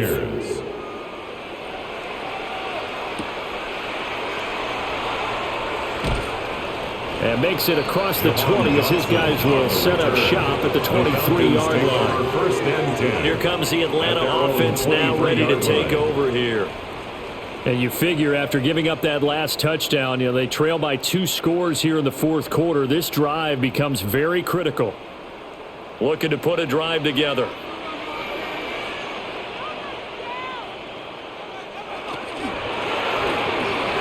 the middle, brought in by Dotson. And he's taken down, but able to slip across the 35. 15 yards is the pickup there, and the drive starting very nicely. 1st down. First All right, this is the time of the game where they're down a couple of scores. They've really got to get some yards in chunks, and they know the defense doesn't want to give those up, but they've got to find a way to take them anyway. Now the question is, can they string a few of those together? And that is incomplete. He couldn't hold on through the contact. Brings up second down. It's been clear in this matchup which side has been the more physical one. It's been this defense. And here's another example on that last play. Now a 2nd and 10. Throwing now is Tagovailoa. Got a man, it's London. And he'll be taken down, but not before he gets into enemy territory. It's a gain of Second catch for him today, and it'll wind up a first down. Well, every drive from here out is definitely crucial and critical. They know that they need to get at least 3 here to get it back to a one-score game. But I can't imagine that in their huddle that they're thinking at all about getting a field goal. They want to get into the end zone and then try and get the ball back again. First carry of the game for Brian Robinson. And he is met in his tracks behind the line of scrimmage. Yaya Diaby got in there behind the line and dropped him for a loss on the play. After seeing that, maybe time to go back to some downfield throws here. Yeah, anything. Change it up, because the teams that win, the best teams, they're the ones that make adjustments. Doesn't mean you can't come back to what you thought you could get done. Sometimes when you open things up a little bit, you can get back to what you wanted to do before. So the completion results there in 9 yards. And now we've got a 3rd down and 3. So much goes into a successful play, doesn't it? How about that play action there? Freezing the defense just enough to bring the tight end free downfield for the completion. This offense so far on 3rd down, they've converted a third of their opportunities, 3 for 9. And the defense coming through on 3rd down, a loss of 7 to bring up 4. This offensive line flat out cannot handle this pass rush. We've seen it demonstrated time and time again to the tune of 7 sacks in this game thus far. The Falcons send out their punter as he's on for the 5th time here today. And no return possible here as they angle this one out of bounds. But time to get another look at this Buccaneer offense. Well, there are 2 scores on the plus side. Still time here in this 4th quarter, but maybe you start thinking about playing keep away? Yeah, I think here's the situation. You're not thinking touchdowns anymore. You're just thinking first downs. To keep up with your theme there, playing keep away, first downs, they can't touch the ball. On the ground, it's Irving to start the drive. 5 yards on the carry. Good pickup on first down. Good pull from the offensive line, and they've done well so far to build this lead. Now, they've got to get things to the finish line, and that's a solid pickup there to begin the drive. 2nd and 5.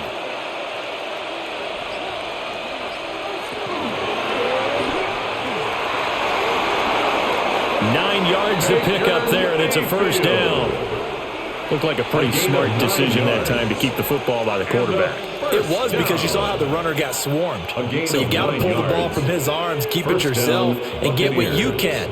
And the most underrated player on this play is the running back. Because even if he doesn't have the ball, he has to act like he does in order to attract the defense. They run out of the gun with Irving. And he'll get what he can up the middle, 3 yards, and that'll bring up second down. That's it. That's what you want. Straight ahead, positive gain. Just keep that clock ticking. At the 47-yard line. Now a 2nd and 6.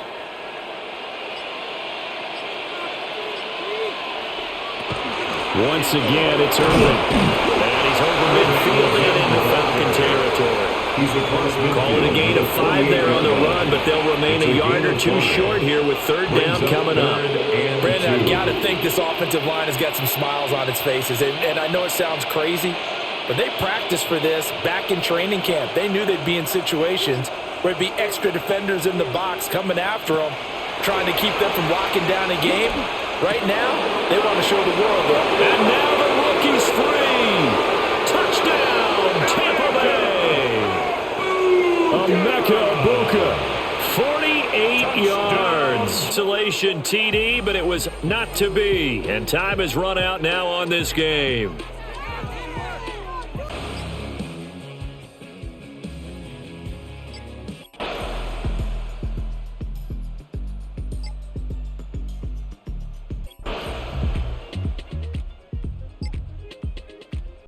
Game, 1st and 10 here. Once again, it's Irving. Taken down at the 30. I'm sure that's going to be the formula. Just keep the ball on the ground. Keep that clock moving. And when you have the lead this late in the game, above all, stay in bounds. Yes, take care of the football. Yes, gain yardage, but stay in bounds and let that clock tick. This drive's taken more than 3 minutes off the clock already as they come up on 2nd down. They run out of the gun with Irving. And he'll work free from one tackle, but that's about all as he's taken down. And still about 3 yards shy of a first as the 4-yard pickup brings it to 3rd down. It's been a struggle this entire game trying to move the ball on the ground, but every now and then you find a little chink in the armor, and that type of run right there lets them know that they can't stop every single run for almost no gain. Mayfield looks to throw. Look in the middle of the field, and he's got him there complete. And this is going to be another 1st down as the tackle's going to be made at the Rams' 14. 12 yards on 3rd down as the drive rolls on. 14-yard line. And that's well executed there on 3rd down, and I love the confidence that they had to let their tight end try and find some space in the middle of the field, right in their quarterback's line of vision. And QBs love to make that easy throw, and they hooked up there for a 1st down.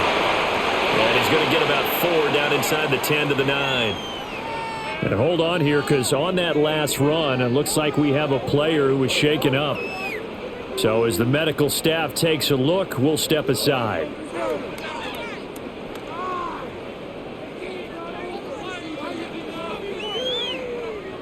From the 9, 2nd and 5.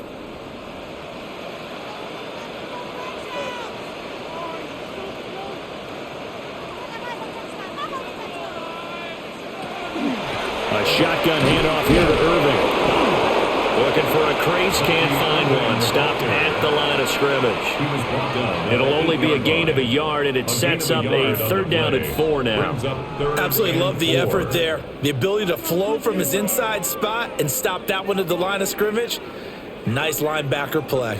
This offense has converted 2 3rd downs on this drive already. This is 3rd and 4. Throwing, Mayfield.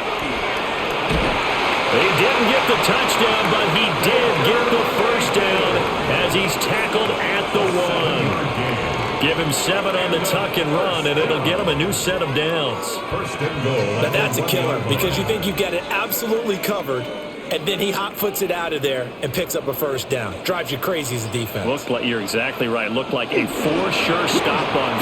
And he's in. Touchdown, Buccaneers. Bucky Irving with his 2nd touchdown of the afternoon.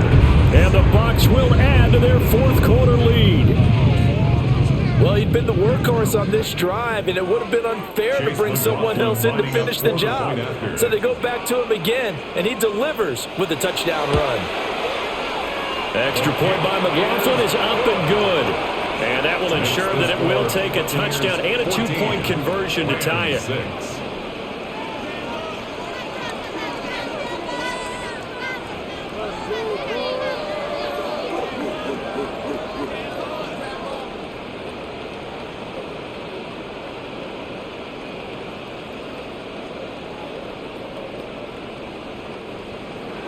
Following the touchdown, here's McLaughlin to kick off.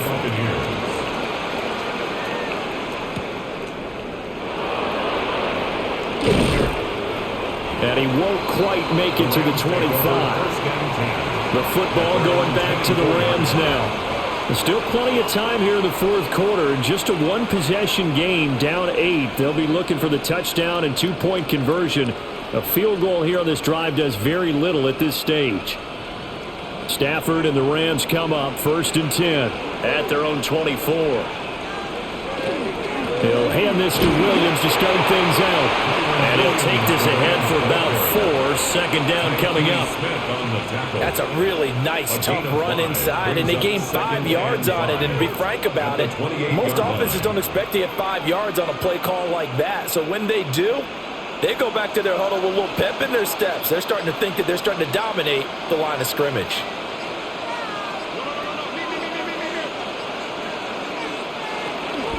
Williams going to get it again on 2nd down. And he is met in his tracks behind the line of scrimmage. It'll be a loss of a full 3 yards there, and it also brings up third down.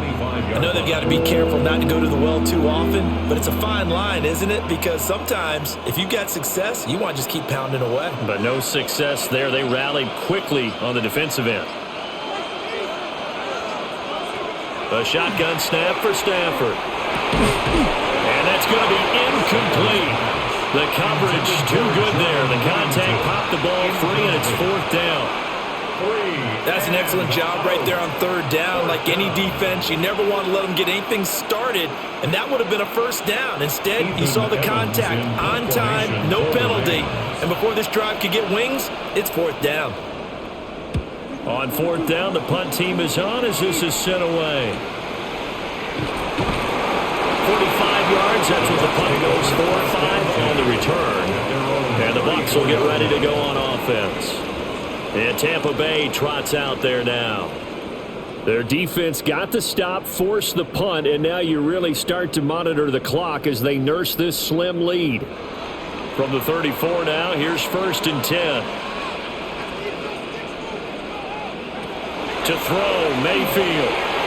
And that'll be off the mark, too far out in front, and it's incomplete. He shook his head right when he released that throw. He knew it was going to be a little off target. Yeah, the excitement got him on that one. Wasn't able to control the fact the receiver was open, and it would have been an easy throw. Now a 2nd and 10.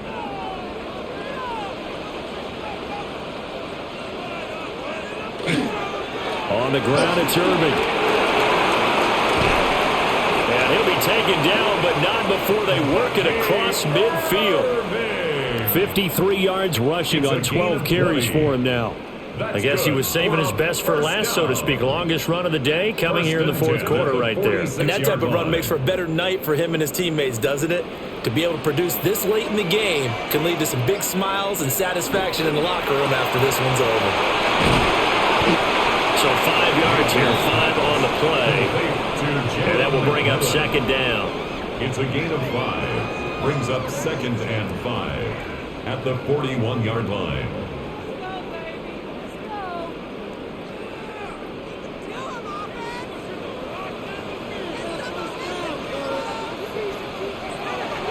Play action now. Here's Mayfield. Throw right side, taken in by Godwin. Complete to Chris Godwin. It's a gain of 2. Brings up 3rd and 3.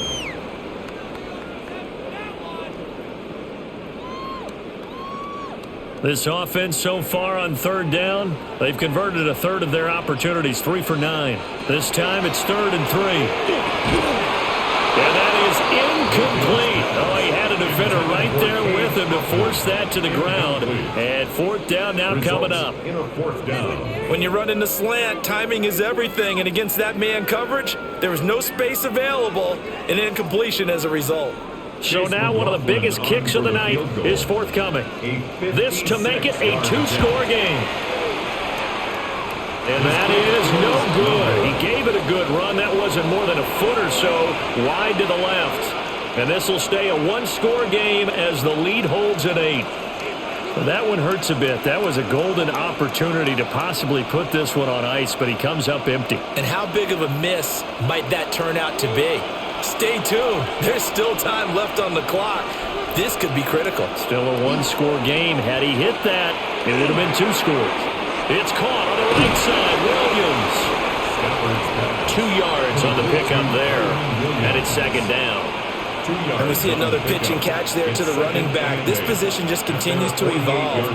They become just as critical to the passing attack as a lot of receivers, tight ends, because their ability to make people miss in the open field can really generate big plays for an offense.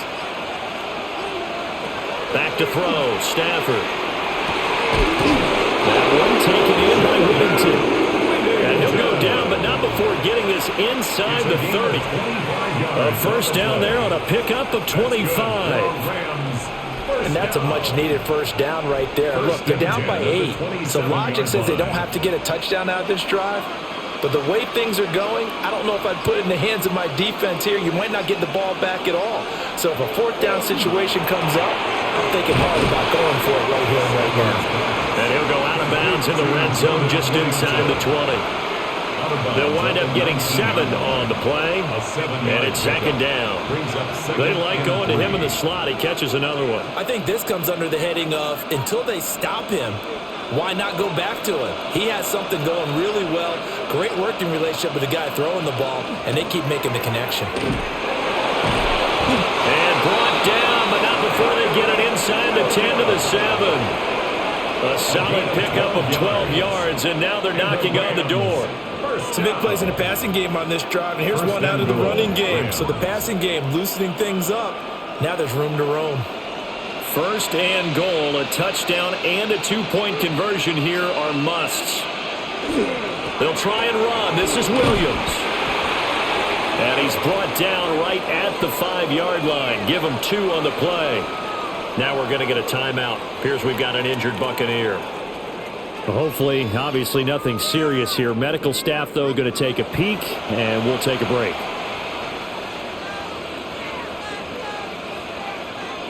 And the ball smack dab on the 5-yard line. Here's second and goal. On the counter, here's Williams. And he's going to take this one in for a Rams touchdown. Kyron Williams taking it in from 4 yards out. And the Rams have a chance to tie things up as they trail by 2 here in the 4th. So part 1 of what they needed is done. They get in the end zone. Now you have to imagine we'll see a try for 2. And that's what the book says, but defensively, they can't hang their head right here. They still got a chance to come out with the lead if they make a play. And he will get into the end zone for 2. And this game now tied here in the 4th.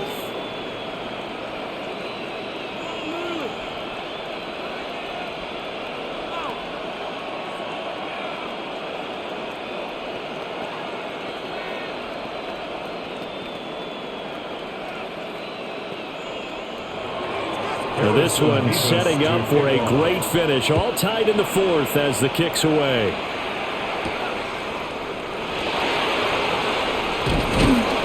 And up to about the 26-yard line, just across the 25. So out come the Bucs now. Well, they just gave up the score to tie it. That's the bad news. The good news, plenty of time in this 4th quarter to try to grab that lead back. Now Mayfield and the Bucs come up on 1st and 10 at their own 26. They'll start on the ground with Irving. And nothing much materializing there on the first down run. He'll get a couple, and that's it. They suspected it was a power play up the middle coming at them, and boy, were they right. That defense got downhill in a hurry and limited them to just a couple on first down. Got it here at the 29 on 2nd and 8. And they'll send the tight end in motion. Mayfield. And this is going to be intercepted. Picked off by Cameron Curl. And this one will be returned to right around the 38-yard line. So here's a 1st and 10 at the 38. They'll hand it off now. Williams. And they'll get him down after a pickup of 8, 2nd and 2.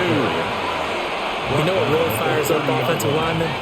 When the guy that is carrying the ball behind them can create his own space and break a tackle along the way.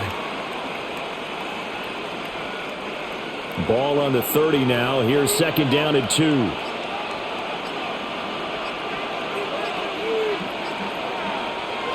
On the jet sweep, here comes Puka.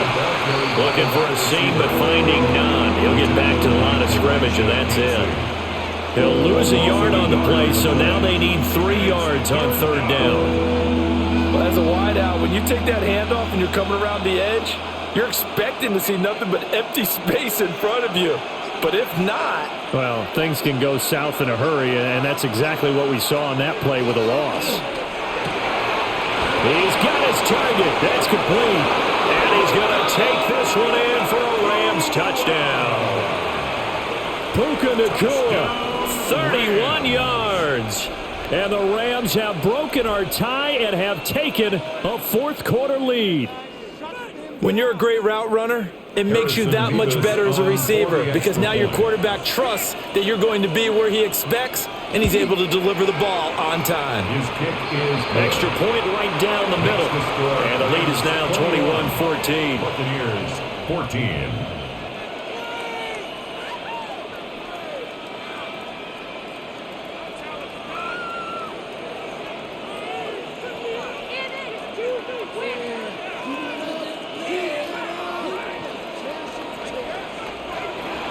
The Rams kickoff team on the field, and here we go with the ball in the air.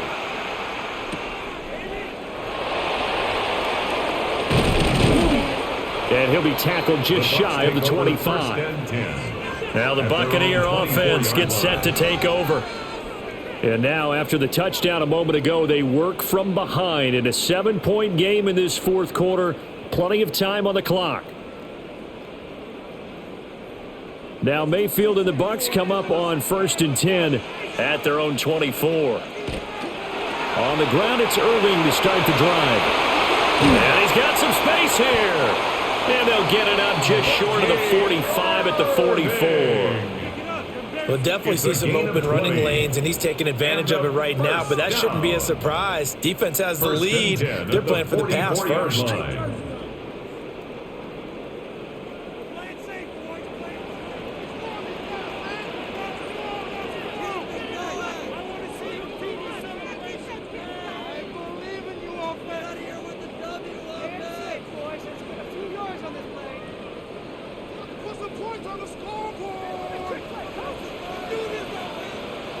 Now Mayfield. He'll find McMillan here. And they'll get this well past midfield before being stopped just before the 35. It's a gain of 20. Brandon, it's okay what they're doing right now. Still able to work the middle of the field, but you know sooner or later they're going to have to stop the clock. At the 36-yard line. Plenty of time. All 3 timeouts still remain. Here's 1st and 10 now. Quick throw, and Mayfield completes it. And he's going to get out of bounds with the first down, so that's going to double their pleasure for sure. They get the first and save a timeout. I like the design that we're seeing right there. This is what they need. Down by a touchdown here in the 4th. They just need to keep working their way downfield, and when they see openings, take their shots.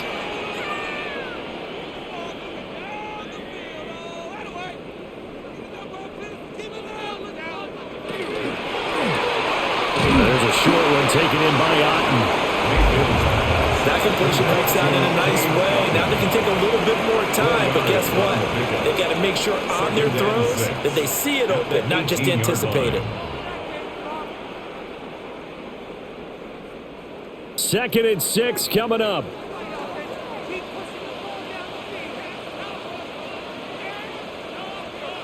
Mayfield. And he's got it. And in for the Buccaneers touchdown. Cade Otten, an 18-yard touchdown grab. And the Bucs are an extra point away from tying this game here in the final minutes. Well, the hard part's done. Now they just need to split the posts, tie it up, but then their defense is going to have to hold up to send it to overtime. Yeah, no matter what. I know there's an inclination in it when you have momentum to go for 2 here, but if you miss it, you don't give your defense a chance at all. Plus, it's been a good game. I want to see overtime. I'm selfish. You obviously don't have a flight to catch. Tomorrow.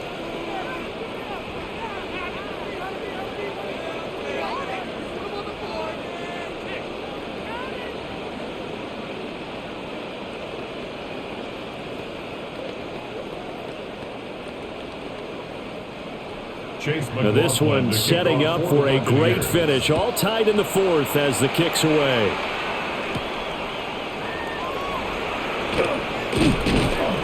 And a decent return out to the 27-yard line. And now out on the field, here comes Los Angeles. Well, partner, here it is. They've got the chance to win the game. You'd have to think they need to get it near the opposite 40 to have a chance to kick a game-winning field goal. We'll see what they can do. And you're right about that, because if we look at it in macro, that's what it looks like. But I think in micro, the head coach has already asked the special teams coach, what is he feeling? What does he think? Where does he want the football? What's the yard line we have to get? And he's already relayed that to his quarterback in his offense. They know what the goal is. Now the key, can they get there? Rams, first down.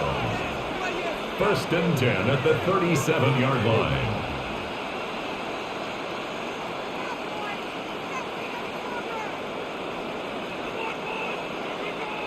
Two timeouts still available in this final minute. It's first and 10 now. Stafford now to throw. Pass complete. It's Adams.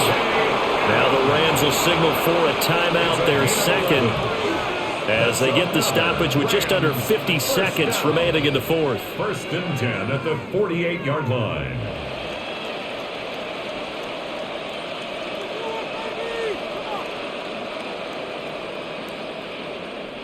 Here's first and 10.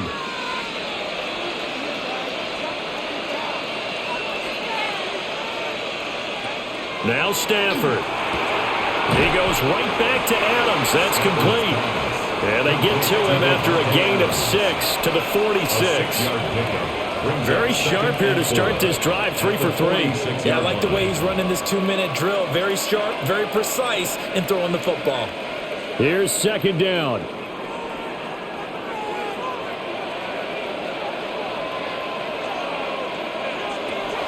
Stafford.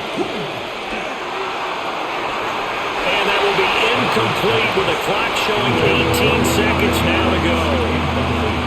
Well, he'd been targeted quite a bit on this drive, and finally I think the guys on the defensive side, they said no more. They slapped the double coverage on him, made it very tough for him to get the ball. A big play here. Crowd on their feet. 3rd and 4. Now it's Stafford. He's going to get that to his running back out of the backfield.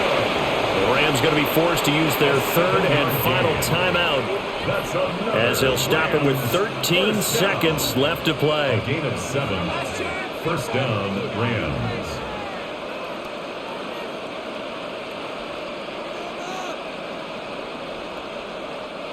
This offense cannot stop the clock now. No timeouts remaining as they come up here first down.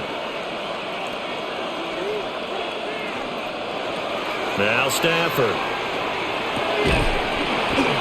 Incomplete, and we're down to 8 seconds now. A couple extra defensive backs out there in the dime, and because of that, really not many places to throw the football, if any. And typically, what would you want to do against that dime? Run the football. You want to run the ball, but you can't do it in this situation. Not nearly enough time on the clock. You're having to really navigate against a tough defense presented against you. Now the Bucs going to use the first of their timeouts. That'll leave them with 2 remaining. We'll be back after this.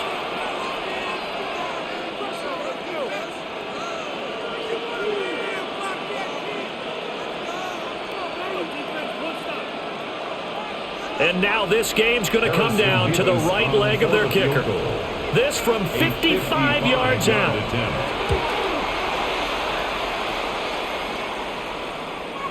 And that is no good. Oh, he hit it well from distance, but he couldn't work it back in.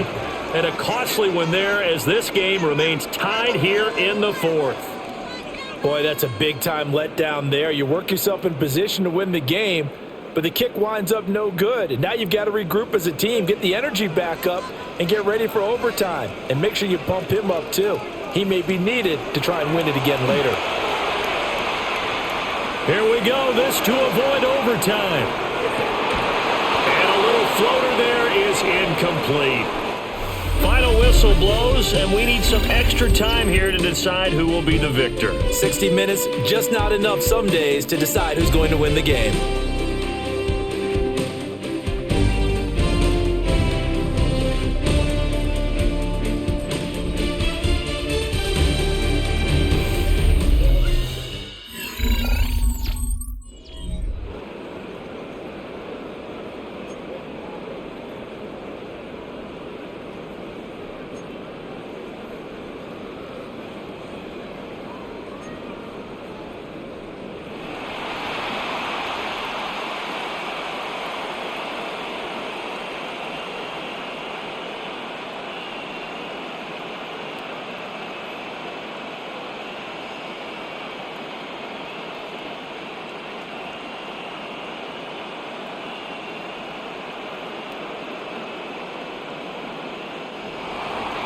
So the Bucs going to have a chance to go down and win it. They'll get the ball first here in overtime.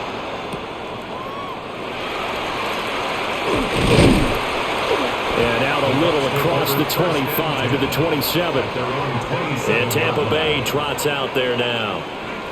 And the points, they have come fast and furious in this quarter.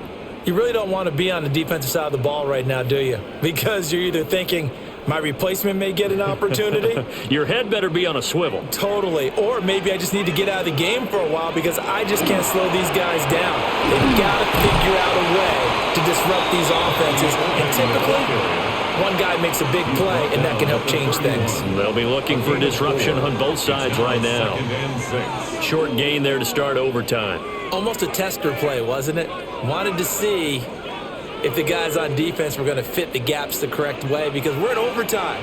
So it's not just physical tiredness out there, right? Mentally, are you still doing what you're supposed to do? And they were up to the task on that play. And certainly fatigue on both sides of the football. It'll go as a gain of 4. And now 2 yards to go on third down. 3rd and 2.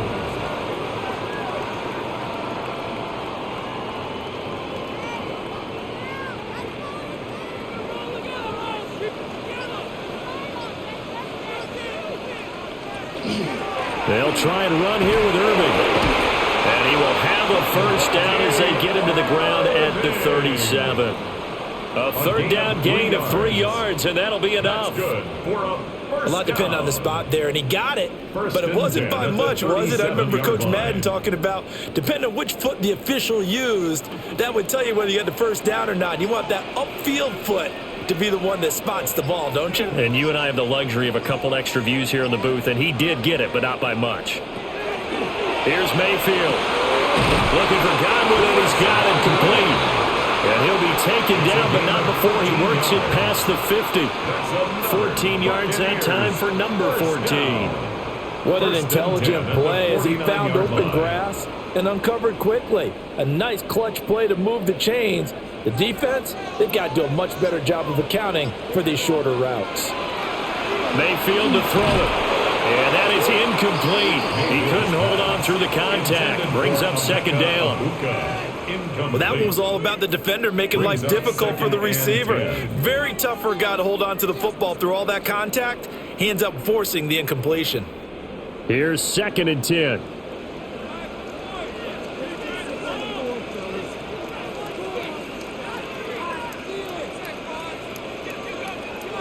Mayfield now. And his throw is going to be incomplete. So 3rd down coming up. And Charles, I guess the question for me, where does 4 down territory begin possibly? I guess for me it begins if you have 4th and 5 or less, because you've got to understand your team and know what your play calls are. What do you have that you think you're confident that you can pick up that type of yardage? It might be 4th and 3 for some teams, but I think anything under 4th and 5, they'll think about going for it. And a throw there going to be incomplete. Well done by the defense. They did their job here in overtime. Boy, did they ever, because now it's 4th and really long. So if you do decide to go for it, people think you might be a little bit on the nut side, don't they? But guess what? If I did decide to go for it, I'd call something deep. I'd throw a deep pass and hope that the defense didn't remember to just knock it down. If they intercept it, it's almost like a great punt and helps out your defense with field position. Now, if you're a fan of punting, this game's for you. He's been out there quite a bit. That one maybe his best yet. Yeah, he certainly got his leg loose by now. It kind of reminds me of my college football coach, John Majors. He loved the punting game because he liked the positioning, the field position, and he loved to play defense.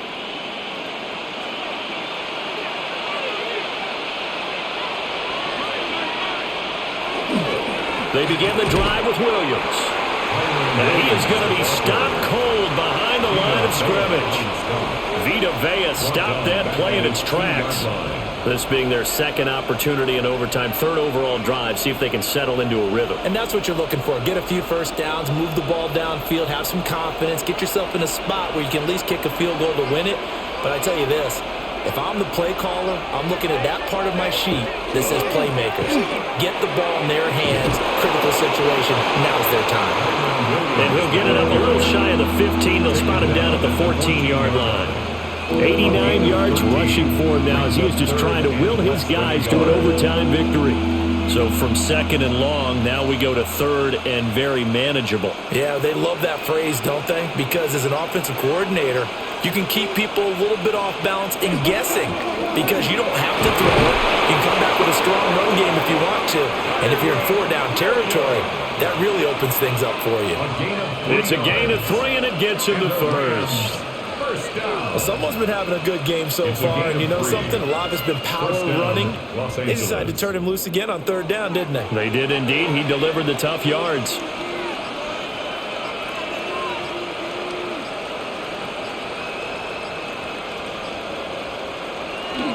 Now carry number 20 of the game. Here's Williams. And he'll be taken down, but not before he gets this football out shy of the 30 to the 29. A gain there of 12 yards and a first down L.A. Boy, where would these guys be without his performance on the ground? That puts him over 100 yards now for the afternoon, and I tell you, he seems to be getting stronger as the day goes along.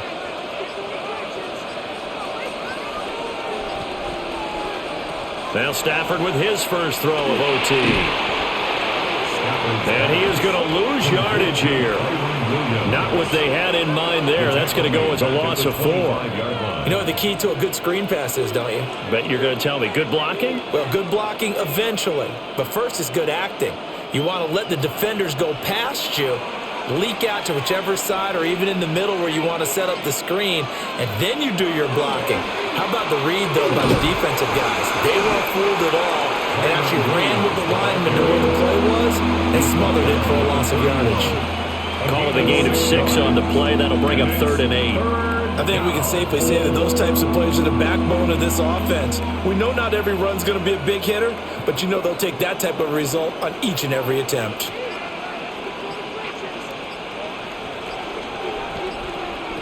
Stafford. Able to find the open man. That's complete.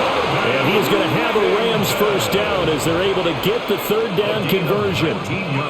That last pass puts him over 300 yards now in the game. More importantly, though, big first down here in OT. And the team around him has a lot of confidence now after picking up that first down. Everyone seems a little more energized. But did I hear you before the game call in and say, this is my quarterback for your fantasy league? Because he just gave you a good stat, didn't he? He did, and I appreciate it. And that one drops down, incomplete. Good coverage there, forced the ball free, and it's 2nd down. He did an okay job of absorbing the hit, just couldn't secure the football through the catch. And he was right there on the spot and forced the incompletion. That's something defenders work on all the time. If you're there, make the contact, but continue to work your way through the receiver so that you can't possess the football and turn it into a catch. From the 50 at Stafford. And that falls to the ground, incomplete. A nice job of bodying him up defensively. And now it brings up 3rd down. He already came through for them on this drive. No surprise that they were hoping he could do it again. This offense was on the move. Now 2 straight incompletions have them looking at 3rd and 10. Out of the gun, Stafford. Working the middle of the field, and he's got man complete. That one goes for 24 yards. He's padding his already great numbers here in overtime. More importantly, though, moving his guys downfield. And I think that's exactly what's going through his head right now. Moving them downfield, putting them in a position to win the game. The stats, that's for the fantasy guys. I know they're enjoying that show.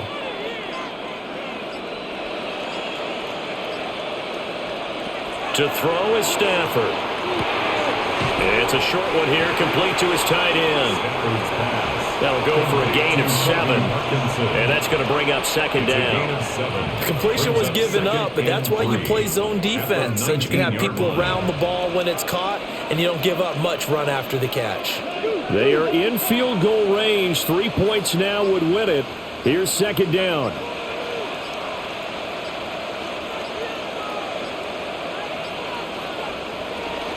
Now we give up the middle to Williams. And he is in for the score. And it is absolute stunned silence here as they win it on the road in overtime.